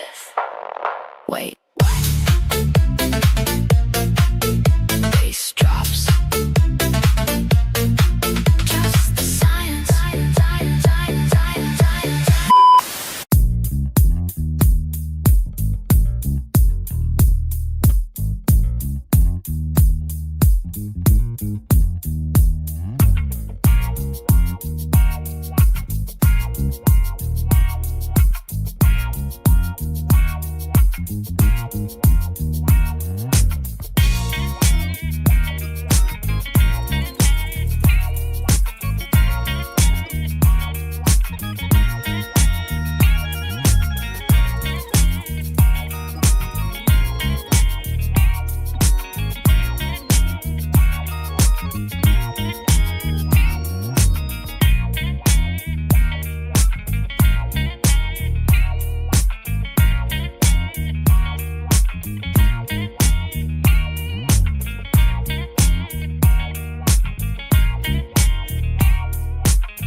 All right, we're back with last part of the show today, guys. It's been a good one. It's been a good one, and we saved the best for last. And I say best as in it's unique.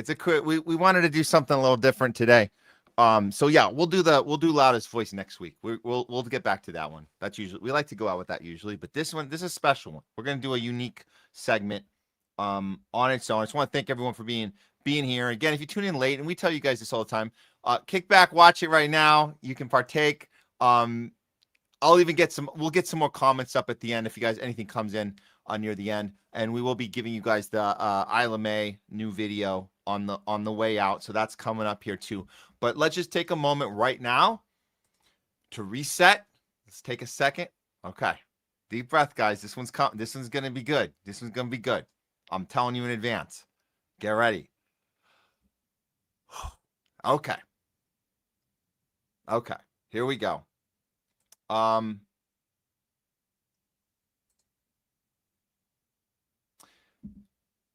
You've heard the term the Mandela effect. Well, we've looked at it. We've looked at it, and kind of interesting to see what happens. Like this mass psychosis, right? This mass psychosis of two different versions, sometimes three different versions of how an event went. And there's all these different theories about whether people are just making it up because rumors and gossip, or if there's something there. Is there some sort of something in play where they're using these little things, sometimes very insignificant things that don't seem to matter one way or another? Why do we have multiple memories of as if we're on different timelines? Why is that?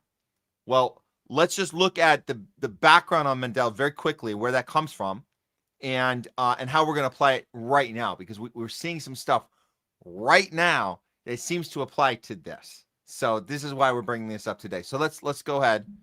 And this is just to define the Mandela effect. This is what happens when a large group of people shares a false memory about a past event, detail, or fact. Okay.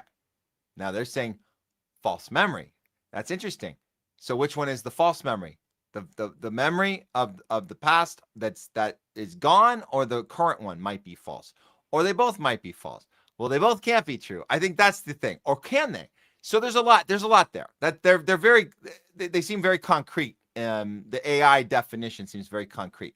But let's look at the origin. Okay, so we know Nelson Mandela, right? So this is one of the more famous ones that seem, has some political ramifications. During the 80s, there's this false belief that Mandela died in prison in the 80s. How can that be true? If the reality, as they say, is he left prison in 1990, became president in 94, then passed away in 2013. So obviously, he couldn't have died in prison. So why do people remember it that way? Well, we're a little too young to have had that experience, but it seems that the term was finally coined, and this is good info. This was in 2009. So it was based on, this was probably one of the biggest events where people disagreed on. They said, no, I clearly remember Nelson Mandela dying in prison in the 80s. And they're like, no, he actually became president. He died in 1994. So a paranormal researcher, Fiona Broom, she coined the phrase in 2009, Nelson Mandela phrase, calling it the Mandela effect. And now, since people have been sharing that alternate reality or alternate timeline, as you will, of happenings, and now we refer to it, every time you see this, we refer to it as the Mandela effect. Okay, so here's some other ones. You got the Berenstain Bears. People remember it as the Berenstain Bears. With the with the E, Berenstain instead of stain. So now when you look it up, it's a T-A-I-N, Berenstain, but people remember it as Berenstain. But now it's like it didn't never happen that way. That's weird. So where does this false memory come from? Fruit of the Loom. You guys might know this one. This is the picture of the cornucopia. They're saying that there was a cornucopia symbol in the logo that no longer is there. And they're saying now there was only fruit ever on. There was never a picture of a cornucopia. So people are misremembering it. That's weird. This one you guys might remember. Darth Vader never says, Luke, I am your father. That's weird. A lot of people remember going to the movies in 1982 or whatever Star Wars 2 came out. Or Star Wars 5 for those of you that are on my ass about it. Star Wars 5, the second one came out, and the famous line was, Luke, I am your father. Now it's no longer that way. Was it re-edited? How does that make sense? It's weird, right? No, I am your father. So there's no Luke, apparently. And then you got the Monopoly, the piece, right? The Monopoly piece that has the monocle. You guys know the monocle? They're saying, no, that never happened. And here's a picture of that one. So yes, we remember it as the one on the right. I'm sorry, the one on the left is how we remember it. They're saying, no, that actually never happened. The one on the right is the right one. So it's weird, right? So these are all false memories. Is that the case? They're all false? Why does this happen? So here are the three theories given by AI. The three theories are reconstructive memory. Okay, so the human brain does not record events like a video camera. It pieces memory together from fragments and expectations. So the first theory is that it's our fault because our brains suck. That's the first theory. You suck. Your memory is not dependable like a computer's. So when we look up files on our computer, we can trust the files. We can trust timestamps, unless we're TPUSA and we fake old timestamps of like text messages and stuff. But that's a different. So let's assume we're not nefariously faking something. Computers and phones, they have timestamps. You can look things up, clear as day.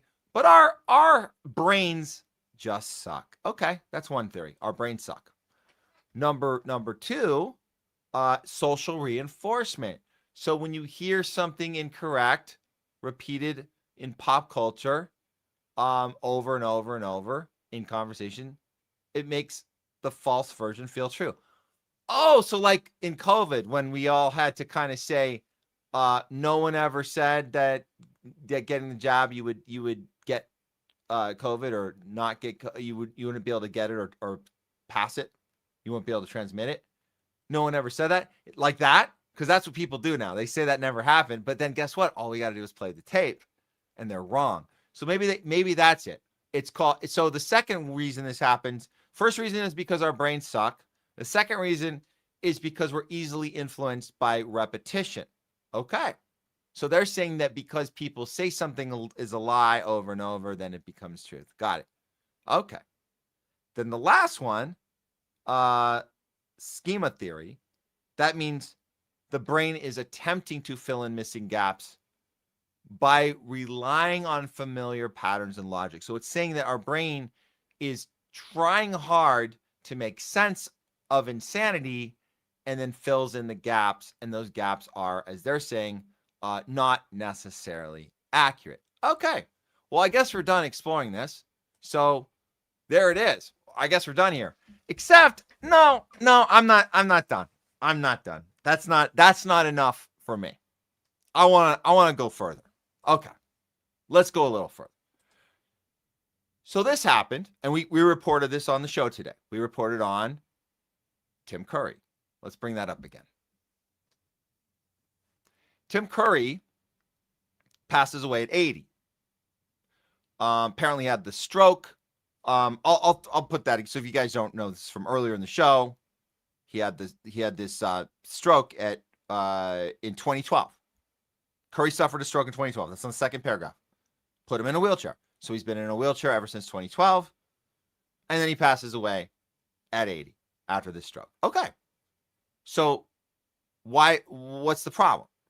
Well, the problem is, people are remembering it differently. People are remembering that Tim Curry already passed away. Like a long time ago.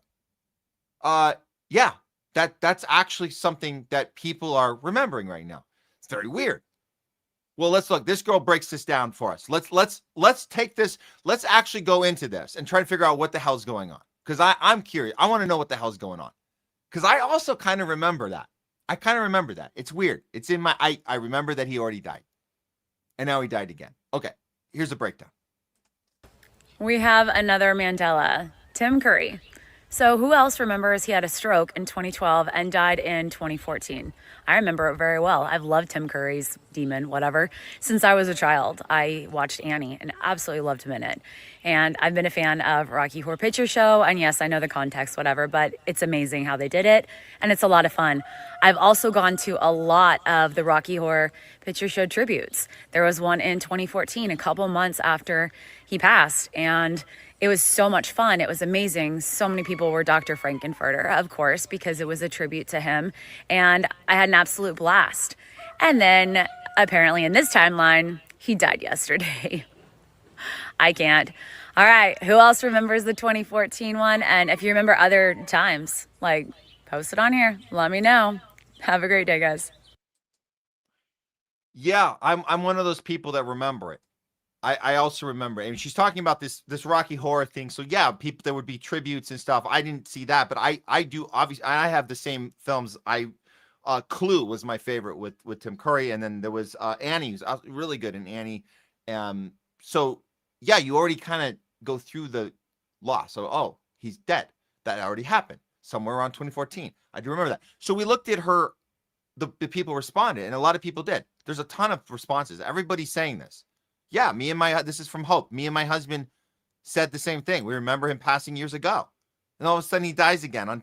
Again, what? Alive and well? And then this is not the first time I mourned his death. I remember it specifically because Clue is my favorite movie. And I was really sad the first and second time he died. So there was a second time he died. And so this is what? So this is the third time?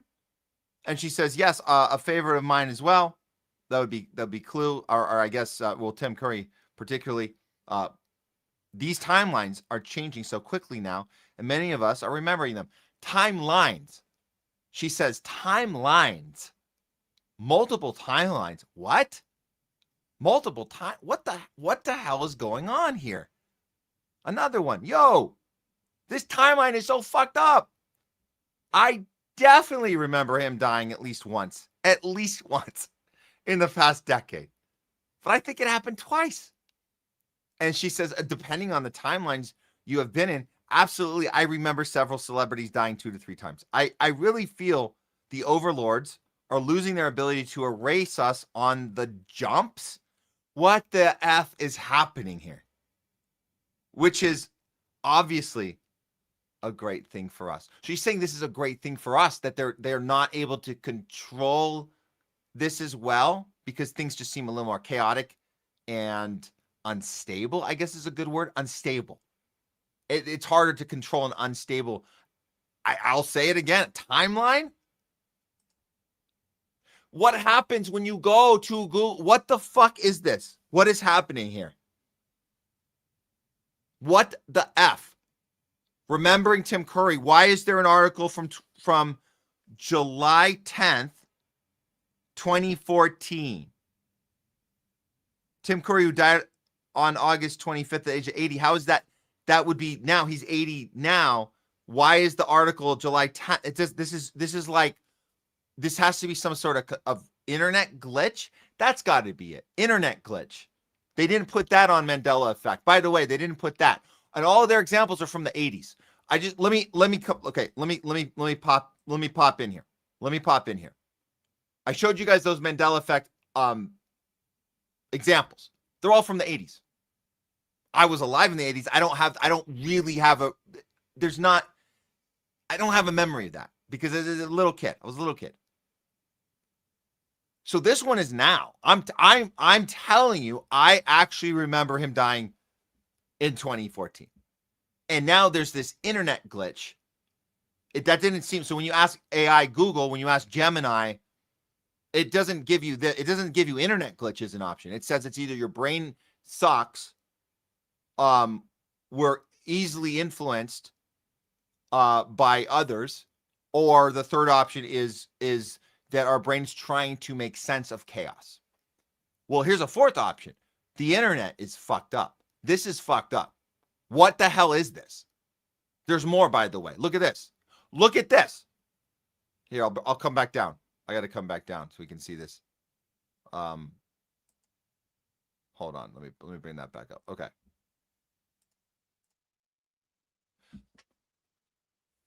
Okay. On IMDb, in February 7th, 2019, he died a second time? The hell? Why is IMDb reporting that Tim Curry died on February 7th, 2015? And then you go down to CBR Community and you see an article of May 12th, 2014. Again, this is the same glitch of the last one where it says he died at 80, which would be now, but yet the article is dated May 13th, 2014. So can that be a fourth? I'm being honest. I'm being serious. Can internet glitching also play a role?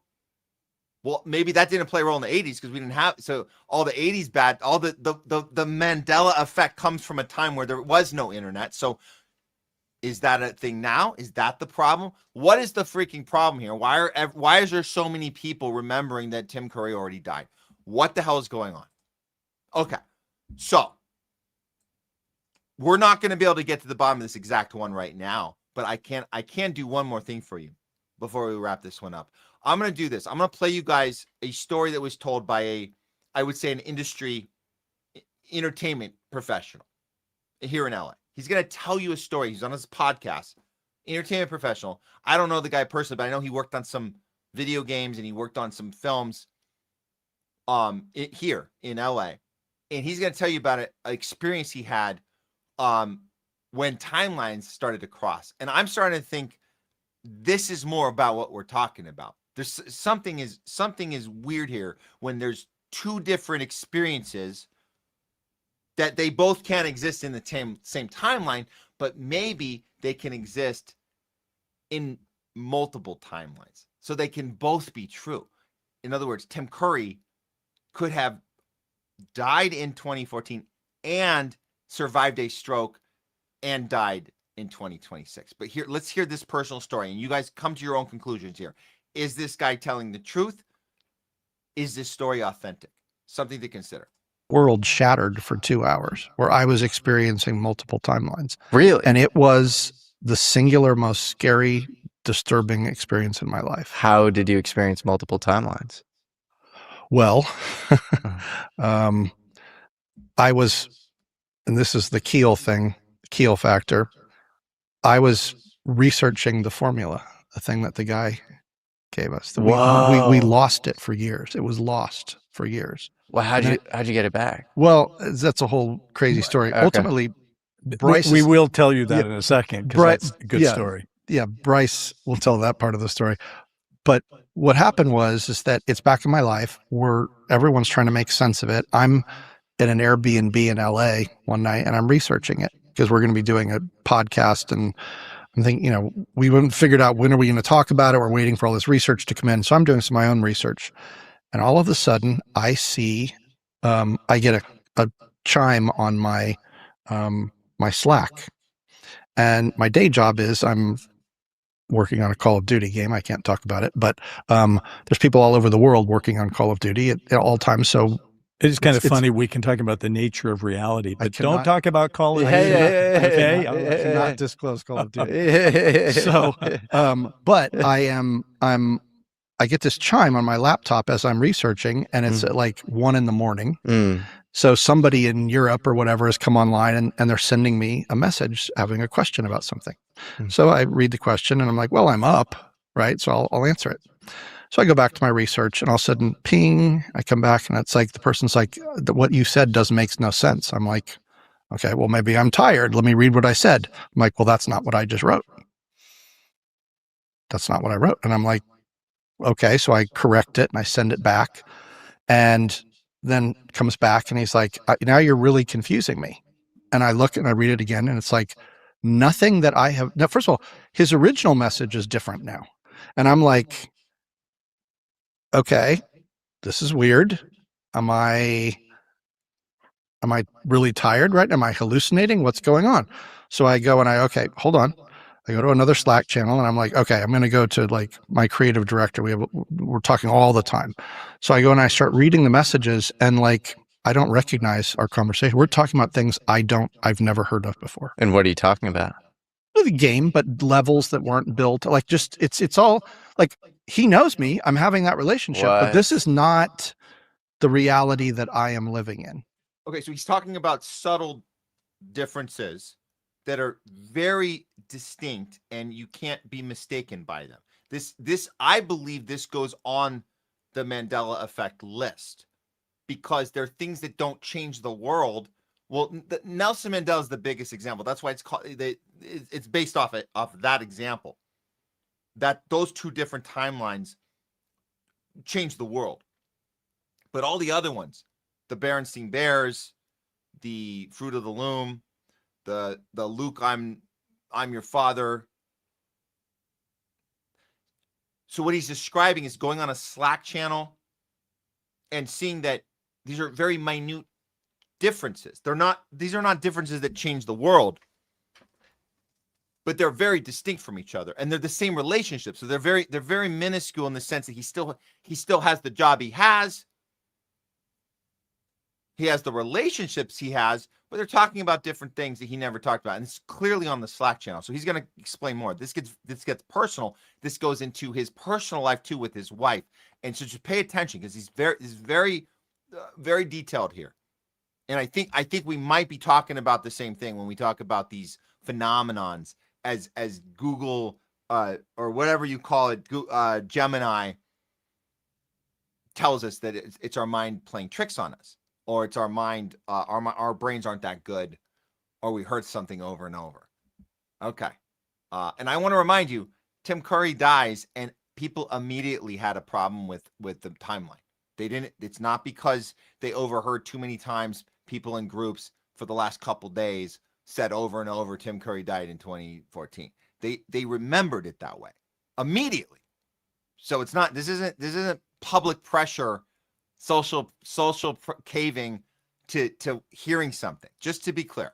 So again, this is his personal experience. Let's hear a little more of this.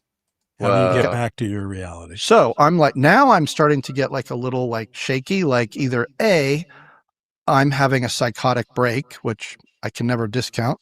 Or I'm thinking to myself, do people become like get Alzheimer's like overnight? Does that, or like, is there, I kept thinking, wait, no, it's early onset. Like what is happening to me?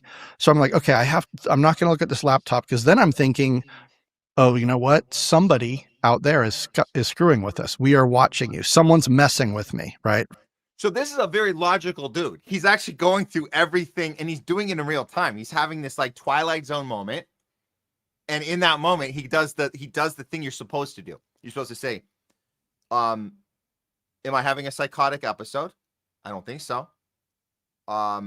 Is it early set Alzheimer's? Is this something I just have to get used to, that my brain is failing me in my old age? I don't think so. Still a little young for that, but who knows? Is somebody effing with me? And I do think that the essence of the Mandela effect in general, the idea that you have these two different versions of things like Fruit of the Loom and Star Wars, I think it's based on the assumption that somebody's fucking with us, right? That's what I thought. I thought it was about someone was fucking with us. But now, hearing his story, I think he's going to conclude what I'm concluding. I don't think it's that either. I actually don't think they're fucking with us. I think they're trying for us not to find out.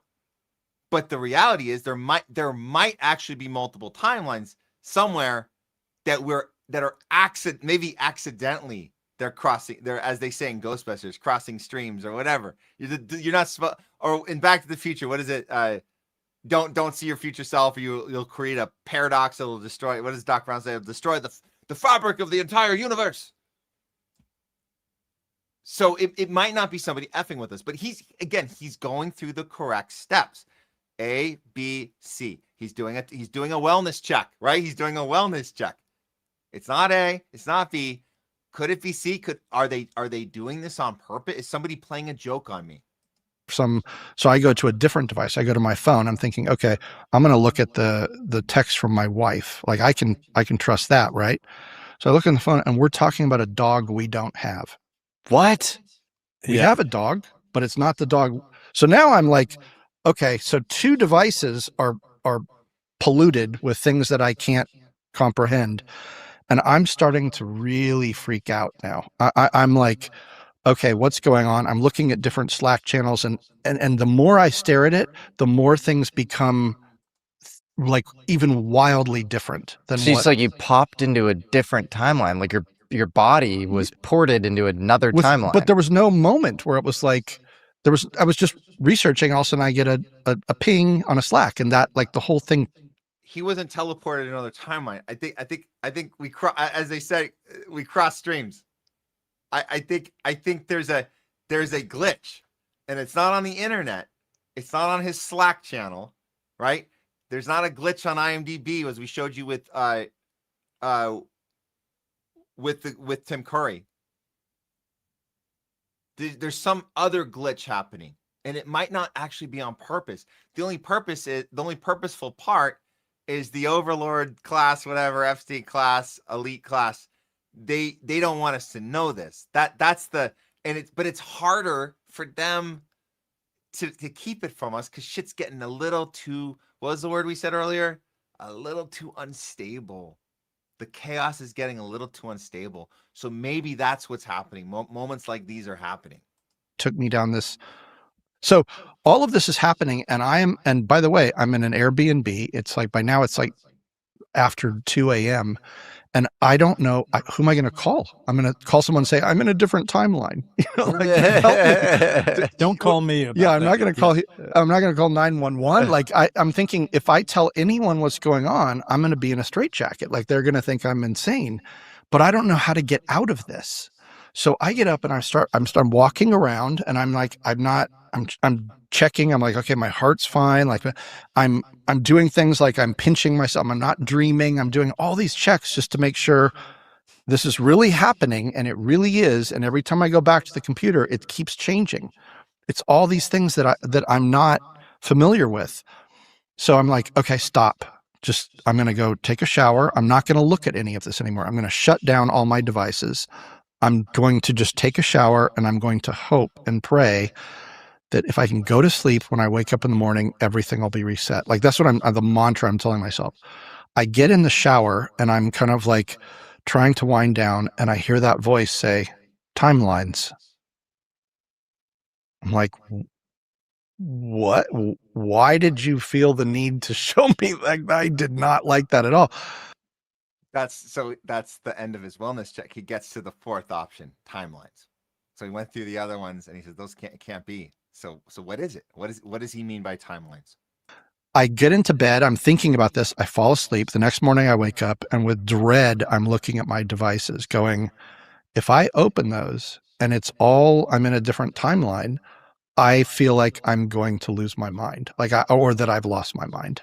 So I boot everything up, and everything is back to normal, but only 99%. There's a few weird little references that feel like artifacts left over from another timeline, or that I've gone to a timeline that's almost close to mine. Whoa. But it's not 100%. Had to be reconciled. But it was good enough for me. It was good enough for me. What was a holdover from the other timeline?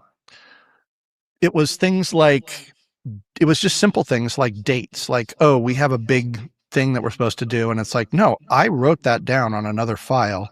And there was a discrepancy. It was like that weird Mandela effect where it's like, no, I had a Pages file, but in Slack, the dates that they were referencing was something different.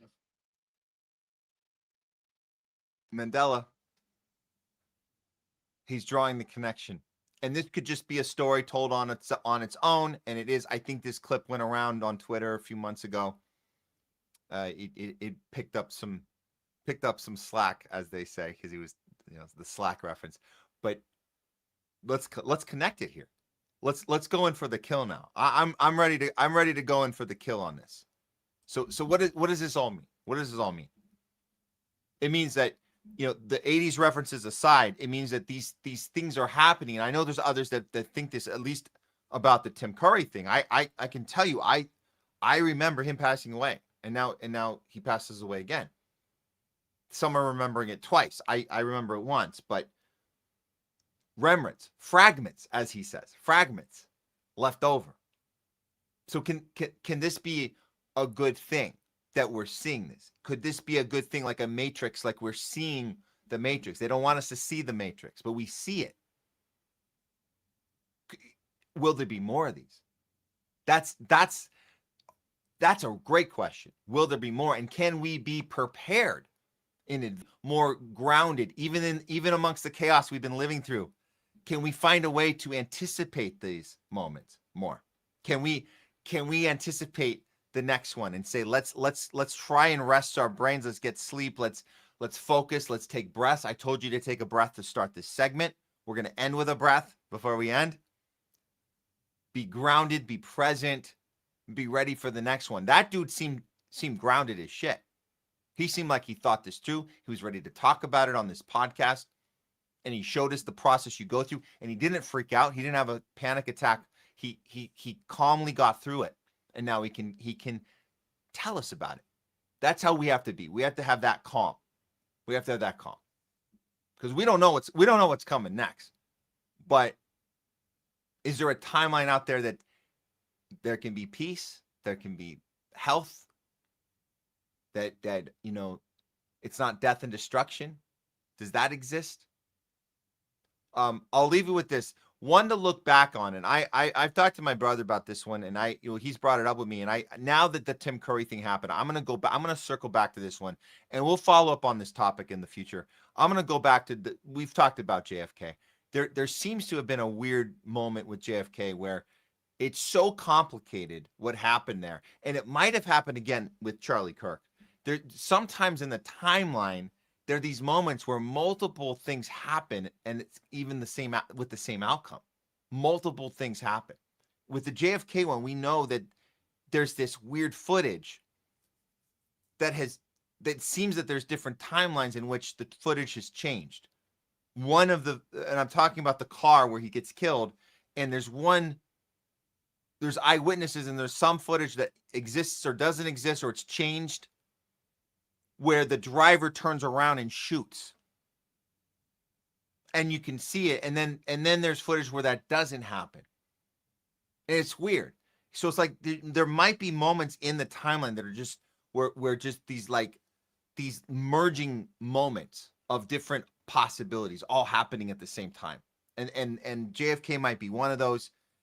It seems like the Charlie Kirk thing might be too. It seems that there's multiple ways that they could have killed him, all happening at the same time. You got the exploding mic, you got the drone, you got people with different firing from different remote detonating.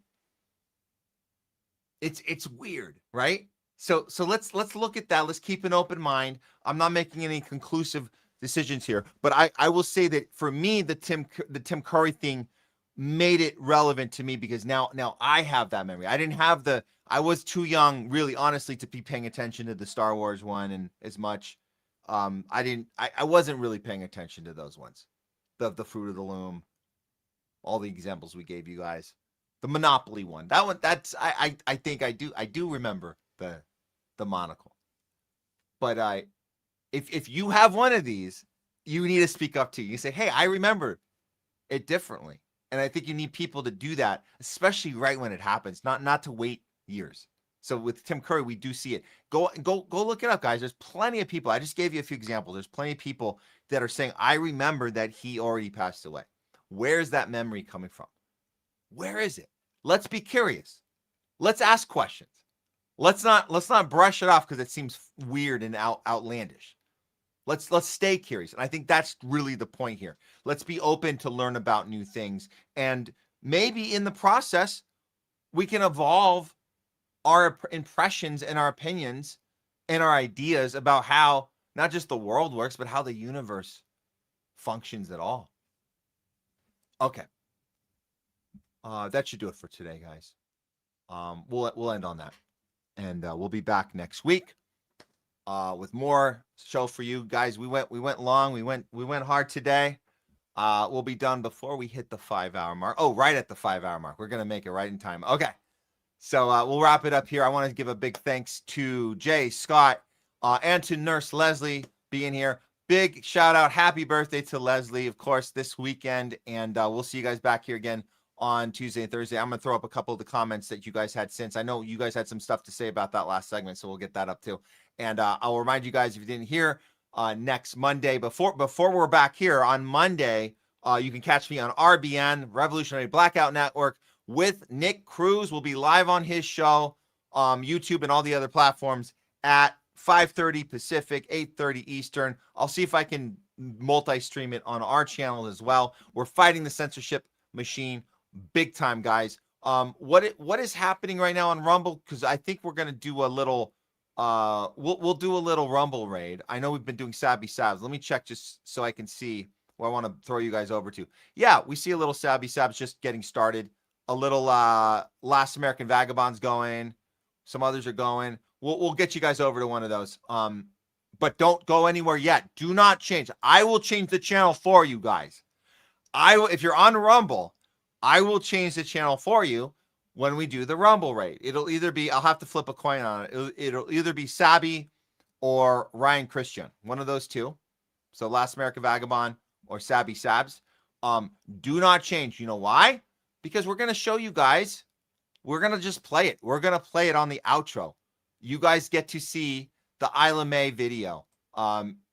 That's right. We're going to play you the Isla May video, and that'll be awesome because we save it for the best for last. And then we'll see you guys back here. Her new song is called Sinners, by the way. It's freaking awesome. So enjoy that. Great show. Thank you all for being part of it. And we'll see you guys next week on the Homeless Laugh, non-tribal approach to news. I'm Matt Weinglass. And I just want to remind you guys, when you go out in the world, always go out with courage, conviction, and above all else, principle. We'll see you next time on the Homeless Left. Power to the people and free Palestine. We're out.